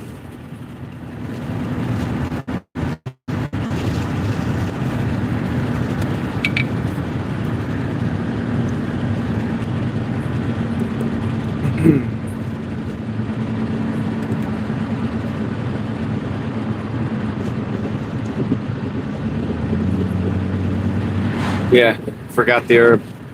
That's what you told me the other day, David. It's been about a week.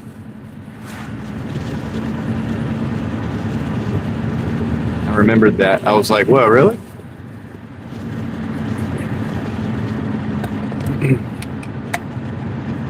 Intentionally? Dude, I love the signs here that say it's going to be a nice turn.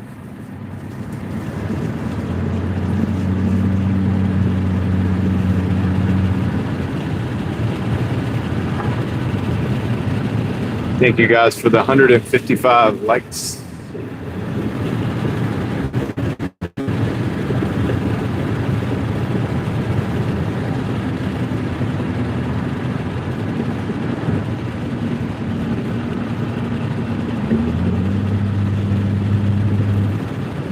Got the squiggly line sign. That's even better. So we get to turn right and turn left. Right hand turn.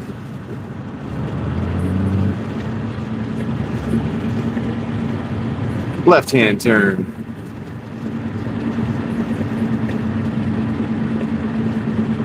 I appreciate it, David.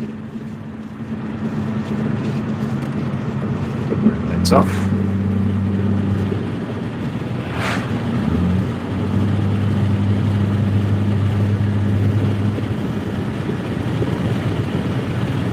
It's a nice little road back here, dude.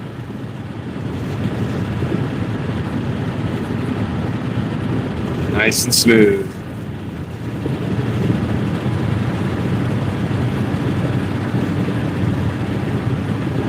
Oh shoot, I forgot about the... Oh. Forgot to get fuel. About to do something really dumb. Okay.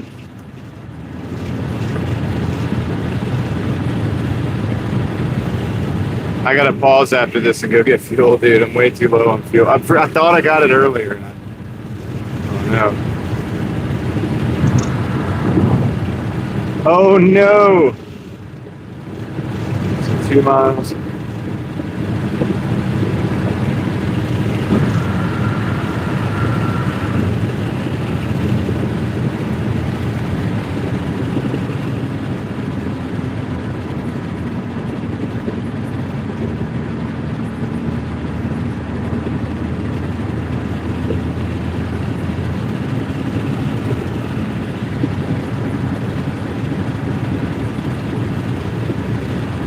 Yeah, we've been coasting down the hill, like mostly, like a lot of that was downhill. I don't know if it translates on the camera, but I got a little more downhill right now. I just had to go up a hill. I'm going downhill now. I'm fully like coasting.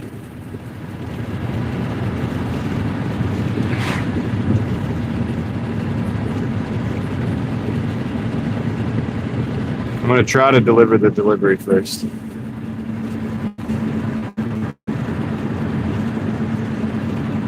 I gotta hit the gas. I gotta take advantage of the fact that we're going down. It's more efficient to get us up the hill.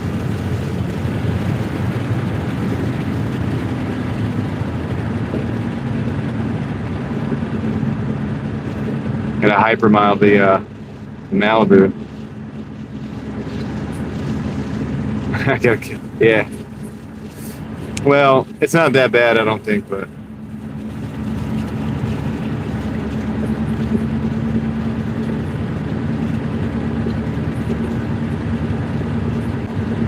Yeah, Joe. A lot of times,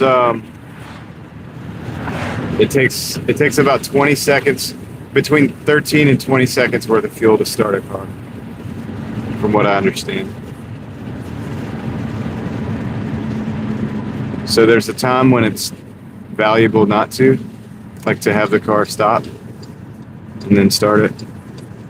And there's times when it's more valuable just to keep it going. Like this right here, I'd love to just roll it, but technically I'm supposed to stop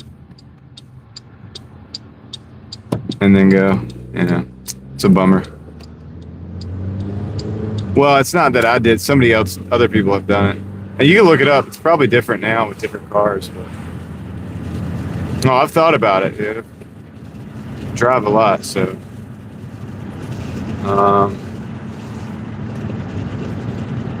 Okay, this is okay.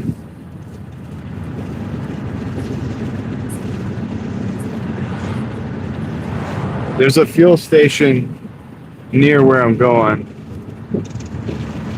I think.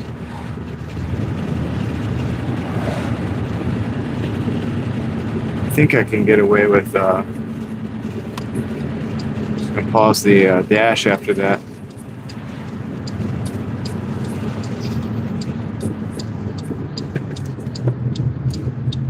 Keeping it moving is a good thing for your fuel economy, though. Yeah, no, I hear you. Listen, Yankee, between you and me, as long as you know what's coming and you're paying attention, do what you got to do. I just have to, you know, I'm on camera. I have to have decorum. I have to do this a certain way, but not too far, Joe. I mean, I'm taking the delivery, but it's not far.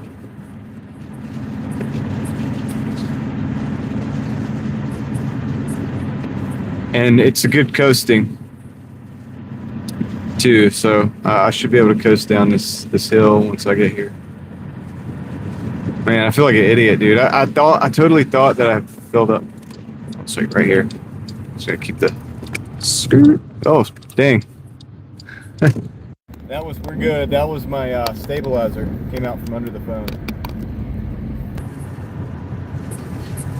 Stabilizer came out from under the phone. I was trying to coast that turn. You guys probably thought something crazy happened, didn't you?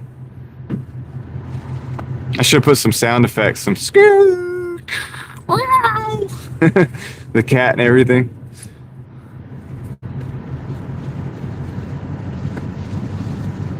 Yeah. The phone's been sitting on the edge of that thing for a while.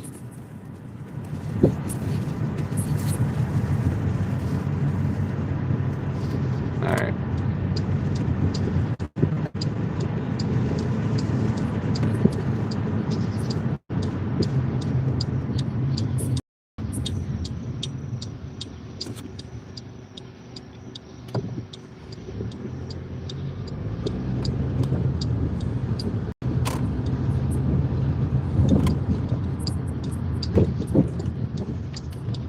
All right, let's see.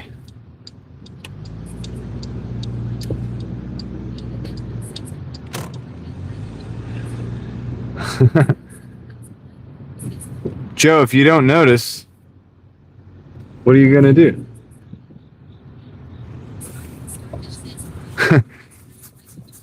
David, yo, Okra hater.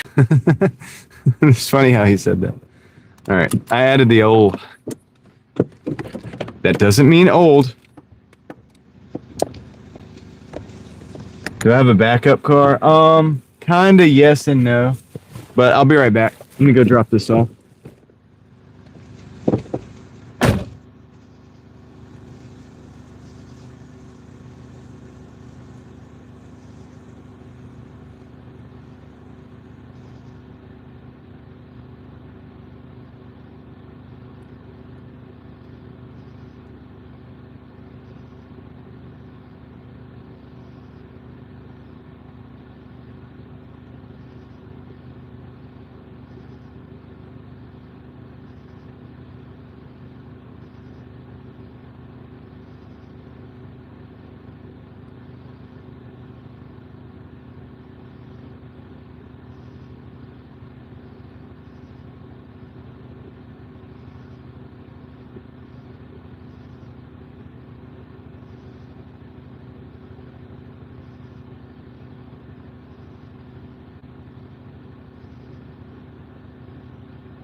All right, let's go get the gas.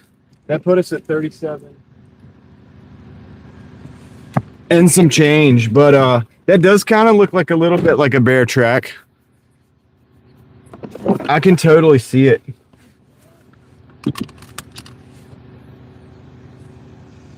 All right, so I don't want to even deal with that. We're just gonna go get the gas right now. We'll do the numbers in a minute. It did kind of look like a bear track though, Joe. So that's a good observation. Astute observation. I'm gonna go down here.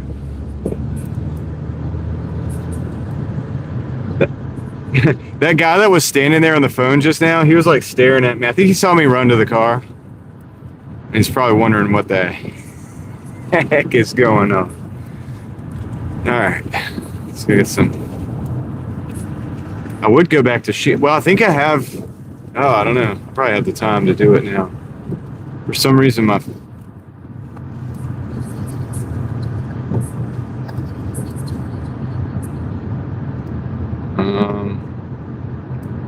And nah, I should probably just get fuel.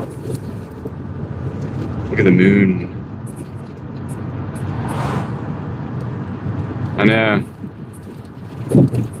I am pretty embarrassed, Joe. Pretty embarrassed. What's up, Maxon?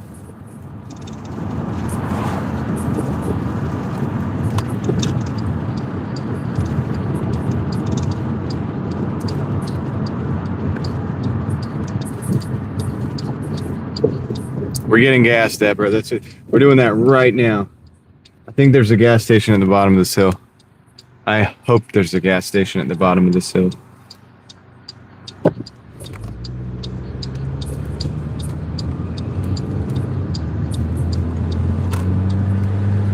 Please be open. Oh, dude, it might not be open. Better be open, bruh. Okay, it is. It's open. It's a decent price too, I guess. Not really. $3.78. Oh, let me check the upside app. I might have an upside on this.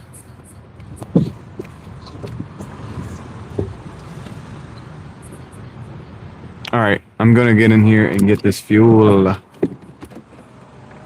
Be right back.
Okay, I'm back. I got the fuel.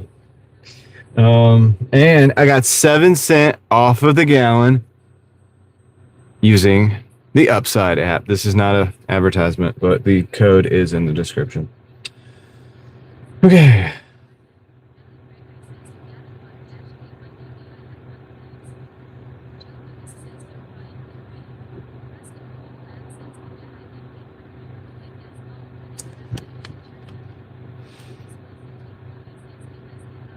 I think I'm going to end the dash, guys.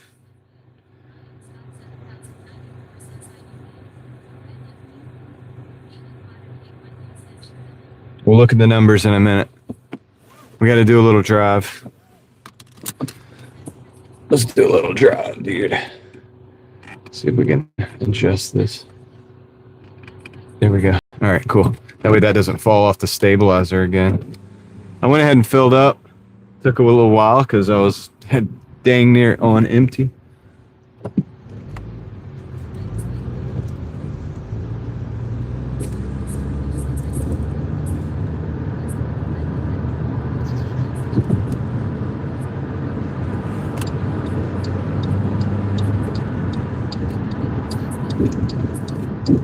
Yep, dinner is waiting. I got broke 1,400. So that's good. We'll look at the rest of the numbers and the details later.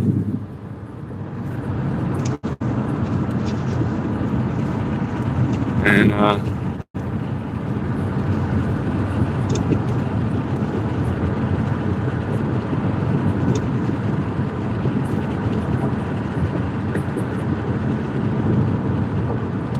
Deborah, if you copy the code that I have in my description, you should be able to put that. It's like 5 or 6 digits. It's like a 5YK something SP something. You'll see it in the description. And I don't know if it'll help you, but sometimes they have different like benefits for me and for you. Like maybe I'll get like something out of it, and then maybe you get some. I'm not sure. It changes, but the code seems to be the same. So yeah, if you're interested. Just throwing that out there. I don't know if it'll help you or not, but there we go. Thank you. Appreciate that. Thank you, Crystal. Yeah, if you guys haven't signed up for it and you do go sign up for it, might as well. Might as well, you know what I mean, dude? All right, so 37.53. When I get to the next stop sign, I'm gonna total up.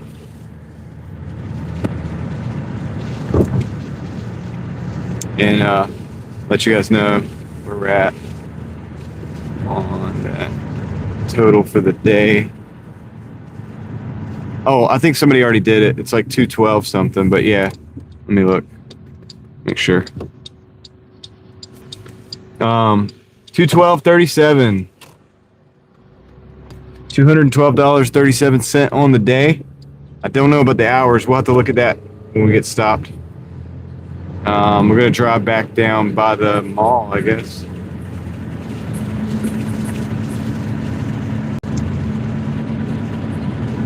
Maybe we'll cruise through the mall on the way out.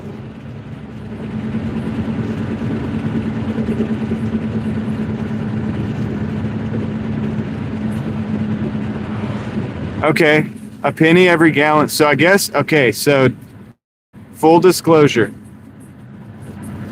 If you use that code, I guess I get a penny for every gallon that you buy. So that would help me out. So I appreciate y'all. I don't know what to say. That's cool. That would be cool. All right.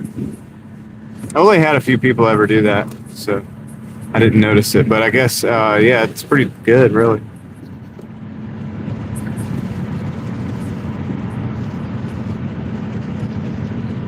Oh, okay. You can use all of it, huh? Together.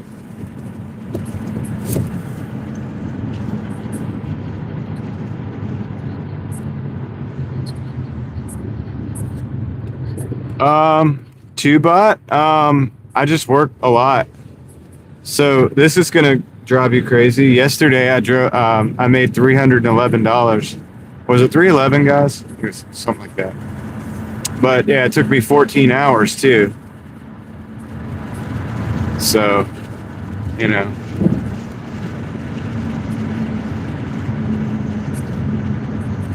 Well, sometimes you deal with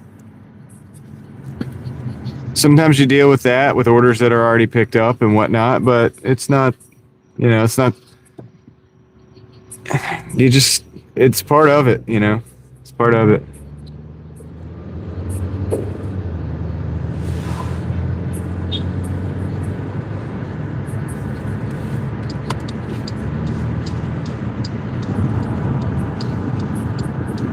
We're going to go cut through the mall here real quick.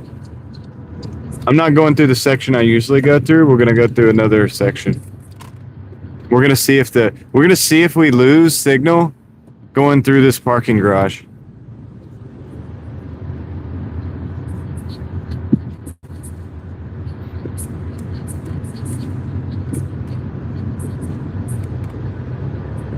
Oh, that's pretty good. 7-Eleven.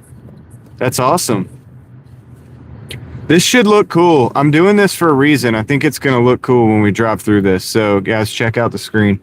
Luke, thank you for the gifted membership. I appreciate that. Big shout out to Luke. It looks like Jack Frick 2950 got it. So, congratulations, Jack. Thank you, Luke. You're the man. Let's go. And for that, I will give you guys what I think looks kind of cool.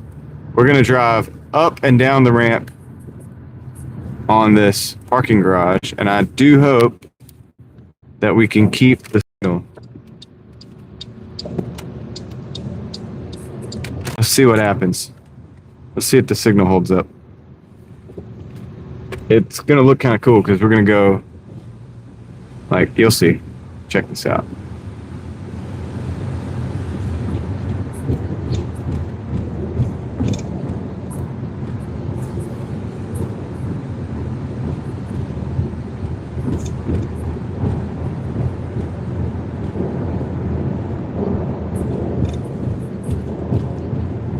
Yep, Caleb, that's right.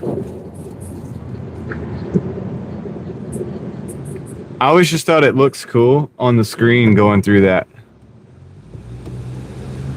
Because the lights, and it's like you're going almost like in a time warp. Yeah, it's like you're like, yeah, exactly. We'll drive. Look, they're doing some construction down here under the what's going to be Dick's. That's right. That's right, Two-Bot. Two-Bot. We're in the X-Wing.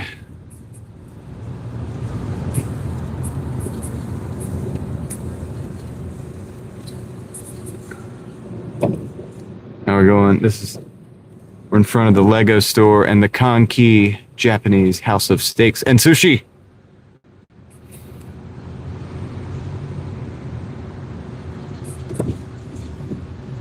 Nobody here. It's liminal. Wait, there's somebody that is here. What are you doing here?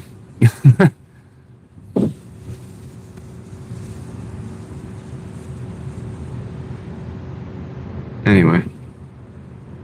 All right, I guess we'll go around the other side and then we'll go back out to the Creedmoor side and go. Sweet. Awesome, Yankee. That's cool, man. Appreciate y'all. Hope it helps. I mean, look, so what I've learned with Upside, it's good at some stores. It's useless at others. Sometimes, because it doesn't apply. Sometimes you can find, that's a good question, Leslie. I have no idea. I don't know if I would call it love, but it's interesting to me, right? I think I just like to be able to see the framework for what it really is without the noise. Does that make sense? I guess, like, it's almost also, it's like after a ball game. I used to play baseball. You got a bunch of fans there. You got people running around. You got kids running around out there yelling, screaming in the, in the stands or whatever. And and you got, the coaches, and you got the players, you got the umpire, and you got everything's happening, and there's this reality, this other side of the baseball field, and I like that side. Don't get me wrong. I love being in the game, and I like being at bat, and you hear all the noises, and you smell all the smells. But there's a period of time when the game's over, and that field is the same field. It's that same place, but there's no kids running around. There's no. This is why I say I don't love it. It's almost bittersweet, but it's like there's no, fans in the stands. There's the coach isn't yelling at the players. The umpire's not calling balls and strikes, but the field is still there, and you can walk out on that field and you can touch the grass, and your cleats, they turn up the dirt just like they do any other time. There's nobody on the pitcher's mound. There's nobody in the batter's box. But it's still there. It's still the baseball field. It's the framework with everything else removed. All the noise is removed. Just like this here mall. This mall, earlier today, was packed. There were so many people here. This evening, you see it. It's empty. The framework's still here. It's the same thing. Tomorrow, it's going to open up, and it's going to be packed again. But for right now, this is it. So I don't know. It's fascinating to me, I guess. And also it makes for good photography and good videography as well. Good night, Joe. Tubot, if you want to run the idea by me, you're welcome to do it. Yeah, Joe, it was good having you here, man. Had a lot of fun. You and the fam have a good night and enjoy. What are you guys watching, a movie?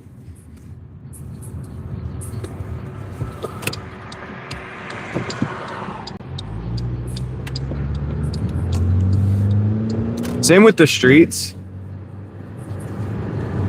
Well,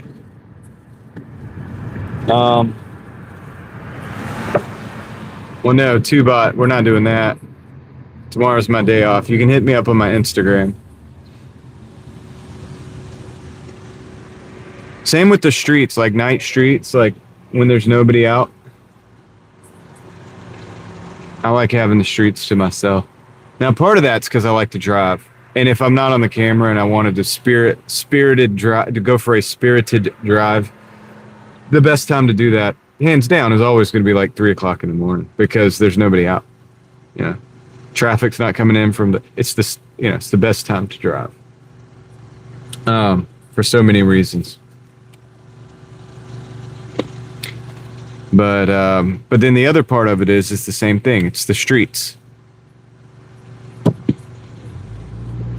You're going down the road that at 5 o'clock in the afternoon is packed, probably standstill. There's probably wrecks everywhere. There's, cars are barely moving. There's thousands and thousands of cars everywhere you look. Thank you, Ellie. But when you're out there at 3 o'clock in the morning, 2:30, 3 in the morning, whatever, there's nobody on that road. It's the same road. It's so crazy, right? And when I used to work all the way overnight, that was so fascinating for me. I'm switching the mic, guys, and I'm not crying, David. It makes me cry a little bit. Thinking about it. All right, so let's see. Ellie, I'm switching the mics right now. That's what that is. All this noise, that's me switching the mic. According to David, now we gotta all get together in a group and just start crying. I've heard the saying before, David. I know. All right. This guy's got the tune on his BMW. Listen to it. I bet it goes snap, crackle, pop too.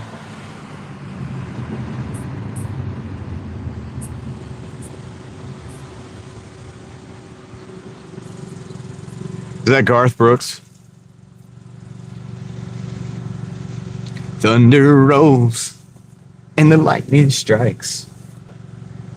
Oh, okay, cool. Spider-Man from 2001. That's your favorite, right, Joe?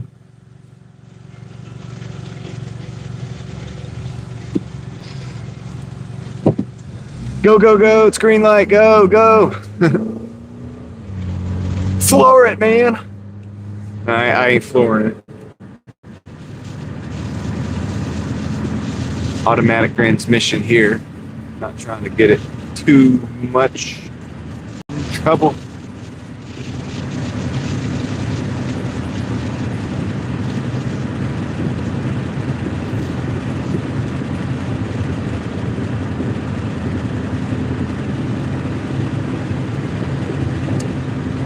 Oh man.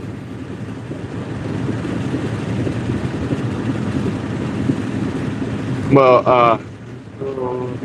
hold on. Thunder rolls, lightning strikes. Another love grows cold on a sleepless night. Yeah, I mean it's right though.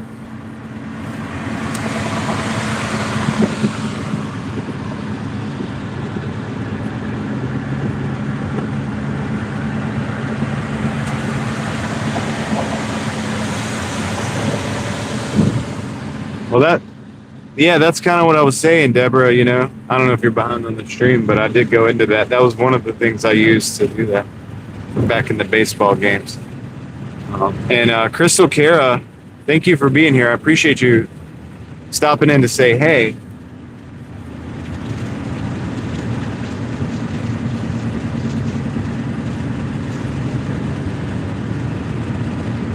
Sing it, Rustic, and make a video and put it on your channel.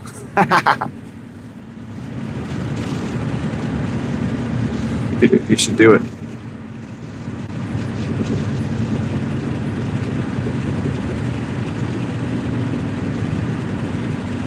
Oh, you have paddle shifters, Sparkly.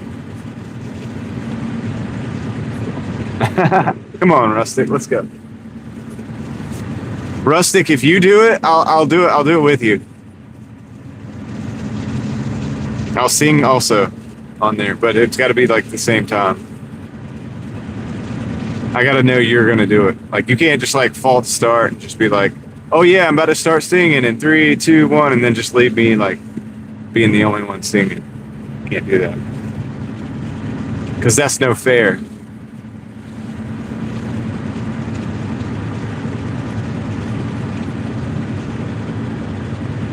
Getting some green lights. Hit me up when the green lights.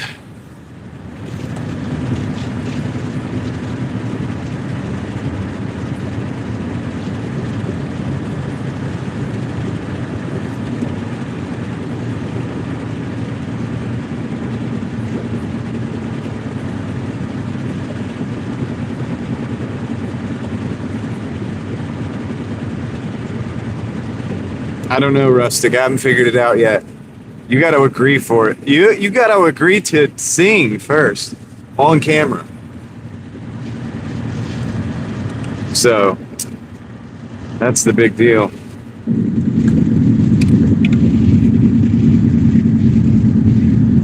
I mean, anything's possible. So.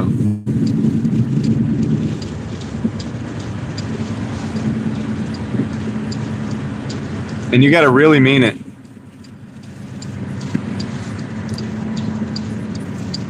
You got to really get into the song. You got to really, like, you know what I'm saying? I want to see you serious, especially that Garth Brooks song. I'll sing this. I'll sing that. The Thunder Rolls.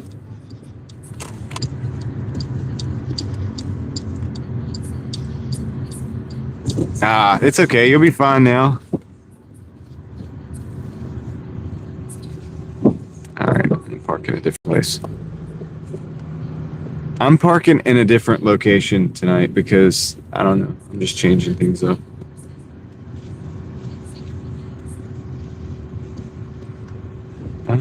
I guess this will be fine.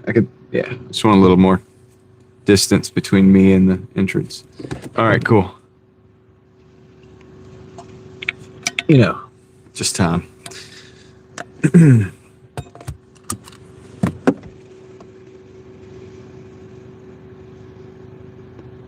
Yeah, pretty crazy, right? There's some crazy theories about Garth Brooks, man, too. Actually, have you all heard the crazy theories?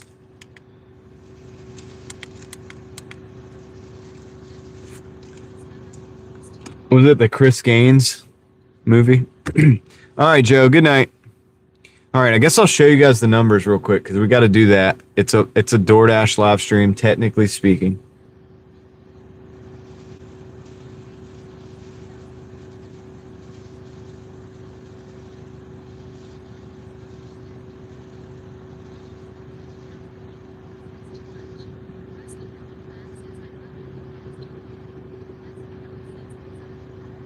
Now, Joe has the Southern goodbyes. For sure. What are we dealing with here? It's an Uber. I think they're picking up my homie from Nancy's Pizzeria. Oh, I think it's exactly what they're doing. Maybe. Maybe not. Okay. Sorry. Just had to check this car coming in. All right. Let's do the numbers real quick. Because that's what we need to do first.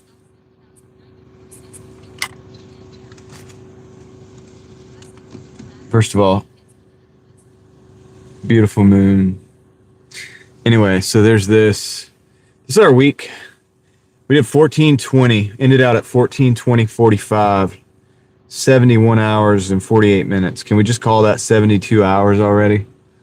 So there's that. But anyway. This was the day.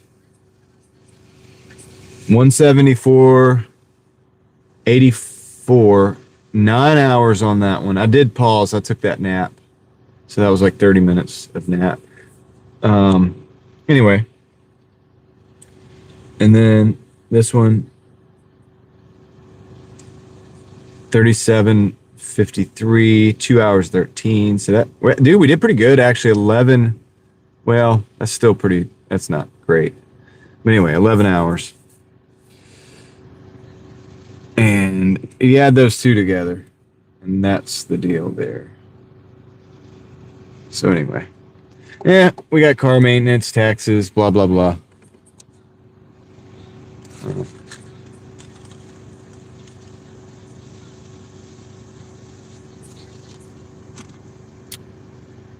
So let me adjust, let me turn the fire back on. All right, here we go.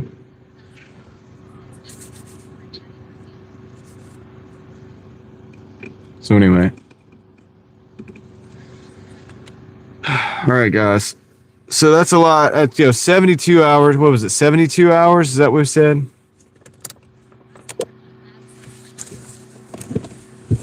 Uh, 72 hours. Yeah, Ryan, it's not as much as you think because you gotta realize that I probably went through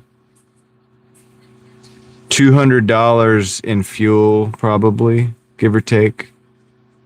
You know, it may be even on up to $250 in fuel. I'd have to look at my receipts for the week. So that drops that down to like maybe between 11 and 12 gross. So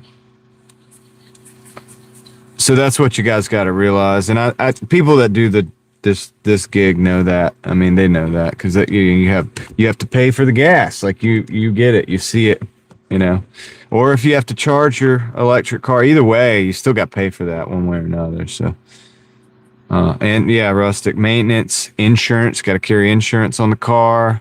Car breaks down, you got to buy another car.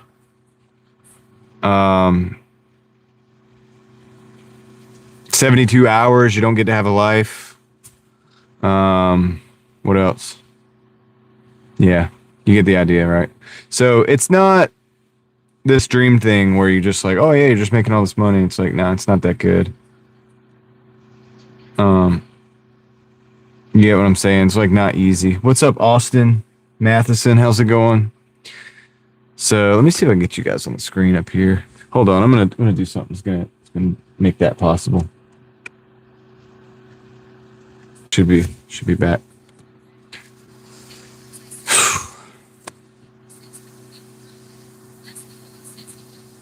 I mean, I do have a life, Leslie. I have a wife and kids, so I have a lot of life.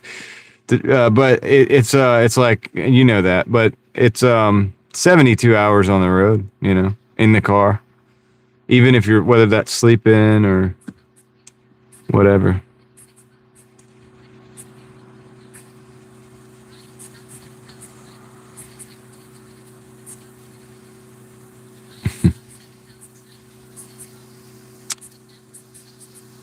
Yeah, it's a humble gig. It's a lowly gig. That's why I have Sunday off. That's right. Spend time with the family.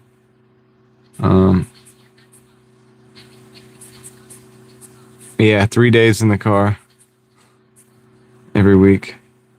RG, I don't have access to the miles right now. I had to look at it. I usually log all of them like later in the Everlance because Everlance keeps every trip. So at the end of the week, I can go back and like log all the miles. And I only do that for tax purposes anyway. But I really look for, when I talk about cost,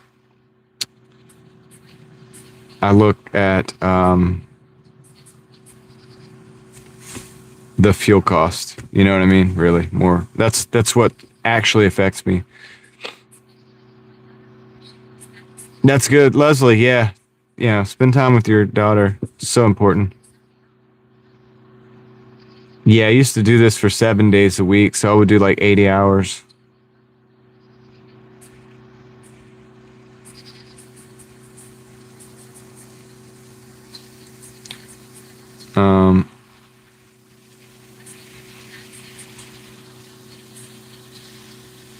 I don't. Yeah, you've asked about the CDL. It's some, maybe I would consider possibly doing that. I don't know. It depends because I'm building a lot of different things. My life is a system. I used to explain this a lot more, but Doordash is part of a system that includes YouTube and it includes eBay and things like that.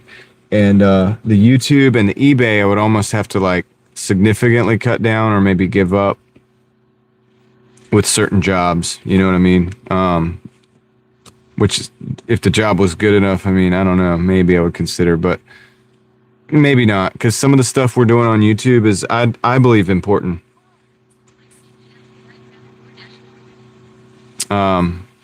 If that makes sense. Yeah, I mean, Bobby, Ride Along Gang, he does that, you know. But, yeah, we could do similar stuff with that. It depends on the company. You know, if I was to get a job, I don't have enough to buy an 18-wheeler, and I don't know enough, but I would have to work my way up to a company to do it. So, I don't know about that, but yeah, I don't know, man. I've driven a lot. Plus, I don't want to go too far away from my family as well. So if I go out of state, I bring my family with me. You know what I mean? Like, we went to Tennessee. It was a family trip. We might be going to Virginia soon, and I'll probably DoorDash up there. I'll bring my family with me, you know. We may go to Florida at some point soon too, so that same thing. Yeah, I'm already away from them a lot. Yeah. So anyway, but I got other things that I'm working on.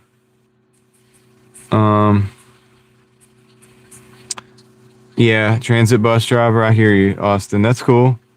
That's cool.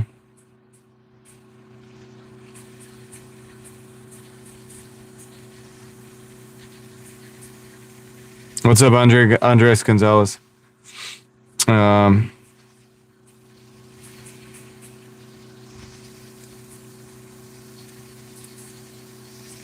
Yeah, for sure, Yankee.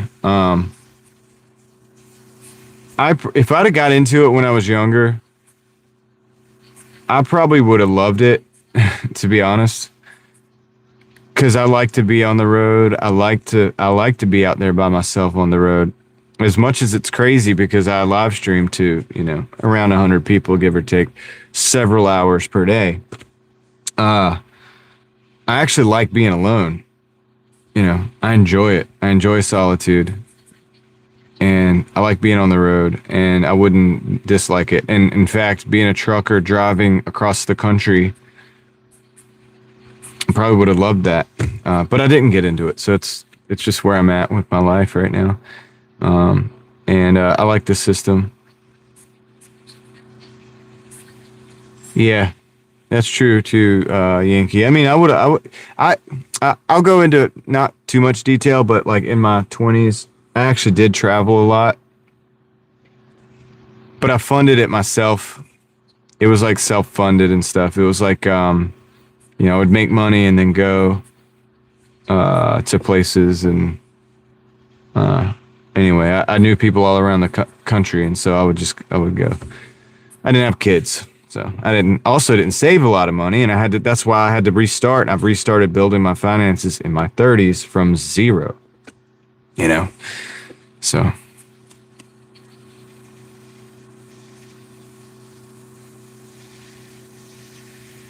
So anyway, so that's why I'm very serious, about a lot of things like that I do.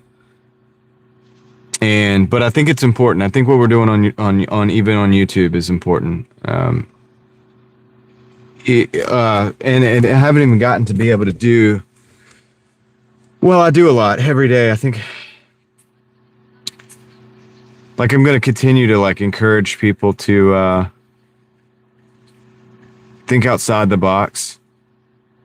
I don't think people should do what I'm doing necessarily. I'm not saying that you should or shouldn't. It doesn't even have to be the way I'm doing it. My philosophy, take the good, leave the bad, but I think it could possibly be useful for people to maybe like at least hear me out on some of that, so that like we're going into a different time in the world. A lot of people are worried about their jobs being taken and not having stuff like that. Not having, jobs. I don't think that we're going to be in a situation where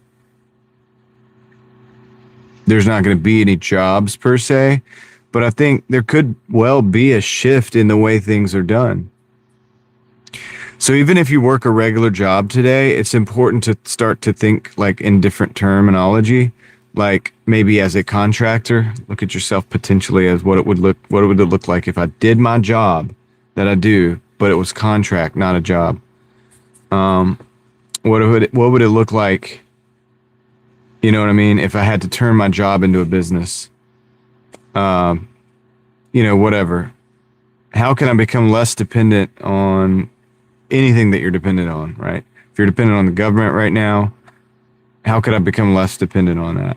If you're dependent on your employer right now, how could I become less dependent on that so that I can actually be like, hey, if you have to throw the middle finger up and say peace out, you could do it.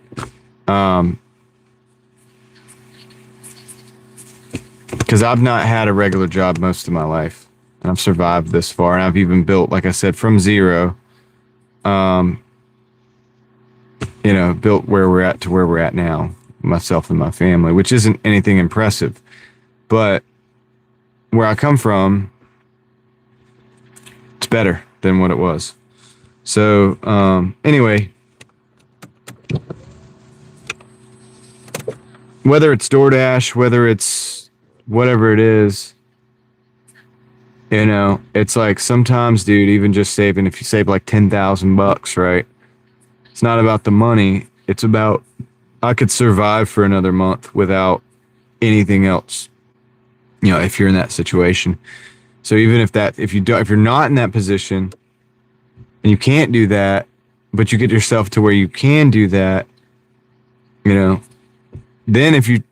it's not about the amount of money. Maybe you get $100,000 saved or more, but it's not even about the money. It's about, how do I live on my feet, trying to figure out like a way to survive. Now I've noticed with DoorDash and stuff, now I've always like delivered pizzas as an extra job, or like I was a vendor, which was contract too. It was 1099. That's how I learned about this 1099 stuff.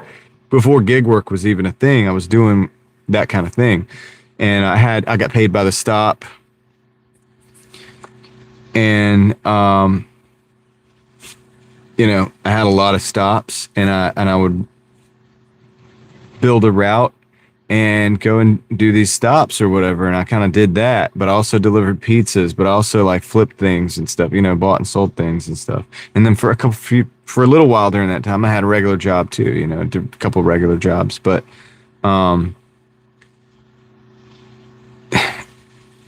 you're not going to like get rich doing that, maybe, but I've noticed more people falling into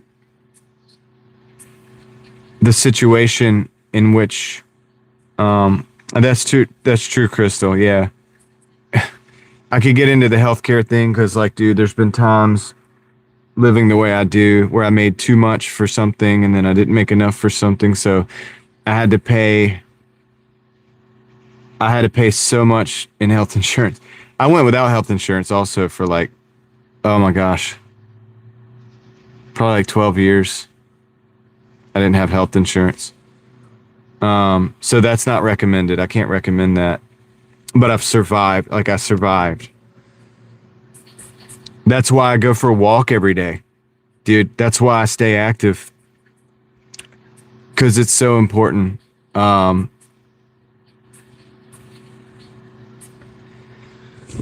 Having health insurance is a good thing, and it's probably necessary. And honestly, I don't recommend going without it. But going without it makes you realize that preventative is much more important than you think. Would you rather get sick and have health insurance, or like not get sick and have health insurance, but let's say just eat the way you want to, drink the way you want to, do whatever substances, and then have health insurance to come and give you pills for it and fix it? Or have a different mindset? And I've had to have that different mindset because I had to have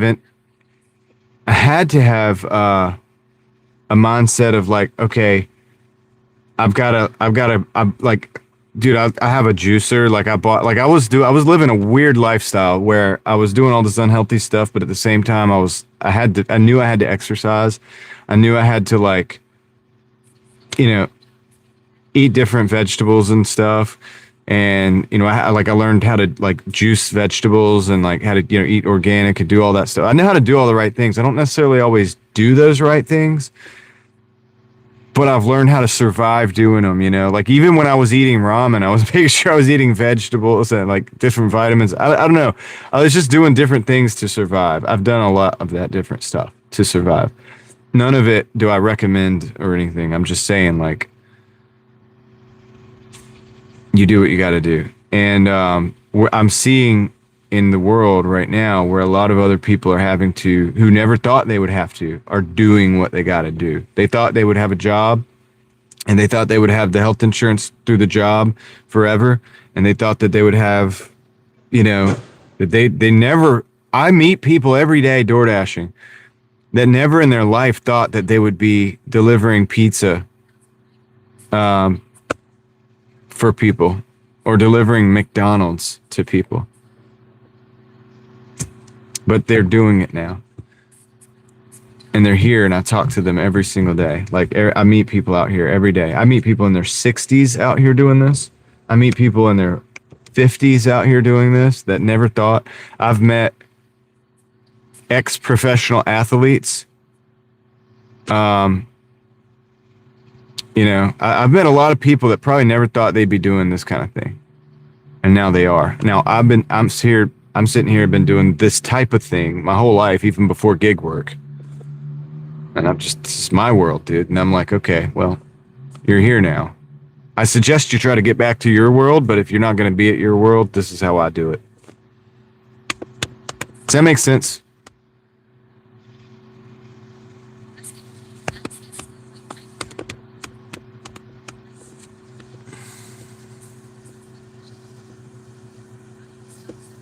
Trying to look and see what she is.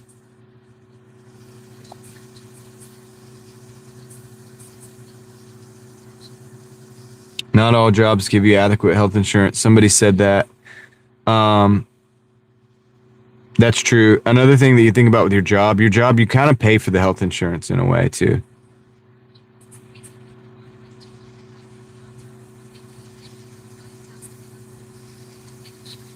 Yeah. So there's going to be more different ways nowadays because, like I said, this market and the jobs, it's all shifting into a different thing. I think people are scared of that. How do you keep French fries from getting soggy in a hot bag? You really probably can't, to be honest with you. You really can't. But yeah, no, that's the thing, guys, is like, I think people feel secure because they get the job. They say, okay, we have this health insurance package and stuff. And that's, to some degree, they're right. And as somebody who's lived my life this different way, all my life, most people probably need that. You probably need the job. You probably need the security of having the health insurance and stuff. It's for most people. But it's like, if you end up in my world, there's ways to do it. There's ways to survive. And what you need to do is also, and like, this is what I've learned too. This is why I try to take care of myself. That's why my whole family, we go for walks. Like, we go for walks. I've encouraged my wife to, we walk every day. And because walking is one of the best things that you can do for your health if you don't do anything else. But it goes beyond that. It goes beyond that, guys. I mean, listen, I look at it like there's a warfare being waged against me, okay? I know it's not, whatever. I don't think an 80-year-old should have to be working either, guys. Listen, here's the other thing. Hopefully, there used to be something called families. This is controversial now. But the families would take care of the elderly people. And this goes deep, and this is a whole other conversation. I really need to get into it on my other channel. This is like, I don't even know how to really address this without getting it. There's so much to it. But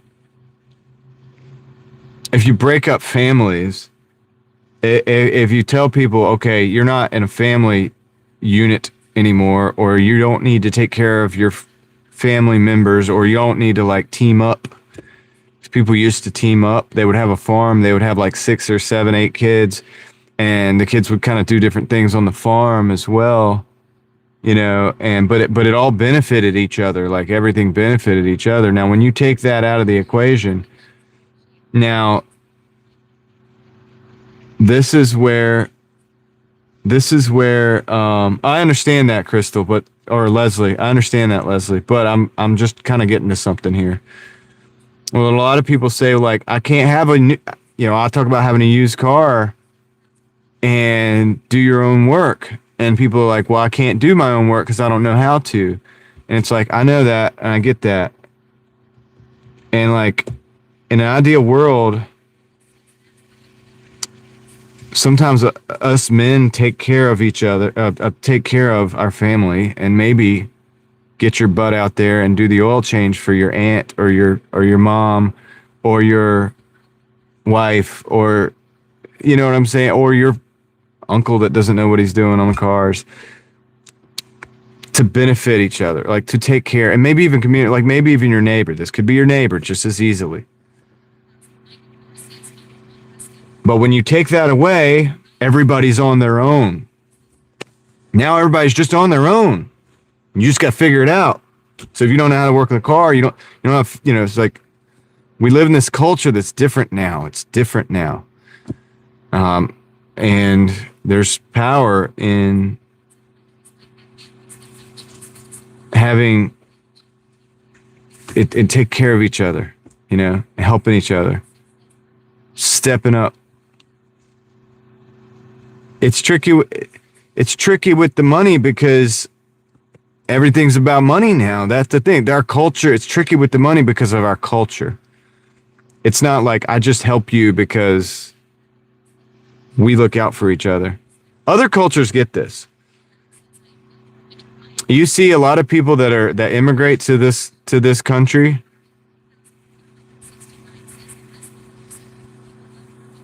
If they can get their whole family here, and you'll see this, dude. They're very good at this, and rightfully so. They do a good job of it.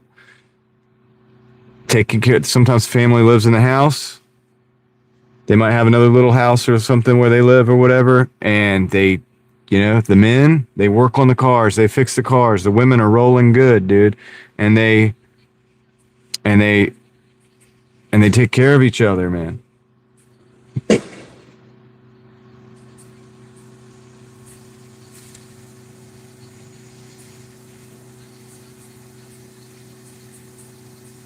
You guys understand what I'm saying? Hispanic families do this, yes. And I respect that, and I like that, dude. I like that, and I think we should do that. Like, I think that's how it should be. If we did that more, you wouldn't have to worry about, oh, I have to buy a new car because I don't know how to work on cars. It's like, no. Your brother can help you fix it. Your dad can help you fix it, or your son can help you fix it. And then you get to drive a decent old car. And the family gets to put that money into having a house and land and the animals that you can even eat, right? And then and gardens, and this gets to the other stuff that I'm trying to do and trying to increase my ability and my family's ability to do.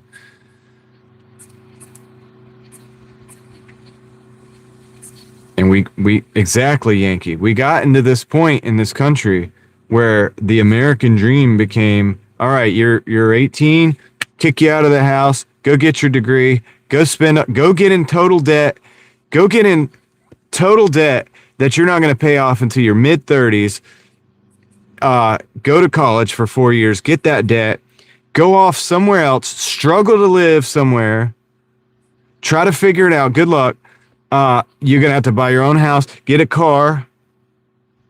Well, none of us are helping each other because the money situation. Somebody mentioned the money situation, right? Well, it ain't going to work for my money situation. And yeah, and now you got to waste all that time with the car payments, the house payments, the payments on the student loan debts. When could have been driving a $2,000 car, everybody pitching in to work on it, living in the same house, building wealth, building the wealth up, not in those debt situations. Okay. So they create slaves individually, but as a family, you can have your power back, and you could not be slaves. We can take care of our family, pass wealth down generation to generation. The government, I'm telling you, they hate this, dude. They hate it. Why? Because you will no longer be dependent on them. Your family will not be dependent. Your kids' kids will not be dependent because you have lands. You have people that look out for you. Okay? It's the whole ball game, dude. And it's one of the most important things that I'm talking about right now.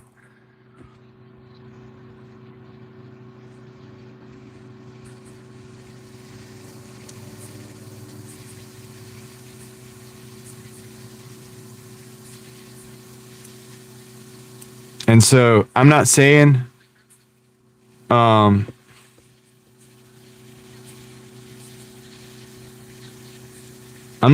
that it's a solution for everybody. I'm not saying that even people like myself who kind of left my family and went off and did a bunch of crazy stuff aren't going to go off and do a bunch of crazy stuff. But it's also useful to have a base of operations to come back to if you do that.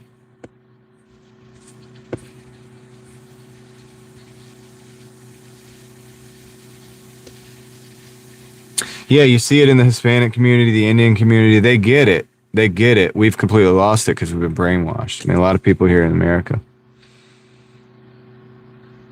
Stupid culture. It's a stupid culture. 2-year community college degree didn't cost that much. That's right, Victor. Yeah. You can get a 2-year degree of community college at a pretty good budget. It's a good way to go. Even if you're going to go to a bigger university, if you start out with the community college and do the first 2 years there, it could save a lot of money.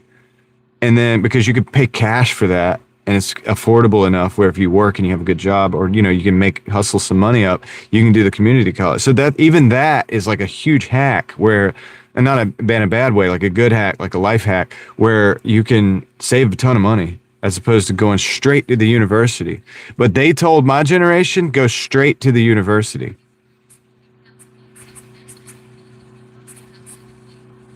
Which is a ton of money.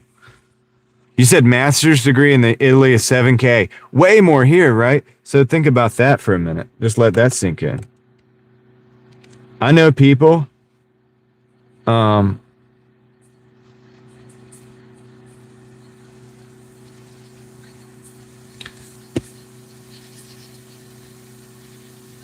yeah. And yeah, Rustic, that's the thing. That's that.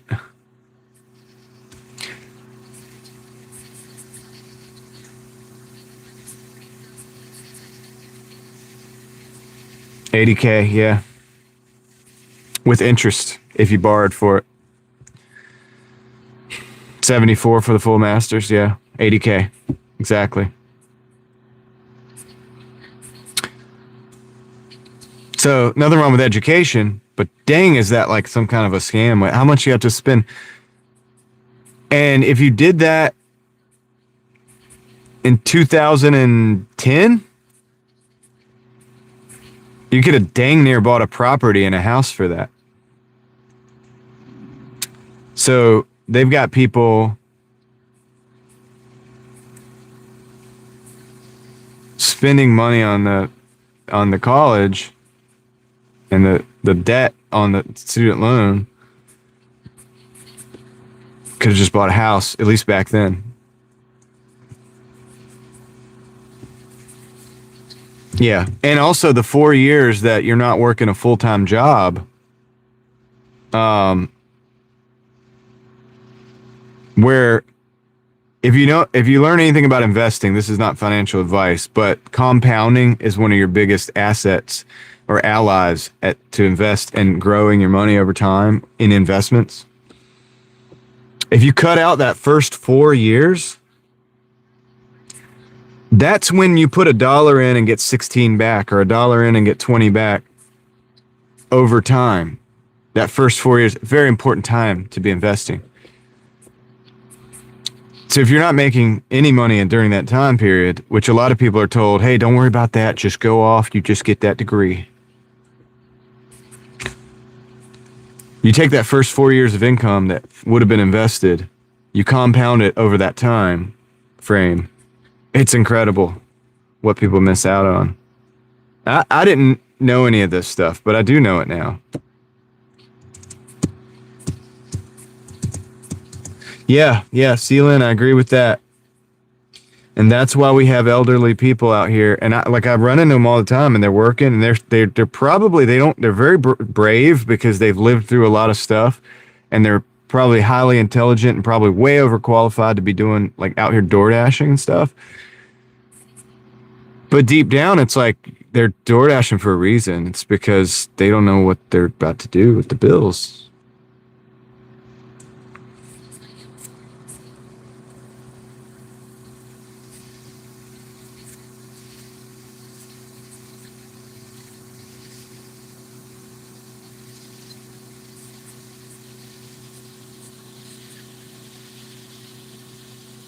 And Sparkly, I think that's what needs, that's the advisable. Obviously, if you can have a job that you can work through college. My dad did that. He would set up his classes to where he had the rest of his day where he knew he had to work.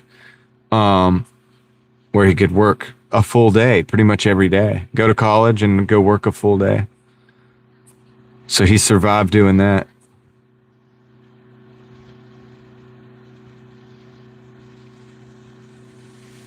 And my dad built his house, by the way. Ultimately went on to build the house that I grew up in. He built it. And my uncles. So it's just we live in a different world now, you know? And,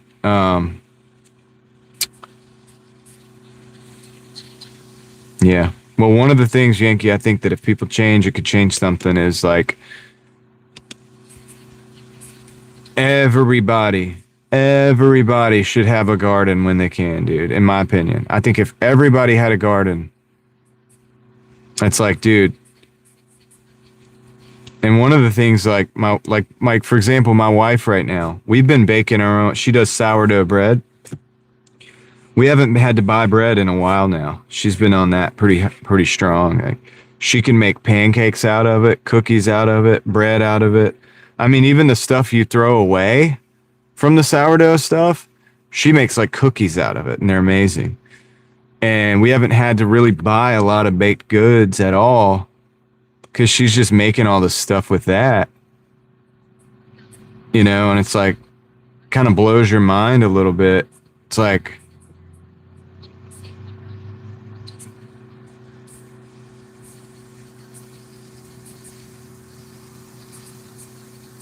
or like one of the things I'm going to try to do, and we homeschool. We don't need the government to teach our kids. Our kids place very highly on tests, standardized tests and stuff like that. They do really well.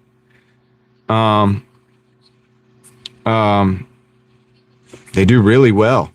The government did nothing for that. They had nothing to do with any of that. My wife did that, and it's the fact that kids are smart already. And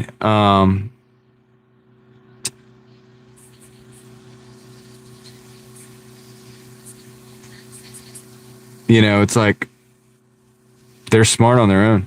Kids can figure it out. They can learn how to, honestly, they can learn how to read. It's amazing. It's like the government schools have been doing this thing where it's like, yeah, dude, they can only learn from this curriculum and this thing. And it's like, turns out they're not right. It turns out it's not like that. It doesn't work that way. And plus my kids like they do other stuff that they don't teach at the government schools, like write cursive, and they can read cursive, which means they can read old texts from, the 1900s and 1800s and stuff that people,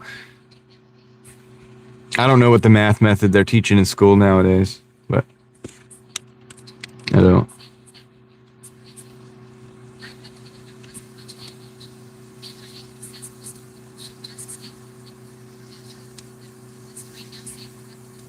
Well, Crystal, yeah. I mean, look, there are people who can afford to go to restaurants and stuff, and they should definitely do that. So there's a benefit to that in society as well. I mean, even my wife and I occasionally do go to restaurants. Occasionally, very occasionally. But if you're struggling, I don't think I can't advise somebody that's struggling to pay probably 3 or 4 times as much for that meal by going to a restaurant when they could maybe not be struggling by making their own food at home. You know what I mean? Because that makes you stronger, and then that puts you in a position where you can help other people. Might even put you in a position where you can start a business, one of those businesses that people patronize,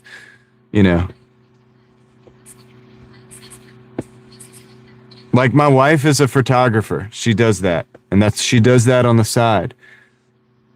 And she's been growing into it and learning. And we're thinking about upgrading her lenses and cameras and stuff. It's very expensive. We can save by not going to eat food to buy the lenses and buy the cameras, which is like thousands of bucks, really, to upgrade. And But that results in a business, which people do spend their money on, which you get what I'm saying, like, and so on and so forth. All right. Good night, Leslie. Take care. Get some rest.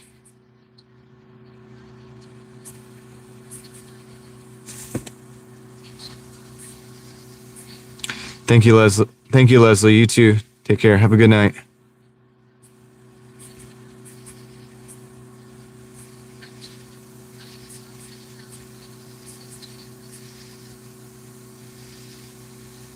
So anyway, yeah. So that's what I'm saying is like all the stuff that I'm talking about for right now, at least, it doesn't apply to people that got their stuff together and like have no problems or whatever. So I can only really speak to what I know, right? I can't tell a billionaire what to do with his time or money.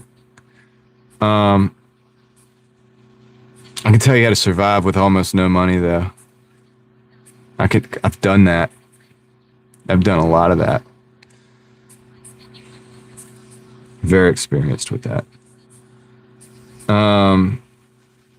And then to try to, I'll share with you what I'm working on doing is to move those skills over into, okay, not 100% broke anymore. Still got these skills of surviving with no money. Let's move that into like turbocharging what it is that we do. Anything that we do, whatever that is, whether it's the photography business, whether it's my YouTube channel, whether it's using Doordash to make enough money to survive while also not breaking all the time. Former trillionaire, yeah, because the stock keeps going up and down on. Yeah.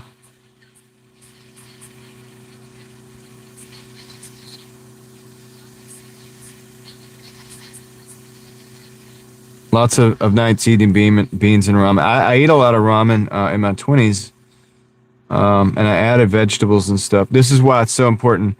Like if you can grow your own vegetables, even during the summer, you have fresh vegetables. Like you don't even need as much space as you probably think. But you can't grow everything that you eat. But you can actually really add to your nutrition in such a way that, like, even if some of the other food that you have to eat to survive is garbage, like, you had these seeds in this, this soil that you can develop with using compost and stuff. And it's like those stuff you throw away anyway.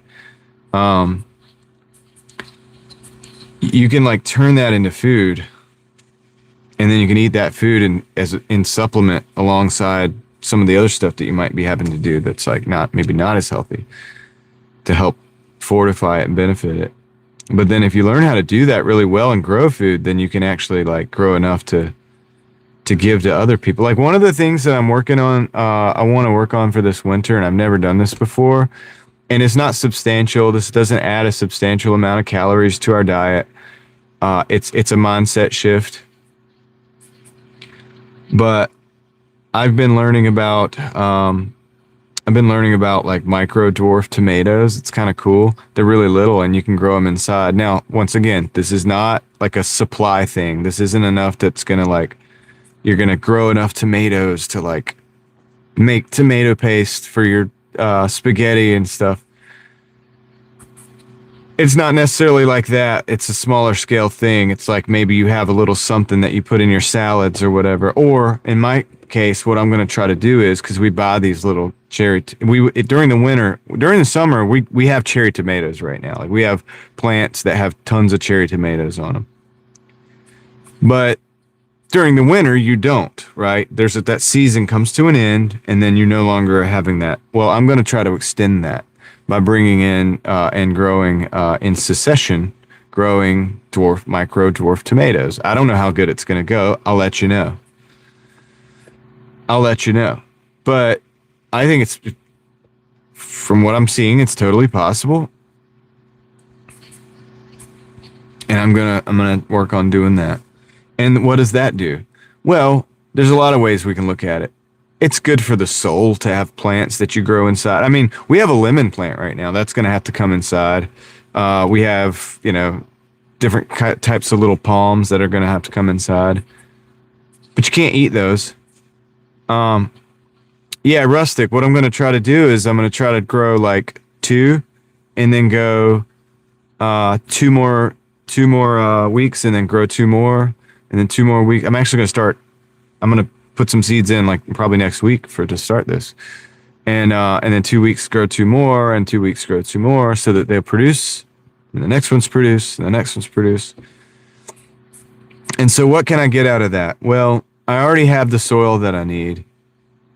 I don't have to spend a lot of money on this, basically. I just got to get the seeds. That's it. I already have some lights. I may add some LED lights, but I already pretty much have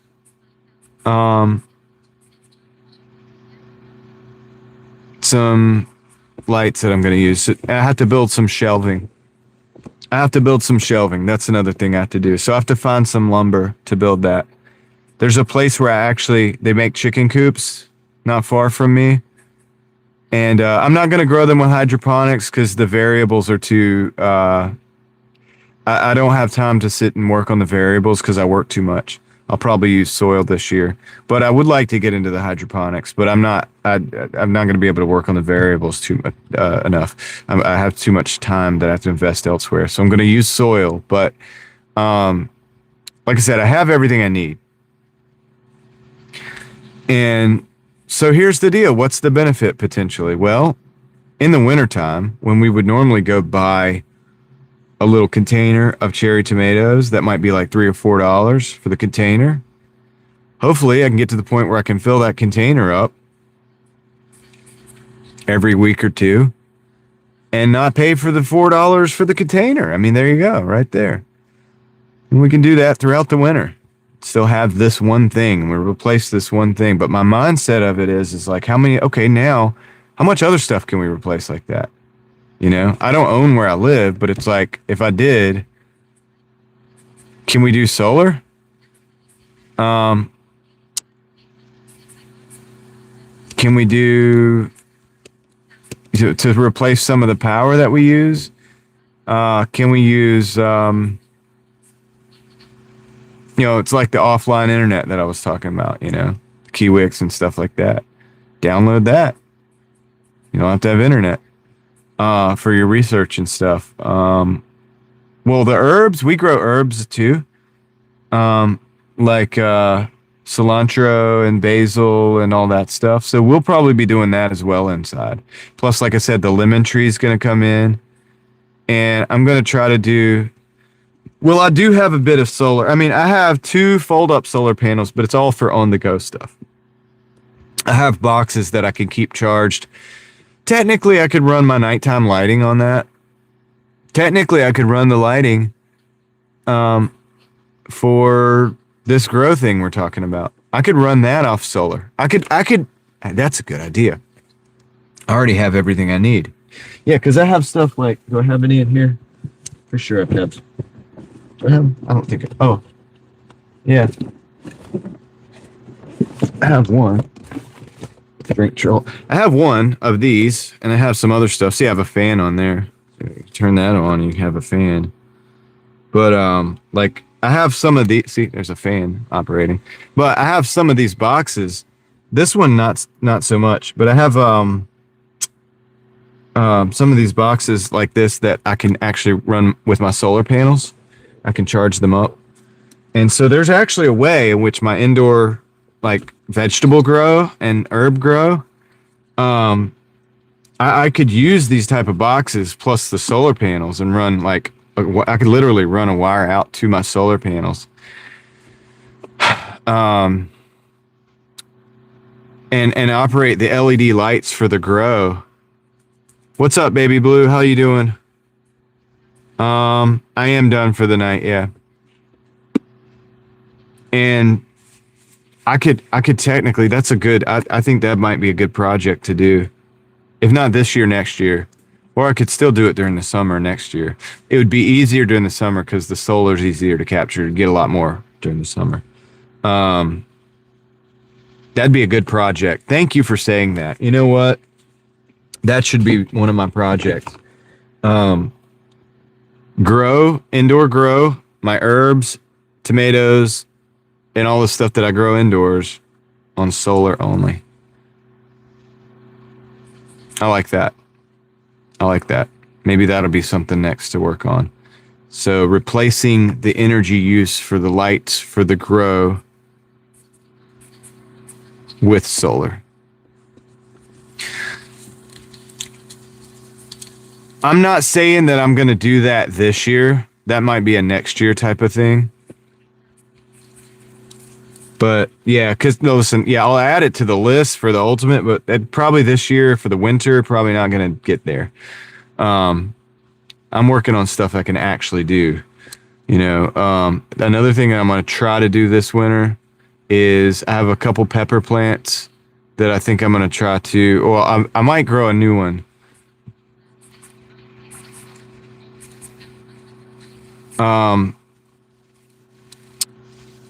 Peppers continue to produce. And so with that, you can also make pepper plant, you can prune them and you can make them smaller and then have them still produce. So I'm thinking about maybe trying to do at least 1 or 2 pepper plants as well inside. See if I can keep those going. I'm running out of space. I live in a really small house and I rent.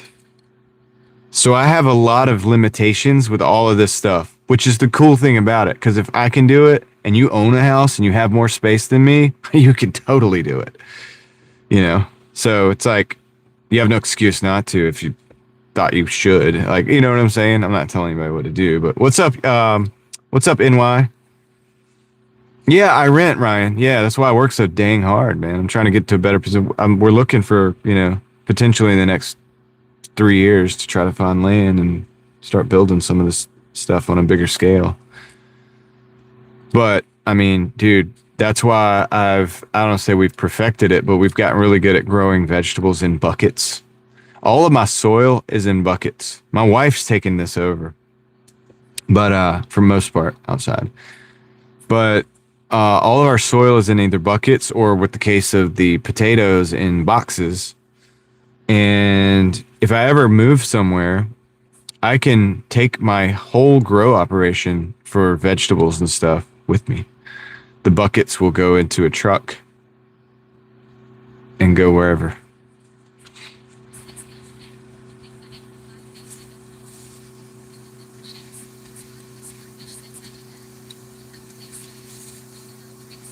Yeah, sparkly. I have some solar panels, Eva. If I if I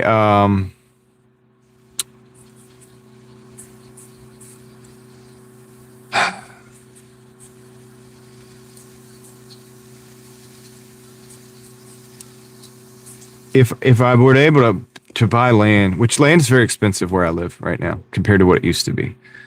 It's like stupid. But if I were able to buy land and either build there or bring a house in or buy land with a house, whatever it is, if I own the situation, yeah, I would start building like some solar into the home. I might use the roof. I might use some of the other stuff. I would possibly use solar as a means to possibly as a water heater. I've seen that set up. It takes up a lot of space in the yard, so I would have to figure that out depending on where I'm at, depending on what I'm able to get as far as land. But I don't think that you should have to have land to start doing these things, and that's what I'm proving by living in a house where I rent. We have a garden, we're growing inside. We do grow like our aloe, all that stuff in the wintertime. All the stuff that is outside that has to come in, comes in. And then I'm gonna continue to try to add food stuff to that. My favorite thing about growing things, my daughters like flowers and stuff. They're beautiful and they're good for pollinators too. My favorite thing about growing is the fact that you can take a seed or a bean or whatever, put it in the ground, and it comes back with a bountiful amount of food. And it's, to me, it's like magic, and I love it. Ryan, thank you. I appreciate that. Thank you. We'll put that towards the house fund. If we have I don't want to talk too technically about how we're trying to acquire house land, but we're watching the prices and we're watching the economy, and we're stacking, trying to always stack. Just work a lot, man. 70 hours plus a week till we find something. So, yeah. I feel like that would be a weight. It would be a weight on my shoulders because it's a responsibility, but it would be a weight off my shoulders because now I can really build.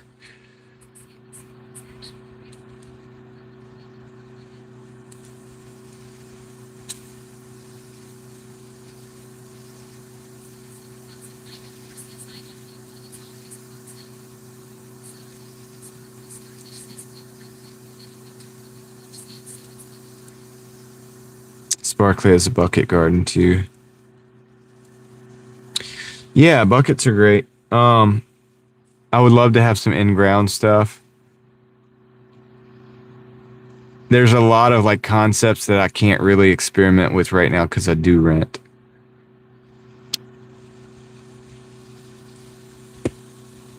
If I ever get to a point where I get my hands on some land, we are going to, I mean, dude, there's ways to produce a lot of food with a small area.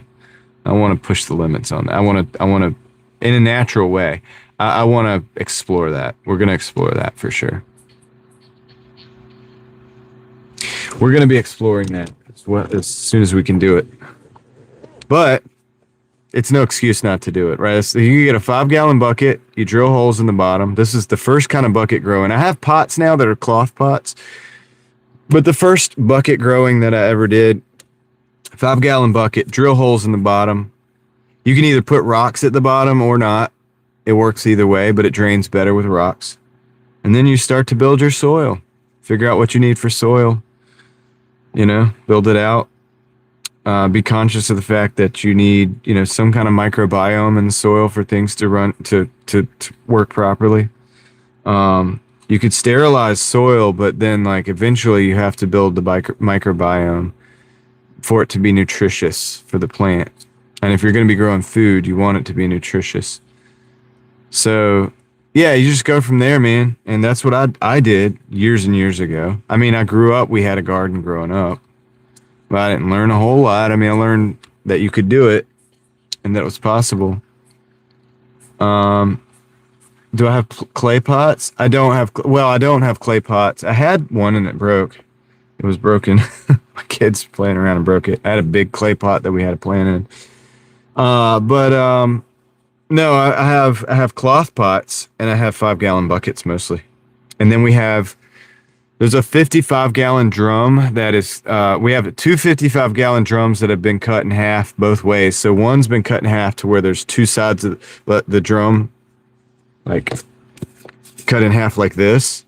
And then we have a couple sections where we cut one in half like that. So it opens up. And that's what we grow a lot of shallow stuff. So we grow onions in that, and stuff like that. But the ones that are in half, you grow something that you need a bit more depth in. So that's an example of a container that we've used.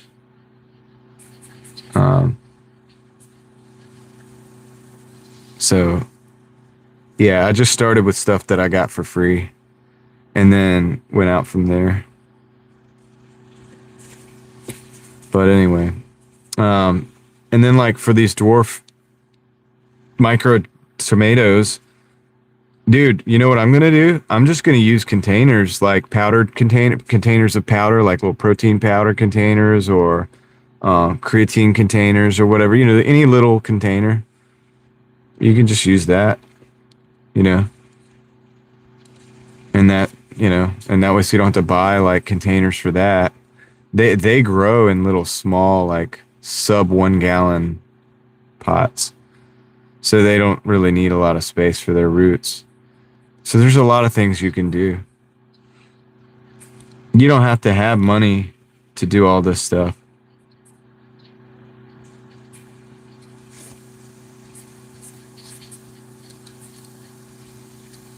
And I know there's an issue with like maybe microplastics with that. I get that. I totally get that. But I mean, generally speaking, that they can get the job done for a period of time. Cloth pots are the best. I like cloth pots, man. But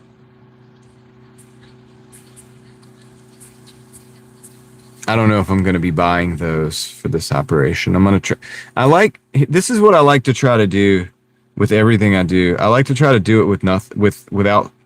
I like to try to do as much as I can without spending money first and see what I can do with that. And then in doing that, I learn a lot of stuff that I could use money for that might make it better.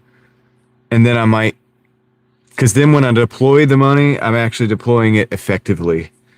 You know what I'm saying? Like an example of this might be like the YouTube channel. I started this YouTube channel with just the cell phone that I had. And just like I ran like the first probably hundreds of videos, like probably the first 100 videos. I just had a cell phone. I didn't have a microphone. I didn't have a tripod. I didn't have lighting. I didn't have my GoPro that I started using eventually because it was gifted to me. I didn't have a lot of things, but I didn't have a computer. I didn't even have a computer that I was dedicated to this. I just used a phone. I ran out of storage, so I figured out that I needed some storage. I ran out of, the phone started becoming obsolete for this kind of thing. So I needed to upgrade that, and things like that. But yeah, dude, like I built this whole YouTube channel with a single cell phone. Nothing else, dude. A free editing app. A free editing app. I had to look at the ads before I would get into the editing app every time. And then say skip ad and then go and edit the video. And so I built this channel to where it was, and then so the first time it ever got monetized, I had done that with just stuff that like the phone, and me going and doing stuff, filming things. I like that. And then once I got to a point where I was like, my audio's real bad, like I probably need to get a mic. It's like, okay, yeah, I'm going to get a microphone now. And so now I have a microphone. And that has been important. Did I need it to start the channel? Well, obviously not. Here we are. We have 10,000 subscribers. I'm telling you that because I don't want to gatekeep. I don't want people to gatekeep and be like, oh, you can't do this. I've heard so many people that wanted to like start a YouTube channel, for example, and they're like, well, I'm getting this computer and I'm getting this microphone and I've got to get this camera and I've got to get this editing. I'm paying for like 5 editing softwares and I've got to get this thing and I get this AI thing that clips my shorts and all this stuff. And all this stuff is well and good and everything. But you don't need it. I didn't need it. I built both of my channels with none of that stuff. So I think when I built my second channel, when I started, I had a microphone, I think. No, I didn't actually. I used a GoPro because I had been gifted a GoPro because I like to do action stuff, like riding around in cars, drift cars and stuff and filming. I had the GoPro. I think I used the GoPro in the beginning on Real Thoughts Project because the microphone on that, even though it's not that good, was better than the phone because the phone that I had, the microphone eventually got like straight busted. You could hear like metallic sounds in the background and stuff every time I was trying to record. So that's when I only ever got the mic because I actually needed it. Like I needed it. There was no choice. So I just understand that about things that I've done and have experience with. And I realized that it can be that way with a lot of other things, man. You don't really need. So it's like, you want to grow food? Well, have you tried going and getting some soil out of the backyard and see how that works? Did you try doing that and like maybe putting a seed in it and watering it, see if the seed came up? You'd be surprised. Like maybe the seed comes up and you actually like can just get the plant to fruition just like that. Like, you know what I'm saying? You have an ice cream bucket. You ever buy ice cream by the bucket? You have that extra bucket sitting around? Just fill that up with soil and put seed in it and see what happens. Like, you never know. You might actually get a whole plant all the way to fruition and actually be able to get something off of it without ever buying anything. You know, you might learn like, oh yeah, I could just throw my banana peels and my coffee grounds and some of my old non-bleached cardboard and different stuff in a pile in the backyard, and then stir that up, and then maybe that helps give me some nutrients for this stuff, and that I don't have to pay anything extra for that. Once you get to that point, then it's like, okay, I have a couple extra dollars. Maybe, okay, this is some specialized fertilizer for tomatoes and it's better. Okay, maybe I'll use that. But you didn't have to do that to have a tomato plant. It might make your tomato plants a lot better. You get what I'm saying? So it's the same on all of it, but it's the same with starting a business. It's everything, dude. Like the guy that comes in here sometimes, Ellis Motors and more. He has a video that I really like because he has a he builds motorcycle, or not motorcycles. What am I talking about? He builds lawnmowers and stuff. He's a successful business doing that, and also a successful YouTube doing that. And he has a video where he shows his setup, and you would expect like Snap-on or all these different nice things. He doesn't have any of that. So he has like tools that he put together on a budget in a van that he bought on a budget and fixed, and I love that video, dude, because it just shows like there's so many people out there trying to start a business. They go and spend $50,000, man, before they've even made a dollar. And you know what? The business might not even work out. Have you even tried doing it?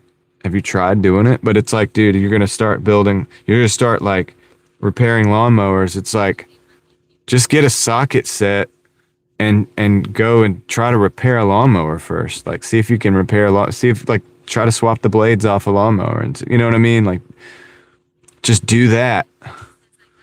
That gets the job done. You know what I'm saying? Like, that gets the job done. Like, it's like, oh, you need to replace the blade. It's like, okay, can you do that with the tools you have? Well, just do that. Now you've done the job. Wow, you're in business. You know what I'm saying? You didn't need to spend all this money. Or like landscaping, for example. Yeah, I mean, it's like, dude, so don't spend anything on what you don't have to. You could start with a truck, and then you could get a trailer, and then you could add things to that trailer, and it's like maybe you could do a lot of this stuff without even hardly spending a dime, or just use the stuff that you already have for your house. If it works good at your house and it makes your house look good, and you can make your grass look good and your hedges look good and your mulch look good, if you can do all that with the stuff you have at your house, personal use, why can't you do that at your neighbor's house or somebody else's house down the street? You're in business, You don't have to go buy a brand new trailer, a brand new lawnmower, a brand new hedge trimmer, and all of this stuff. You can make your yard look good. You can do that for somebody else. And yeah, that might not be the most efficient way. And yes, industrial stuff would be better. And if you get like 10 yards that you start working on, yeah, you better probably get your gear straight, like so that you can have some redundancy in the system. So now you can start spending money. But you hadn't even made a dollar yet. Go make somebody else's yard look just like as good as yours, and then so on and so forth. And then you're in business, I would do it, but I don't have time. I'm already doing this. You live in an apartment. Yeah, I hear you, but I'm just saying, like, not everybody does. I live out in the country, so nobody lives in an apartment where I come from. A lot of people live in trailers, but nobody lives in an apartment because there aren't any where I live. I don't live in the city here, but I'm just proving a point, right? It's like, oh, if you decorate your apartment and make it look beautiful and you understand the feng shui and all that stuff, and it's like, if you can do that, you can be an interior decorator. You can make somebody else's house look good too. You don't need to even have any money. You can get a client and be an interior decorator. But anyway, guys, I think this is I gotta end the stream, and this is the end of the week. I am gonna take tomorrow off, like I do now. Take one day off a week. There's power in that too. I think I'll make a video about that on the other, but there is some benefit to taking the one day off and working 6 days. I think it's the natural process, man. I think it works. Something to it. I'm finally gotten to the point where I'm able to make just about as much as I was making with 7 days in 6 days now, but I got the day off too. And I got a feeling, and I have a theory, that I'm going to be able to make more than I made in the 7 days in the 6 days.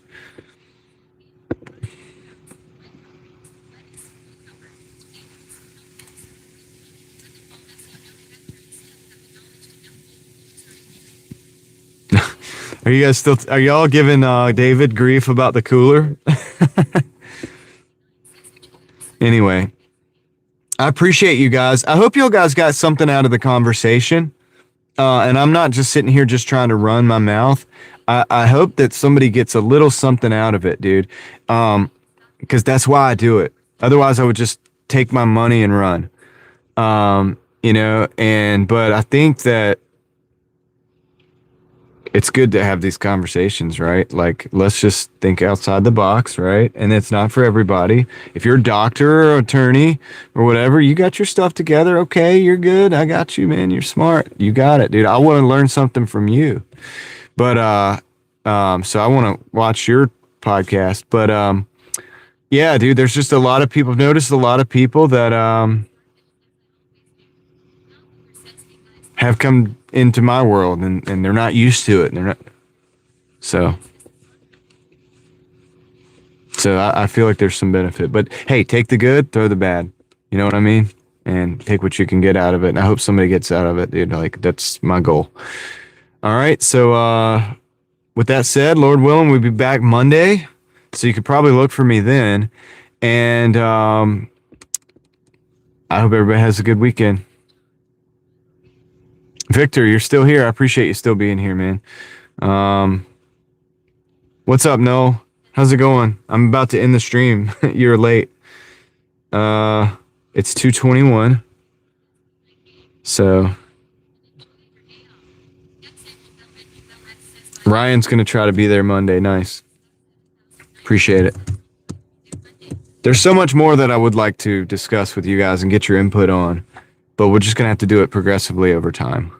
That's just how it's going to be, because you can't do everything at once. My head starts to explode. Like, my brain, you could see me. I get this place where I'm like, I'm trying to like say stuff, and it's so much. It's a lot, man. It really is. It could go a lot of places, but we can't do we got to do a little piece at a time.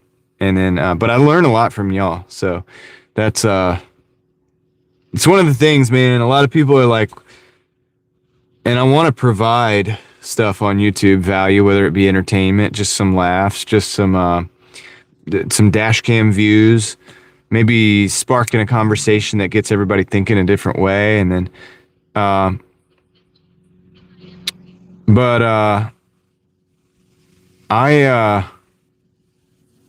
learn a lot. I've learned more from YouTube than I've been able to give.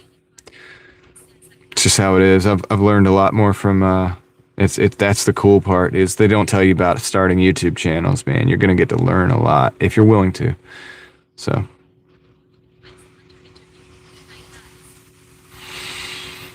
All right. I'm going to end it here. Appreciate each and every single one of you guys. Lord willing, we'll be back Monday, and I will catch you on the next one. I'm out.